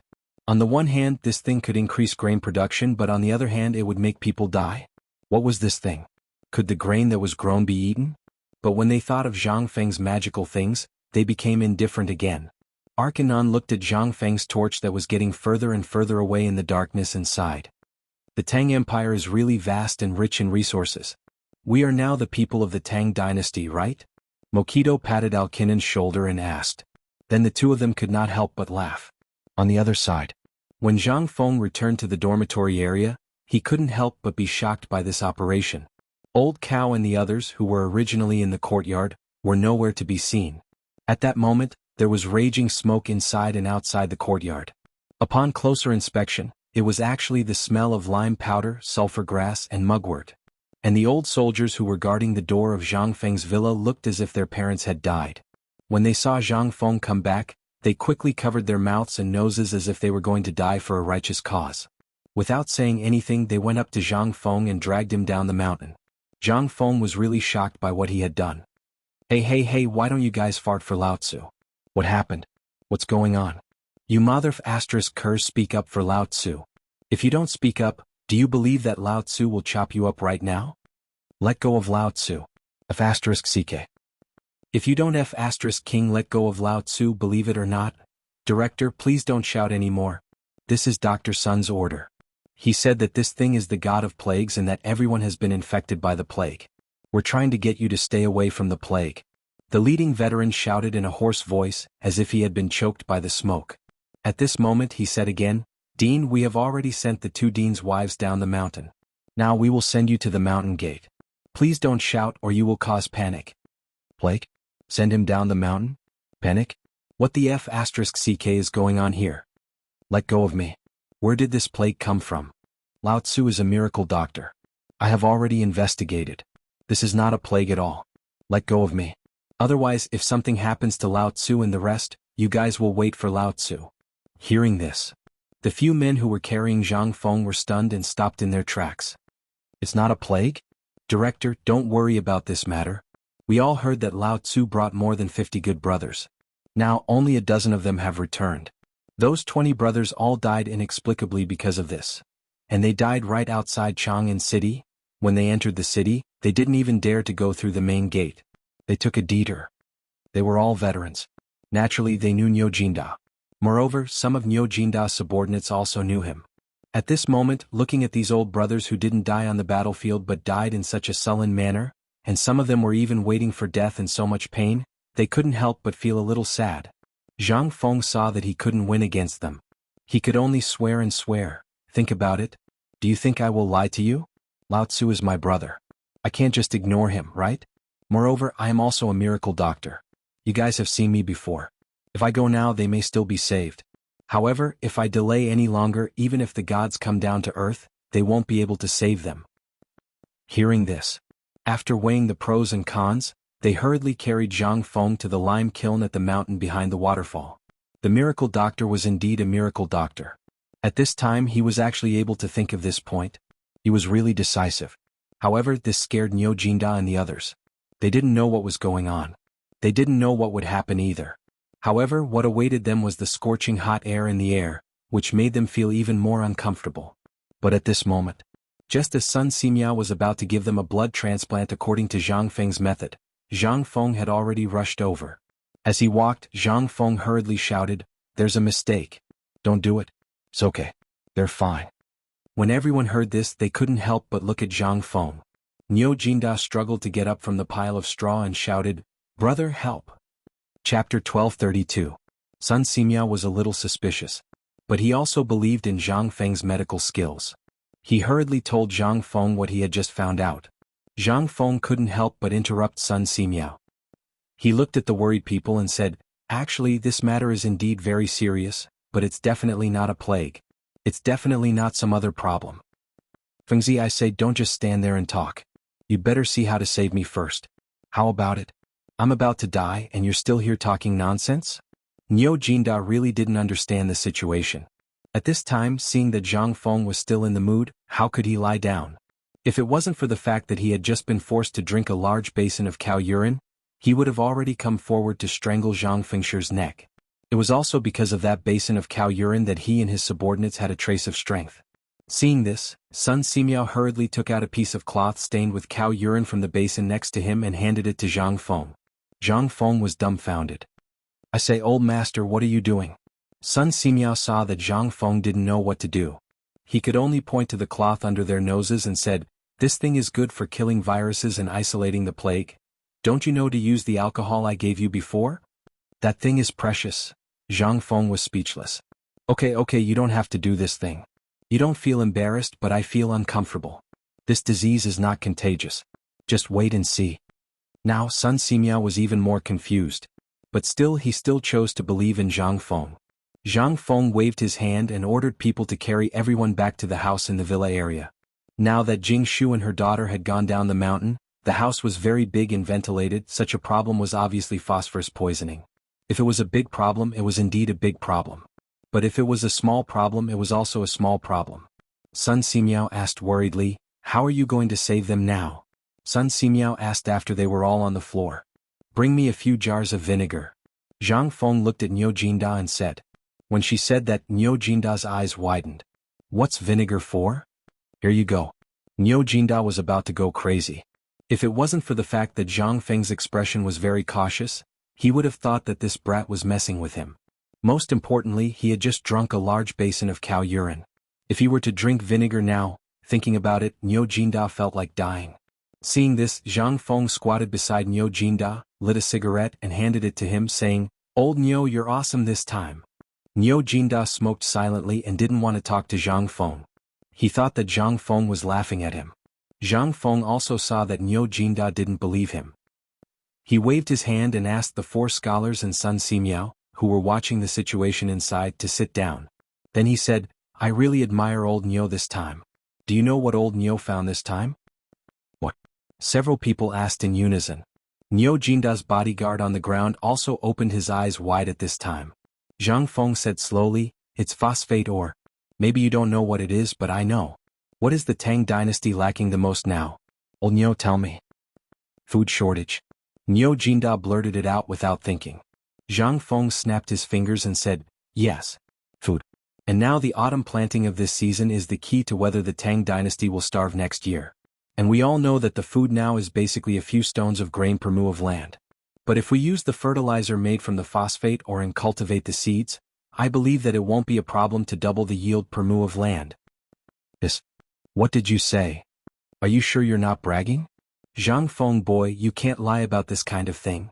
You Shernan and the others couldn't stay calm in an instant. Double the yield per mu of land? This was simply unthinkable. If someone else had said this, they would have definitely slapped that person. Food was the most important thing in the world. No one was willing to use food to brag. This was also a big taboo in the world. But this time it was Zhang Feng who said it. How could they be shocked? But more people still felt that it was inconceivable. No matter how they thought about it, they felt that it was impossible. Who would have thought that this thing could be so useful that it could directly double the yield per mu of land? Wasn't this a joke? It couldn't help but be so shocking. Chu Suiliang paced in the room with a dignified face. After a while he said, Fengzi, are you sure you're serious about what you said now? I'm serious. These things are absolutely true. Not only that, but the most important thing is that if the seeds are grown according to the method I said, I can guarantee that the yield will be doubled. Zhang Feng looked at Chu Suiliang with a smile and said, at least according to the yield of wheat, if I improve the quality of the seeds, it won't be a problem to produce more than 20 stones per mu. And this is under the condition that the phosphate or fertilizer I said is not used. Once this fertilizer is used, the yield will be increased. Chapter 1233. It was nighttime. Zhang Feng's villa was filled with the smell of vinegar. Throughout the night, Zhang Feng's bathroom was the most lively place. Basically, no one was idle. But as the night deepened, bursts of thunderous snoring came from the whole villa area. In such a dark night, the news that could change the fate of the Tang dynasty suddenly spread to the imperial palace. The next moment, Li Shimin couldn't sleep. That night, he called Wei Zheng and the others to discuss whether it was true or not. In Chang'an City. In Zhang Shan's mansion, the old Xiaocai of Chang'an University, as well as Qing Yaojin and the others, all knew that Niu Jinda was poisoned and the phosphate fertilizer. For a time, the whole Chang'an city was in turmoil. The next morning, before dawn, Li Shimin directly hung up the board. He didn't have to go to court today and then hurried up the mountain. 1-2-3-4-2-2-3-4. On the mountain, it was still gray at this time, but Qian Wanli had led the students on the mountain early in the morning and had been running around the mountain for a long time. On the mountain, some students, craftsmen and handymen were busy preparing breakfast. When Li Shimin and a large group of people went up the mountain, Yu Shernan was doing morning exercises to stretch his muscles and bones. As soon as he saw Li Shimin, Yu Shernan knew what he was going to do. He hurriedly asked Li Shimin and the others to go to the side. Mr. Boshir, did that guy tell you this in person last night? Li Shimin couldn't wait to ask. Yu Shernan nodded. Yes, that guy said it in person. Otherwise, I wouldn't have asked someone to send you a letter overnight. I think now many people at the foot of the mountain know about it, right? Li Shimin heard that and sighed softly. How could he not know about this matter? Because of the autumn planting, he had not slept well for many nights. When he heard about Zhang Feng last night, he did not sleep at all. That was the reason why he had come. At this time, hearing Yu Shernan's words, Li Shimin turned around and walked towards Zhang Feng's villa. Even Yu Shernan couldn't stop him. Upon entering Zhang Feng's courtyard, Li Shimin couldn't help but frown. That snoring sound was unbearable to look at. Seeing this, Yu Shernan asked the veteran at the door to go in and wake everyone up. After a series of tremors, it finally quieted down. At this time, Zhang Feng and Yo Jinda, who was holding the door, also came out of the room. Without waiting for Li Shimin to speak, Zhang Feng said, "Let's go somewhere else. Let's go to the cafeteria and eat while we talk." Zhang Feng knew that Lao Li would definitely be the first to come to him this morning. In addition, he had barely managed to fall asleep last night amidst the roars and howls. How could he be in the mood to stay in the room now? Even if he didn't die from the smelly feet, he would be tortured to death. As soon as the four of them sat down, a servant served a few bowls of porridge. After the servant left, Li Shimin hurriedly asked, but Zhang Feng interrupted Li Shimin first and said, "Bring us a plate of wheat. We'll cook now or prepare wheat for planting." The servant didn't know what was going on, but since Zhang Feng had spoken, the servant hurriedly brought up a few plates of grain seeds that were going to be planted in the fields. Zhang Feng pointed at the seeds and said, "You've all seen this before, right?" Li Shimin and the others all rolled their eyes. If they didn't recognize this thing, then what was it? Zhang Feng asked for a snub, but he didn't take it to heart. He took out a piece of phosphor stone from his pocket and placed it on the table. The moment he saw the phosphor stone, Nyo Jinda's expression instinctively changed. This thing had caused the death of dozens of his brothers. It would be strange if his expression was good when he saw it now. Seeing this, Zhang Feng smiled and said, "This thing is called phosphor stone. It's a type of ore. Isn't this nonsense? Who doesn't know that this is an ore? Just say it. You said that this thing can really double the yield of seeds?" "Indeed. This thing has to do with agriculture. You wouldn't understand even if I told you. Let me put it this way. The seeds are like the pigs that I made before. They need to be carefully cared for before they can produce high-quality piglets." Zhang Feng looked at Li Shimin and said, "Lao Li, you know about the thing that Butcher Zheng at the foot of the mountain made, right?" Li Shimin was stunned. But when he thought of the new breed of pigs around Chang'an, he nodded and said, "Are you talking about the thing that Butcher Zheng made?" "Yes. Those pigs are all good breeds after being bred and screened. After 3 generations of pigs, the breed is basically excellent. Just like the wheat seeds now, they are basically scattered widely and the profits are small. What's the use of this? This is equivalent to a joke, isn't it?" It was such a metaphor. Li Shimin really understood. He knew about the matter of the pigs. And he knew a lot. At this time, when he heard Zhang Feng say this, he remembered that it seemed that he hadn't paid attention to this matter for a long time. Although this matter was very important, it was related to the livelihood of the people at this time. If this problem was not solved, it would be useless no matter how much money he was given, or even if he brought in the 5 families and 7 clans. Thinking of this, Li Shimin couldn't help but tremble. He grabbed Zhang Feng and said, "Fengzi, tell me. How do you plan to deal with this matter? Tell me, I Lao Li will pay for all the expenses of this matter." Chapter 1234. All right. That's enough for me.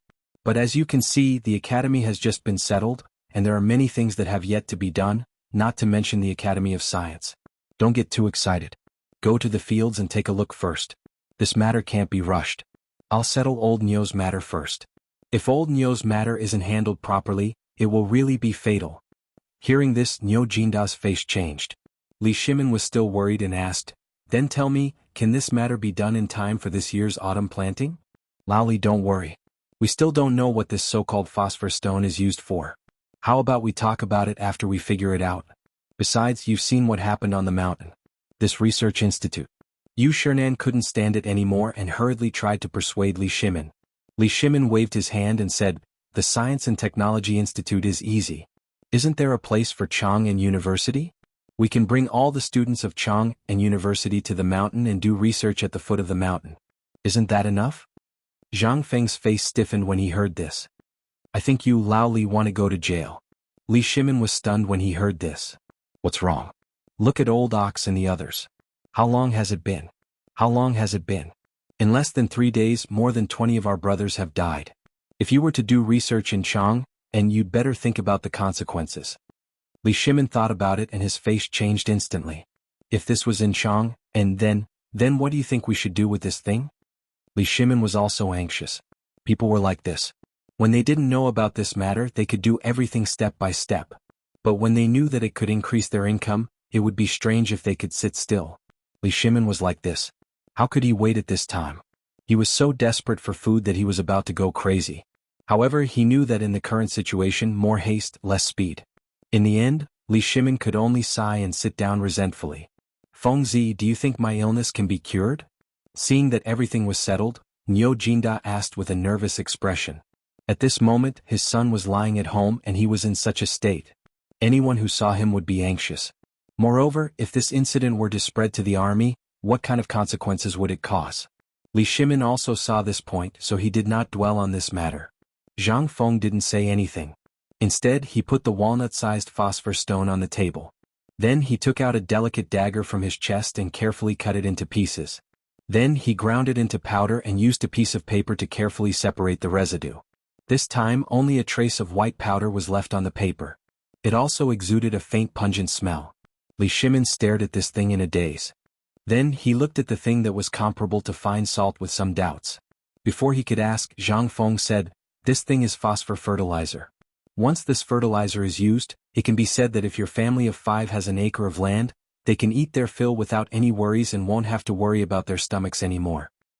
If you have a few hundred acres of land, Laoli, do you know?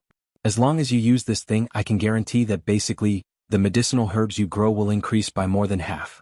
In ancient times, the fields were very thin. Moreover, farmers used manure for a long time. Most of them basically didn't need any fertilizer, let alone other things. The harvest of the farmers was basically dependent on the heavens. So, how could the harvest be good?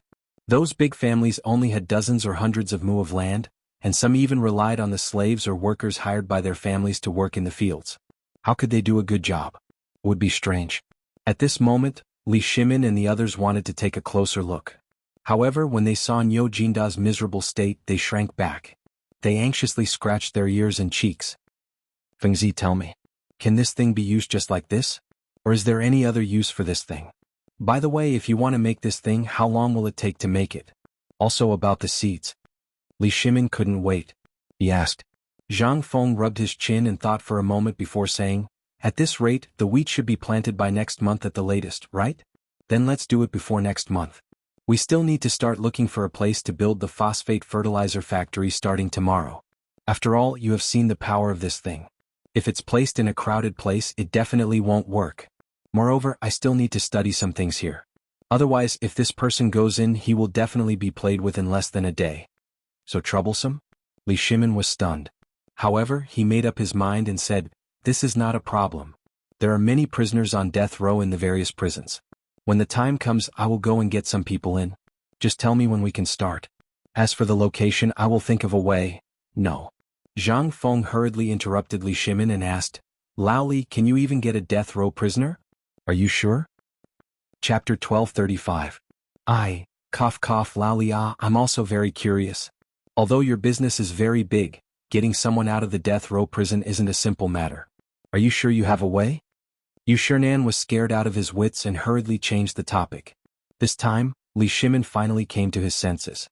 Li Shimin couldn't help but break out in a cold sweat. He had been so focused on talking about this that he really had forgotten about this matter. At this moment, seeing Zhang Feng staring at him curiously, Li Shimin's eyes flashed and he said, "Actually, this person can definitely be brought over. Think about it, don't we know Lord Zhang's son? Right now, we also have Duke Qin Ho Junji and Imperial Prince Li Shaogong. Moreover, this matter is beneficial to the country and the people. Think about it, would His Majesty not agree?" Thinking about it this way, Zhang Feng finally came to a realization. That's right. The current emperor had just experienced the predicament of being surrounded by tens of thousands of starving people. If he heard about this matter now, wouldn't he go crazy with joy? Then wouldn't he have anything he wanted? If he wanted to be an official now, then, with this thought, Zhang Feng's heart began to heat up again. Right, it's still you, Laoli, who understands me. Now that you mention it, I suddenly remember that this matter of ours isn't just a business. More importantly, this business of ours can also help His Majesty solve a huge problem. If that's the case, then don't you think that I, Zhang Feng, am going to strike it rich? Not only that, when the time comes, all of us will be able to become officials. Just thinking about it makes me happy, don't you think? Li Shimin, Niu Jinda, and Yu Shernan were all dumbfounded. They couldn't keep up with Zhang Feng's thoughts at all. After a while they asked, You said that we can all become officials? That's right. Zhang Feng excitedly slapped his thigh and said, Think about it, this is the era of agriculture. Those who obtain food will obtain the hearts of the world. If we can get this thing out, then won't we be able to benefit the people? And not only that, not only can we bring honor to our families, we can also leave our names in history. Aren't you all excited? Li Shimin and the other two black lines, Yu Shernan, slowly clenched his fists. Seeing Zhang's greedy eyes, he couldn't help but reveal a trace of coldness. However, Zhang Feng still didn't notice it. He continued to talk. Think about it. Right now you guys are in the business world. You can't be seen in public. But once you have an official position, you will be related to the word, official. Then, us brothers will all be officials in the future. I've said it before, when I, Zhang Feng, become successful, I won't forget you old brothers. How about it, Lao Li? Am I, Zhang Feng, a brother? Think about it, what kind of official position do you want after the emperor's edict comes down? The Ministry of Agriculture, the Ministry of Works, the Ministry of Agriculture, and so on? Boy, do you think old man is invisible? Just when Zhang Feng was thinking about what kind of official position he wanted in the future, Yu Shernan finally couldn't bear it anymore. Hearing this, Zhang Feng shrunk his neck. Only then did he remember that Mr. Bosher was still here. This time, Zhang Feng looked at Li Shimin, who couldn't hold back his laughter, and Niu Jinda, who had a green face and was dumbfounded. *CK, you said you were brothers. You two idiots, give me a hint. This is great. Zhang Feng glared at Niu Jinda, who was trying hard to hold back his laughter. He wiped the bowl of porridge and poured it into his bowl. Eat, eat, eat. Can't even eat to shut your mouth? Is it as funny as me? Look, even Mr. Bosher is unhappy. Cough, cough. I promise. Aha, Mr. Bosher, this boy. Ah. Niu Jinda wanted to quibble, but because his body was exhausted, he didn't have any strength at this time, so he could only laugh wildly. Zhang Feng was angry. He couldn't wait to smash the bowl of porridge in front of him on Niu Jinda's face. Yu Shernan sighed and said angrily, We are all scholars. It's okay to talk about this in front of old man and the others, but once outsiders know what you said today, have you thought about the consequences? As the dean, your goal is to benefit the people and the students, but all you think about is fighting for power. If you really enter the imperial court, what will happen? In old man's opinion, you shouldn't go to the imperial court to cause trouble. You'd better stay in the academy and teach for the old man. When you learn not to fight for power, we'll talk about it again. As he spoke, Yu Shernan stormed off in a huff. Seeing this, Zhang Feng was stunned. Which part of my thinking is not for the country and the people? What part of my saying is wrong? Isn't it just a nominal official position? This is also for the convenience of doing things, isn't it? The more Zhang Feng thought about it, the more wronged he felt. He pointed at the direction where Yu Shernan left and asked, Lao Li, look, what did I say wrong? This is a completely normal way of thinking, okay? I'm still a child. Pfft. Enough. Chapter 1236. Did I say something wrong? I'm only 20 years old this year. Am I still? Ahem. Li Shimin couldn't stand it anymore. He was embarrassed by Zhang Feng. In the Tang dynasty, at Zhang Feng's age, he already had a lot of wives and concubines, and his children were already old enough to buy soy sauce. Now you are telling me that you are still a child? Look at the things you have done. Which one of them was done by a child? Li Shimin was speechless. He narrowed his eyes and said, Fengzi, let's not talk about this. This is a matter of the future. Only after the harvest next year will the emperor give a big reward. But now you are just talking about it. You haven't prepared anything and you haven't done anything. Aren't you talking too much? Originally, Li Shimin really wanted to reward Zhang Feng now, but Yu Shernan's words just now were actually for him. Now Zhang Feng was like a thriving tree. If he was contaminated by the bad atmosphere in the imperial court too early, it would only be disadvantageous to Zhang Feng. Zhang Feng's personality was frank, and he was extremely protective of the people around him. He was a man of principles and he followed all of his preferences. He was fine as a brother, but once he entered the huge quagmire that was the imperial court, Li Shimin was very worried that in less than a month, Zhang Feng would be led astray. He knew that he was ashamed to face Zhang Feng, but this matter could only wait until Zhang Feng's wisdom and age were more mature, or until all the bad people were suppressed and entered the imperial court. At that time, with Zhang Feng's ability, Li Shimin believed that no one would dare to oppose Zhang Feng anymore. After all the food in Chang and city was basically made by this kid. But this was not enough. At the very least, These things were not enough to capture the hearts of the cunning people in the imperial court. In the eyes of those cunning people, Zhang Feng was too easy to control. Li Shimin didn't want to see this happen to Zhang Feng. Most importantly, he didn't want to lose this brother so soon. Fengzi, tell me about your Science and Technology Institute first. As for the phosphate fertilizer factory, I will settle the factory for you after I go down the mountain today. As for when you want to start, that's your business. Zhang Feng was silent for a moment, then he said, it's easy to set up a place, but this thing requires knowledge of chemistry. Although Li Gan and the others have some knowledge of physics, you can see the current situation. At this time, how do you think I can set up a research institute? In terms of time, it's too late. Academy. Also known as the Physics Laboratory. This thing was the core of White Deer College, so Zhang Feng didn't dare to do it casually. At the very least, he didn't dare to interfere with this matter when he was busy. He only dared to do it when things were not so busy. After all, this experiment was different from other places. At the very least, in terms of its functions, it was very different from the current teaching building. Although some things could be replaced by the empty classrooms now, but most of the physics experiments had radioactive effects. At the very least, the experiment on the radioactivity of the phosphate fertilizer and the high-speed extraction of phosphate rock required experiments. Right now, Zhang Feng was only at the initial stage of understanding these things. Basically, he only knew how to talk. After all, if it weren't for the credits, he wouldn't have gone back to the physics and chemistry classes. Lao Li, I'll think of a way to deal with this laboratory, but we can't be too hasty. As for the extraction of the phosphate fertilizer, I have the simplest method here. Zhang Feng muttered to himself for a while, then looked at Niu Jinda and said, Old Niu, how big is the phosphate rock you saw on Mount Longsho? Niu Jinda didn't even think about it. It's about the size of Mount Shao. It's everywhere. As for how deep it is, I don't know. But Fengzi, are you sure this thing can be used? Can be used? Get rid of the question mark. Zhang Feng smiled faintly. Let me ask you. Are the trees on the phosphate rock more abundant than other places? Also, there's a distance outside the phosphate rock mountain. Is there not a single blade of grass growing there? Hearing Zhang Feng's question, Niu Jinda couldn't help but think that Zhang Feng had been there before. Fengzi, have you been there before? Zhang Feng shook his head and said, No, I haven't. Then how do you know so much about the situation there? Wasn't this nonsense? If he didn't know about this, then wouldn't he have studied for nothing all these years? However, he didn't dare to do this experiment on his own. When he was teaching Li Gan and the others, he could also review the old and learn new things. Otherwise, if he died, then he would really be done for. Moreover, as a liberal arts student, he knew these things, geography and all kinds of things. In addition, he was originally from Shaanxi. How could he not know about the Shaanxi territory? However, when he heard that there was an area as big as Mount Shao, Zhang Feng's eyelids couldn't help but twitch. Damn, this time I'm really rich. Chapter 1237. Li Shimin and Niu Jinda trembled when they heard Zhang Feng shout. They almost fainted. Just a moment ago, both of them were thinking about the yield of the grain and what the phosphate fertilizer was. But in the next moment there was a problem. But in the next moment? This kid seemed to have gone crazy. They could not help but jump in fright. Li Shimin was speechless. Kid, can you stop being so flustered? This is not the time to talk about money.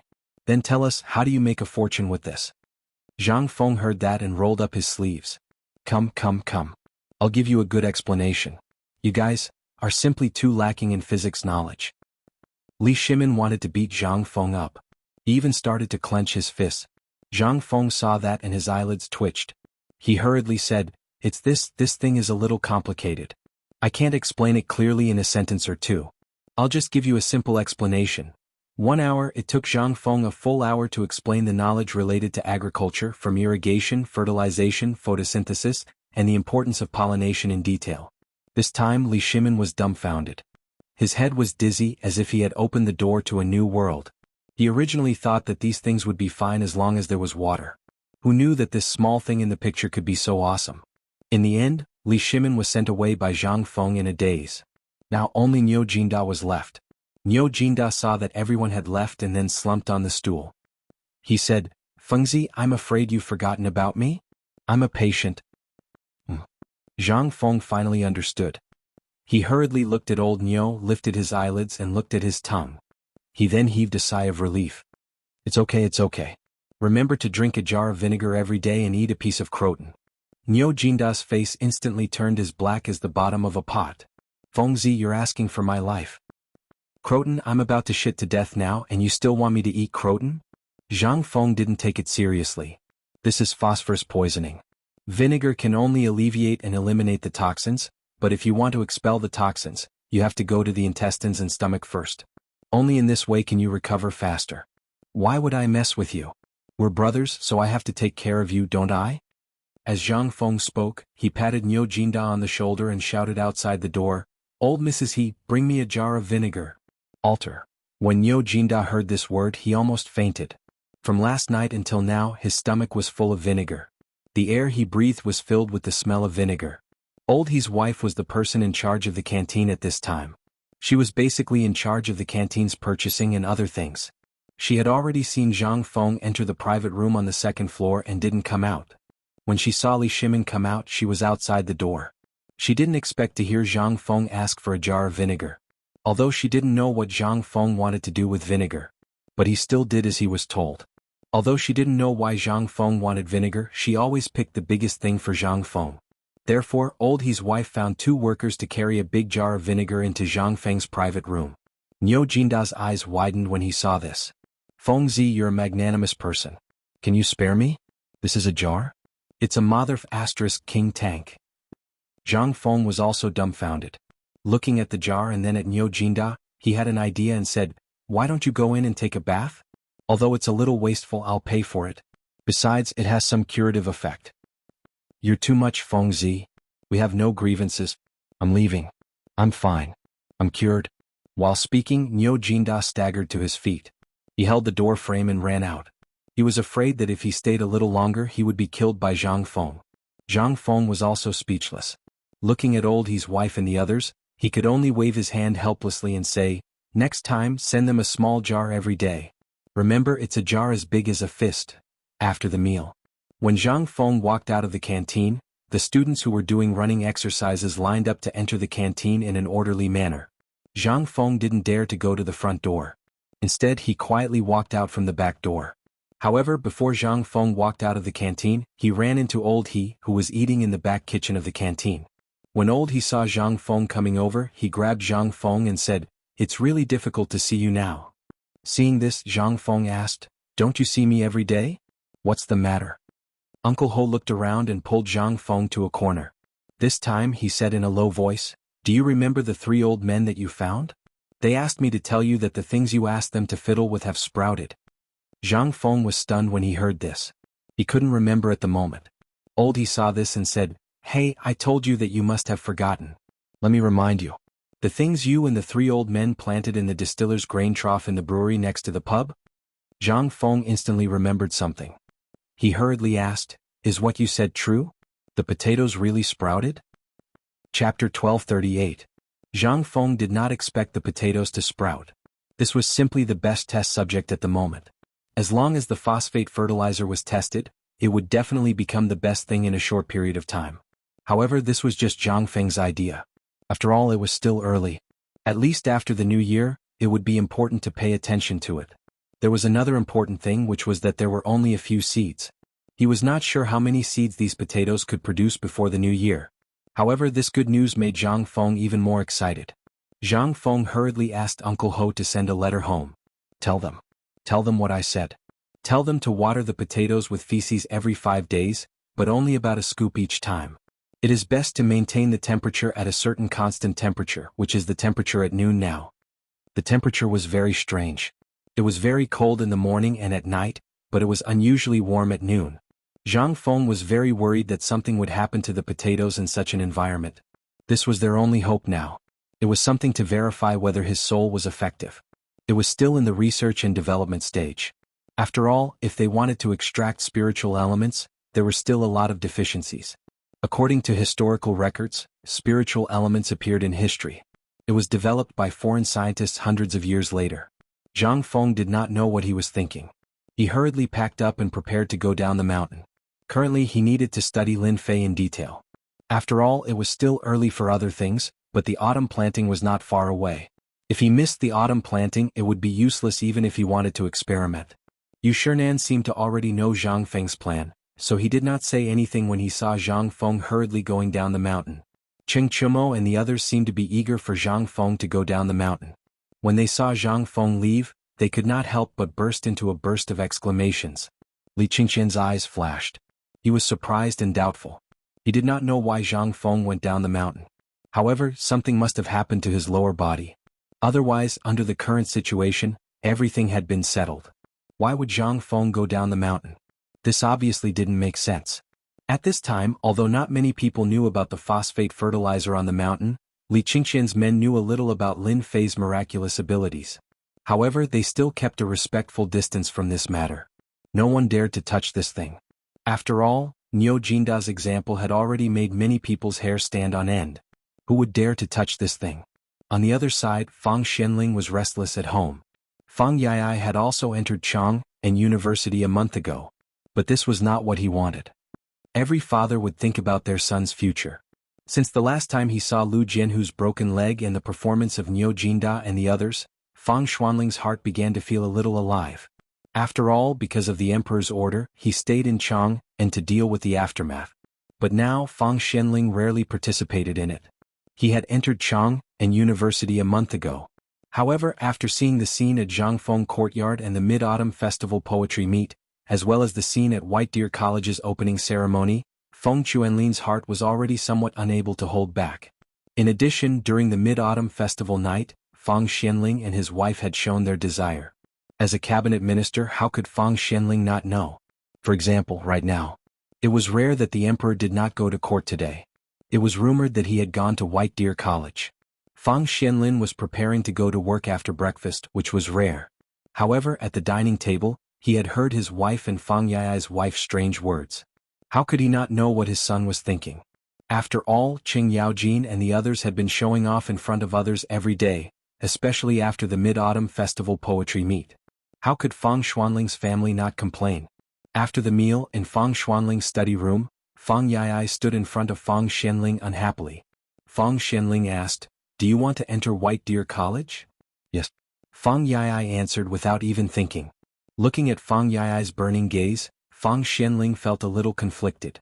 He didn't know if he should wait and beg the emperor, or go directly to Chang'an University to talk about it, or go directly to Zhang Feng. However, after thinking about it, Fang Xianling sighed secretly and hurriedly left the room. Fang Yai saw this and hurriedly asked, "Father, where are you going?" Fang Xianling didn't even turn his head as he said indifferently, "To the pub." Although he knew that he wouldn't be able to see Zhang Feng if he went to the pub, Fang Xianling didn't intend to see Zhang Feng now. He wanted to find a place to calm down and think about how to deal with this matter. After all, if he went to beg Zhang Feng now, he would feel a little embarrassed.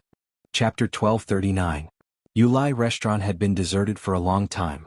On the mottled golden signboard, there were spots of black paint and traces of falling off, but there was not a single spider web on it. There was not even a single leaf on the steps at the door.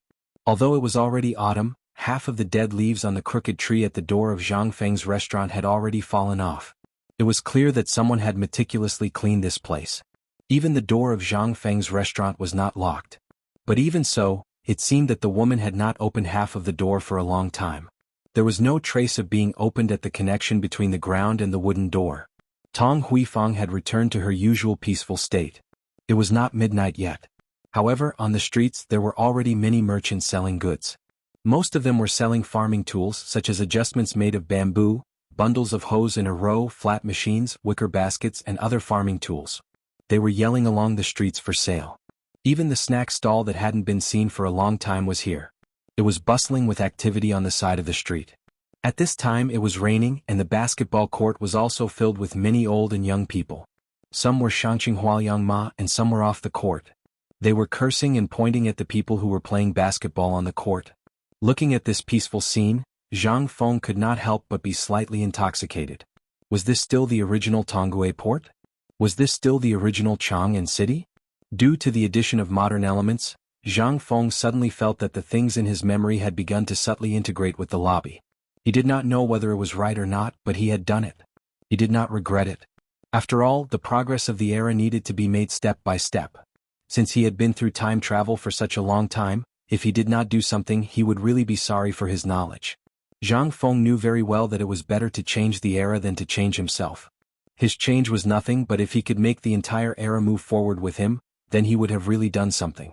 After all, in this slave society, there were many things that Zhang Feng could not understand. For example, instead of using toilet paper to go to the toilet, they used bamboo chips or the black cloth that the Black Knights used to wipe themselves. This made Zhang Feng somewhat crazy and want to beat someone up. But with white paper, the cooperatives and other things he created, and the slow popularization of medical knowledge and other things, Zhang Feng suddenly felt that the Tang dynasty seemed to be not bad. At least compared with the hypocritical later generations, there was more peace and tranquility here, and there was no intrigue. Zhang Feng took a deep breath and pushed open the door of the tavern. Perhaps he had not returned to the tavern for half a month, but when he pushed open the door, he was surprised to find that there was not a trace of dust on the tables and chairs in the tavern. This made Zhang Feng a little stunned. Originally, he thought that when he opened the door, the place would be full of mice and the musty smell, which would be enough for him to clean up for half a day. But he did not expect this scene. Zhang Feng shook his head with a wry smile and looked at a few children outside the door. When the children saw Zhang Feng looking at them, they laughed mischievously before dispersing in an uproar. Needless to say, all of this was done by these children. The government had new rules. He did not know whether these things were done by their adults or by these children's own initiative. Zhang Feng was willing to believe that it was the latter. Without thinking too much, Zhang Feng got angry and started a fire that had not been lit for a long time. After cleaning the stove, teapot, stove and other things, he slowly took out a jar of wine from the cellar and drank it slowly. At this time, someone gently knocked on the door of the tavern. Zhang Fengyu reluctantly continued to drink, but the person at the door seemed to be waiting. After waiting for a while, there was no sound from outside. Instead, there was a soft sigh. Zhang Fengyu couldn't help but take a deep breath when he heard that sigh. Because this voice was familiar to Zhang Feng, he could not help but put down his wine cup and open the door. When the door opened, Zhang Feng could not help but be stunned. He saw a white-haired old man wearing a gray robe at the door. He had just turned around and was about to leave. Zhang Feng was not unfamiliar with this person. In fact, he was a little familiar. This person was Fang Xianling. Zhang Feng could not help but ask in surprise, Old Fang, why are you here? We haven't seen each other for half a month. Alright, why didn't you go to the mid-autumn poetry meet? Also, I remember sending you Valentine's Day when I opened the door. Why didn't I see you? Alright, Old Chin and Old Sun, how are they? I haven't seen them during this time. What have you been busy with? Fang Xianling did not expect to see Zhang Feng here again. He asked in surprise, shouldn't you be at the academy at this time? Why did you go down the mountain? The two could not help but be stunned at the same time. Then they smiled faintly. Zhang Feng hurriedly led Fang Xianling into the tavern and poured him a cup of wine. Looking at Fang Xuanling's worried face, he could not help but ask, did something happen recently? Otherwise, why haven't I seen you all this time?